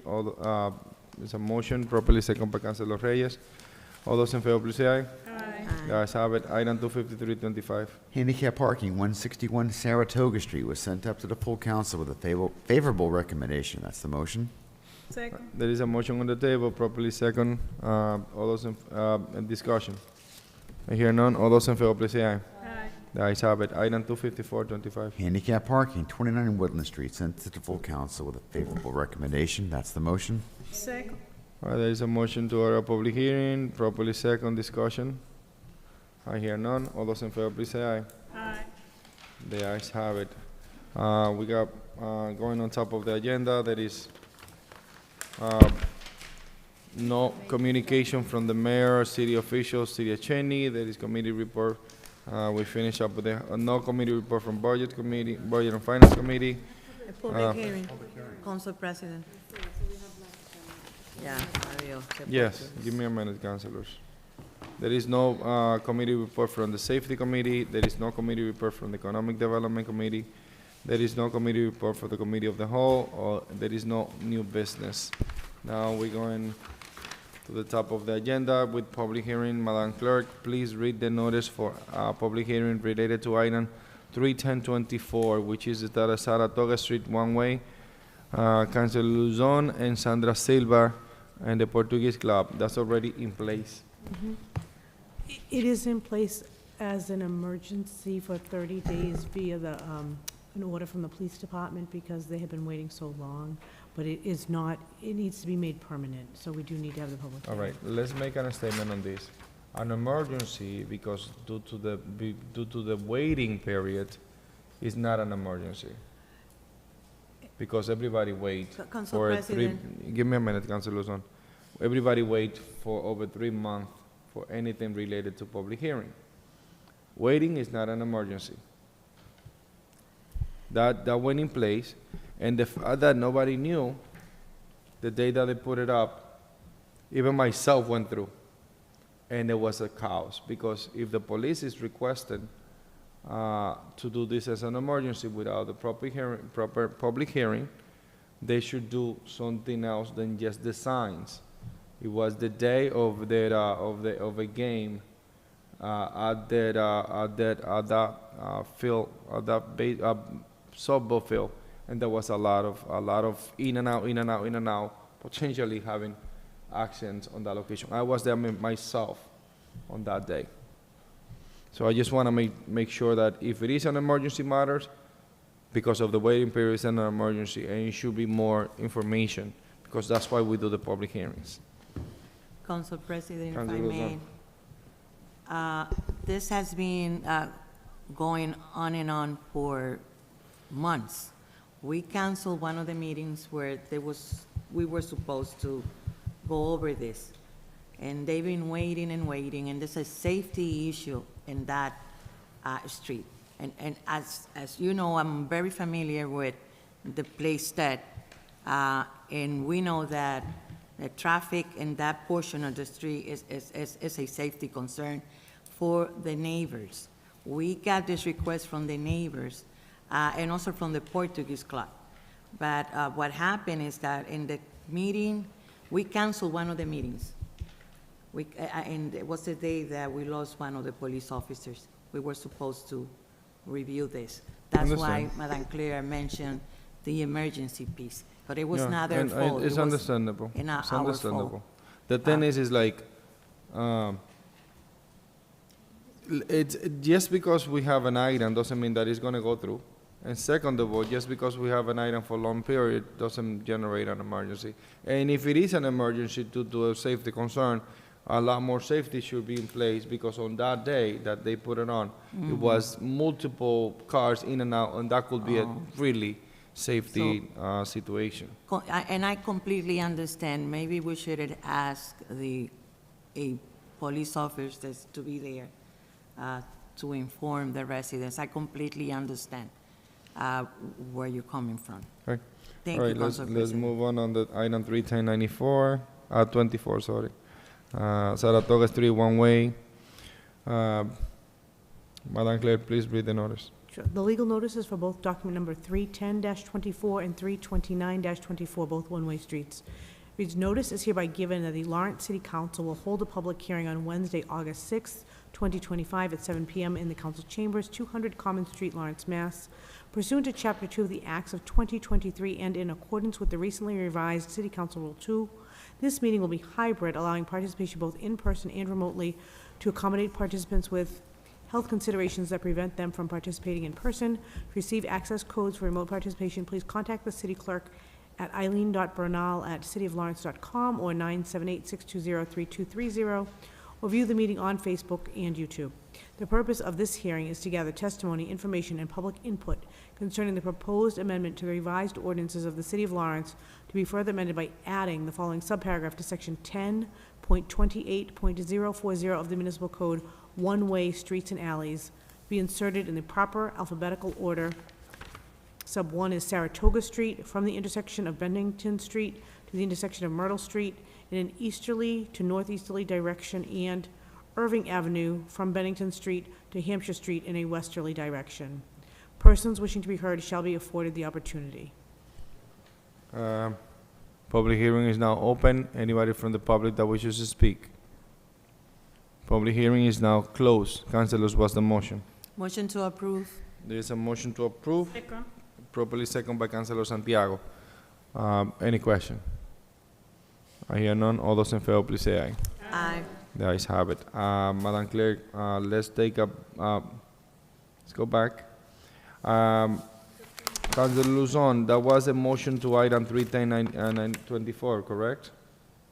310, say that again? 310-24, that was, your motion was related to that item? Yes. Okay, now we need a motion for item 329-24, Irving Avenue, one way. Can I get a motion for that? There's a motion to approve, properly second discussion. Council President, We is call, that a public hearing? we read the public hearing for those Okay. two items. Item 310 and 329. Okay, So my now we apologies, need a Council motion President. for each individual one. Uh, So there is a motion to approve item 329-24, properly second. Who was the second? Councilor Santiago. Any questions? I hear none. All those in favor, please say aye. Aye. The ayes have it. Yeah,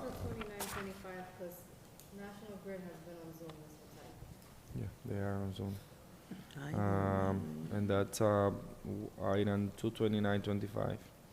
Yeah, Madam Clerk, do you mind reading that item 229-25? Like, to waive the preamble? There is a motion to waive the preamble. Can I hear a second? Properly second. Discussion. There is none. All those in favor, please say aye. Aye. The ayes have it. Item 229-25, Madam Clerk, please read the notice. The purpose of this hearing is to gather testimony, information, and public input concerning a petition presented by Massachusetts Electric Company doing business as National Grid, requesting the City of Lawrence, Mass. by and through the City Council members for permission to locate poles, wires, fixtures, and/or underground conduits, including any necessary and sustaining and protective fixtures along and across the following public ways. This is document 229-25. It's to install 2 JO poles on Stearns Avenue. The reference is 309-92841. It was referenced by David Johnson of National Grid. Copies of the relevant plans for all of the above referenced petitions are on file with the Office of the City Clerk and may be viewed upon request. Persons wishing to be heard shall be afforded the opportunity. Public hearing is now open. Anybody from the public that wishes to speak? We have National Grid on Zoom. Do you have anything to add? Yep, I'm just here representing National Grid at 1101 Turnpike, North Andover. It's just as you read, we will be installing these 2 JO poles to support a new building on 13 Wall Street. Right. No. The thing is, it's not controlled from there. All right, Councilor, public hearing is now closed. Anybody, public hearing is now closed. Councilors, what's the motion? Motion to approve. There is a motion to approve, properly second discussion. I hear none. All those in favor, please say aye. Aye. The ayes have it. Thank you, National Grid. Ryan. Thank you for your time tonight, guys. Have a good one. All right, now, Madam Clerk, please read the notice for item 11925.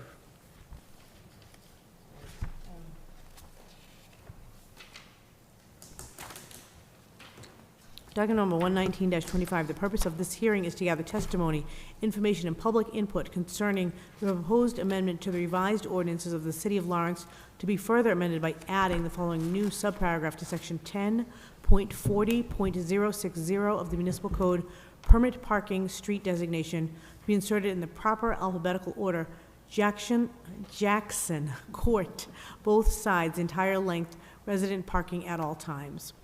Persons wishing to be heard shall be afforded the opportunity. Public hearing is now open. Anybody from the public that wishes to speak? Public hearing is now closed. Councilors, what's the motion? Motion to approve. There's a motion to approve, properly second by Councilor Santiago. Discussion. I hear none. All those in favor, please say aye. Aye. The ayes have it. Madam Clerk, please read the notice for item 150, 194, and 21925. Documents number 150-25, 194-25, and 219-25. The purpose of this hearing is to gather testimony, information, and public input concerning the proposed amendment to the revised ordinances of the City of Lawrence to be further amended by deleting the following subparagraphs to section 10.36.340 of the Municipal Code, handicapped parking. Documents 150-25, Ames Street, west side, from a point 14 feet southerly of the intersection of Kenwood Street to a point 34 feet southerly of the intersection of Kenwood Street. And document number 194-25, North Boylston Street, northeast side, from a point 130 feet northwest of Man Street to a point 150 feet northwest of Man Street. And then document number 219-25, Exchange Street, west side, from a point 85 feet south of Myrtle Street to a point 105 feet south of Myrtle Street. Persons wishing to be heard shall be afforded the opportunity. Public hearing is now open for item 150, 194, and 21925. Anybody from the public that wishes to speak? I hear none. Public hearing is now closed. I will entertain a motion for item 15025, the removal of handicap parking located at 264 M Street. There is a motion to approve. Properly second. Discussion. Just to be aware of the situation, councilors, when we receive an item for removal from a constituent, it could be that that parking is affecting the person. So we need to somehow get some type of check on that. I don't know how, but I mean, we need to, because it could be that I don't want handicap around. Just to put it up there for potential issues. So, councilors, we have a motion on the table, properly second. Discussion. There is none. All those in favor, please say aye. Aye. The ayes have it. Item 19425, the removal of handicap parking located at 3 North Boylston Street. Councilors, what's the motion? There is a motion to approve, properly second by Councilor Marmo. Discussion.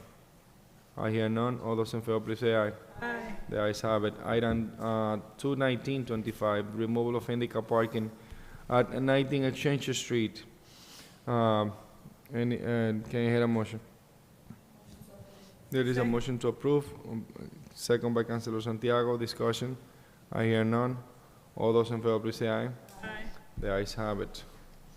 So now we're going to new business. New business. Proposed change to the noise ordinance, 0904-040, enforcement provisions. That's going to the ordinance committee. Item 30225, approval of contract more than 3 years for lead inspection contract. That's going to the ordinance committee. Item 30325, removal of handicap parking at 1416 Cluster Street. Ordinance Committee. Item 30425, handicap parking at 121 East Haver Street. That's going to ordinance. Item 30525, Speaker River Cleanup, Manchester Street, September 20, 2025, from 7 a.m. to 3 p.m.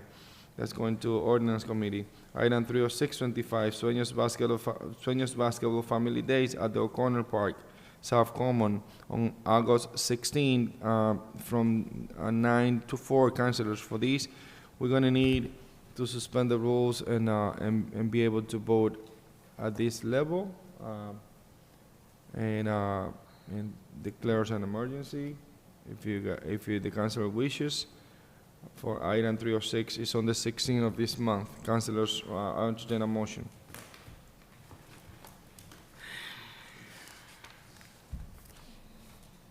We need to declare this item as an emergency and be able to vote to entertain it today. There's a motion to declare this as an emergency due to the reason is for the convenience of the community. Properly second by Councilor Mamor. Discussion. Councilor LaPlante. If we're going to do something as an emergency, it just makes sense for the applicant to be here.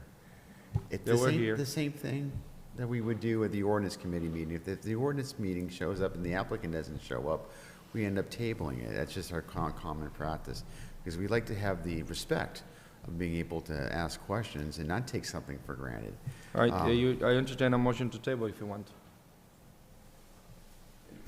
Well, I just... I mean... I can't make a motion. You've asked for discussion, so I'm providing some discussion as to what I'm thinking about it.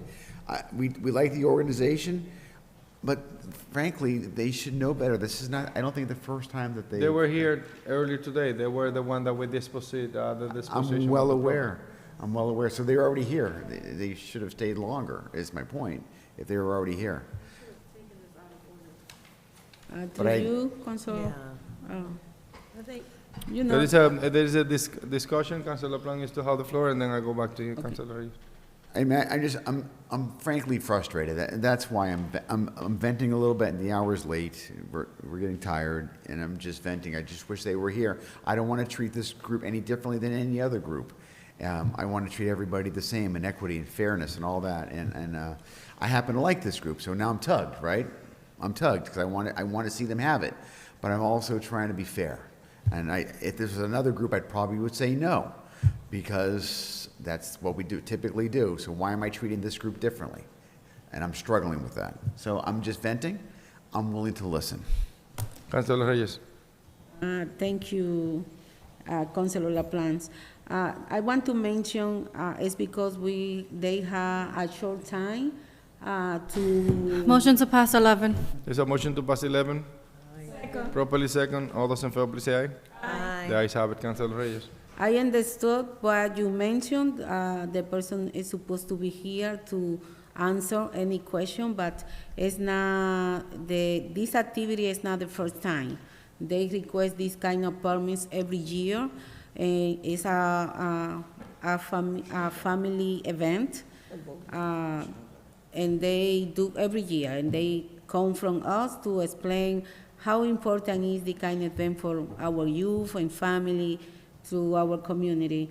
That's why I asking to declare an emergency, because it's on August 16, it's very close. I think they don't have time to be through our ordinance committee and then approve it for our next full council meeting. That's why I asking you, taking that in consideration. Thank you. All right. Councilors, any other questions? I hear none. I call the questions. Madam Clerk, please call the roll to declare this an emergency. Councilor Levy is noted as absent. Councilor LaPlante? No. Councilor Luzon? Yes. Councilor Del Rosario is noted as absent. Councilor Santiago? Yes. Councilor Marmol? Yes. Councilor Reyes? Yes. Council Vice President Infante? Yes. Council President? Vote yes. What's the count? 6-3, with the 2 absent and the 1 no. So 6 in favor and 2 absent and 1. What is the requirement? 6 for an emergency, so we have 6. Motion carries. So, councilors, what's the motion? There's a motion to approve, properly second. Any discussion? I hear none. All those in favor, please say aye. Aye. Any nays? The ayes have it. Item 30725, Recovery Month celebration at Greenwich Park on September 6, 2025, from 8 to 4 p.m. That's going to go to the Ordinance Committee. Item 30825, local acceptance of Massachusetts General Law, Section 40, Massachusetts General Law 40, Section 70, regarding the school bus violations detections monitoring system for illegal passing of the school bus. That's going to the Ordinance Committee. Item 30925, Lawrence Young City Council Ordinance. That's going to the Ordinance Committee. Item 31025, the authorization to spend $381,287 of FAA grant funds for federal project RWY 5 end of drainage project. That's going to the Budget and Finance Committee. Item 31125, approval to file bond authorizations applications for the construction phase of the April Administration Building Project. That's going to the Budget and Finance Committee. Item 31225, authorization to pay prior year's bill, $947.60. That's going to the Budget and Finance Committee. Item 21325, resolution honoring Lawrence firefighters, Juan J. Jimenez. That's going to the Ordinance Committee. Item 31425, resolution honoring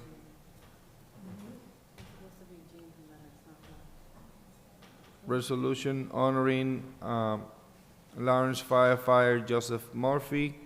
That's going to the Ordinance Committee. Item 31525, resolution honoring Lawrence firefighter Wilson Ventura. That's going to the Ordinance Committee. Item 31625, issuance of Liberty license, Floating LLC, Sergeant Mark. That's going to the Ordinance Committee. Item 31725, Con Amor del 90, community picnic en el Parque Julia Silverio, August 23rd, 2025, from 11 a.m. to 6 p.m. That's going to the Ordinance Committee. Item 31825, a stop sign at Berkeley Court, where it meet Berkeley Street near the intersections with the park, with Parker Street. That's going to the Ordinance Committee. Item 31925, proposed ordinance establishing a minimum residency requirement for political candidates. That's going to the Ordinance Committee. Item 32025, review and update canon ordinance to incorporate changes from the Mass General Law. That's going to the Ordinance Committee. Item 32125, resident parking at Dole Street. That's going to the Ordinance Committee. Item 32225, resident parking at Cypress Ave. That's going to Ordinance Committee. Item 32325, resident parking at Water Street, South Side from 34 to 82. That's going to Ordinance Committee. Item 32425, resident parking Bay State Road, West Side, 60 feet. That's going to Ordinance Committee. Item 32525, resident parking Water Street, East Side, 230 feet. That's going to the Ordinance Committee. Item 32625, childcare parking of 41 Forbes Street. That's going to the Ordinance Committee. Item 32725, remove childcare parking signage at 41 Taylor Street. That's going to the Ordinance Committee. Item 32825, handicap parking at 65 Willow Street. That's going to the Ordinance Committee. Item 32925, handicap parking 55 Saunders Street. That's going to Ordinance Committee. Item 33025, confirmation appointment of Anne Marie Daglan to the Lawrence Cultural Council. That's going to the Personnel Committee. Item 33125, confirm temporary appointment of Carlos Matos to the LRA, completing the terms related to of Sara Perez. That's going to the Personnel Committee. Councilors, date for the Ordinance Committee. Council President, I'd like to make a motion to reconsider my vote on 30625. I'm on the prevailing side. There is a motion to reconsider on item 30625. Can I hear a second? Thank you. We can take a vote. There's a motion to reconsider, properly second.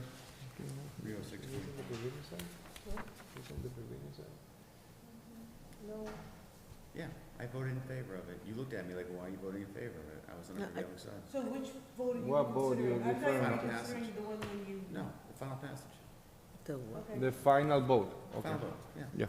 So the motion to approve, you Right. want to I'll reconsider, reconsider, okay. Item 30625 on the motion to approve. There is a motion to reconsider, properly second by Councilor Santiago. Discussion, there is none. All those in favor, please say aye. Aye. The ayes have it. Any nays? The ayes have it. Councilors, you willing to reconsider your vote? So I'm looking for a motion. My concern is this. I just was looking at the application again. One of the things that we don't want to see is a conflict. I don't know if there's anything scheduled at O'Connell Park at the basketball court on that date. I don't have that Give us scheduled. 1 second, we potentially have the answer. Okay, good. They have the yellow sheet from the recreation. So they have no We do. conflict. It's not in our packet. It is in your package. It is? I'm gonna look again. Because whatever was here is what got scanned. It's not. All right, but we do have the permit. That's fine. We do have it? Yes. Oh, I'm sorry, you know why? Because it's under new business, so you don't have the new business in your package. Right. I apologize. It is with the new business, but it's not in your binder. Yeah. All right, what's the But motion? But it's free? It's free. It's available? Yes, free is available. That's fine. I just needed to get clarification on that. I'm gonna vote yes on this, but I didn't have that. So now we need a motion to approve. Can I have a motion to approve? There's a motion to approve, properly second discussion. I hear none. All those in favor, please say aye. Aye. Any nays? The ayes have it. All right, councilors, what's the ordinance committee? Next Tuesday, 7 o'clock. Next Tuesday at 7 p.m. Personnel Personal Monday at 5:30. and budget and finance. 5:30. Monday at 6:30. You got the date? Any other subcommittee? No, I mean, we potentially have that. Okay, got it. All right, no problem. All right, motion to adjourn. There's a motion to adjourn, properly second discussion. All right, all those in favor, please say aye. Any nays? The ayes have it. Thank you, councilors.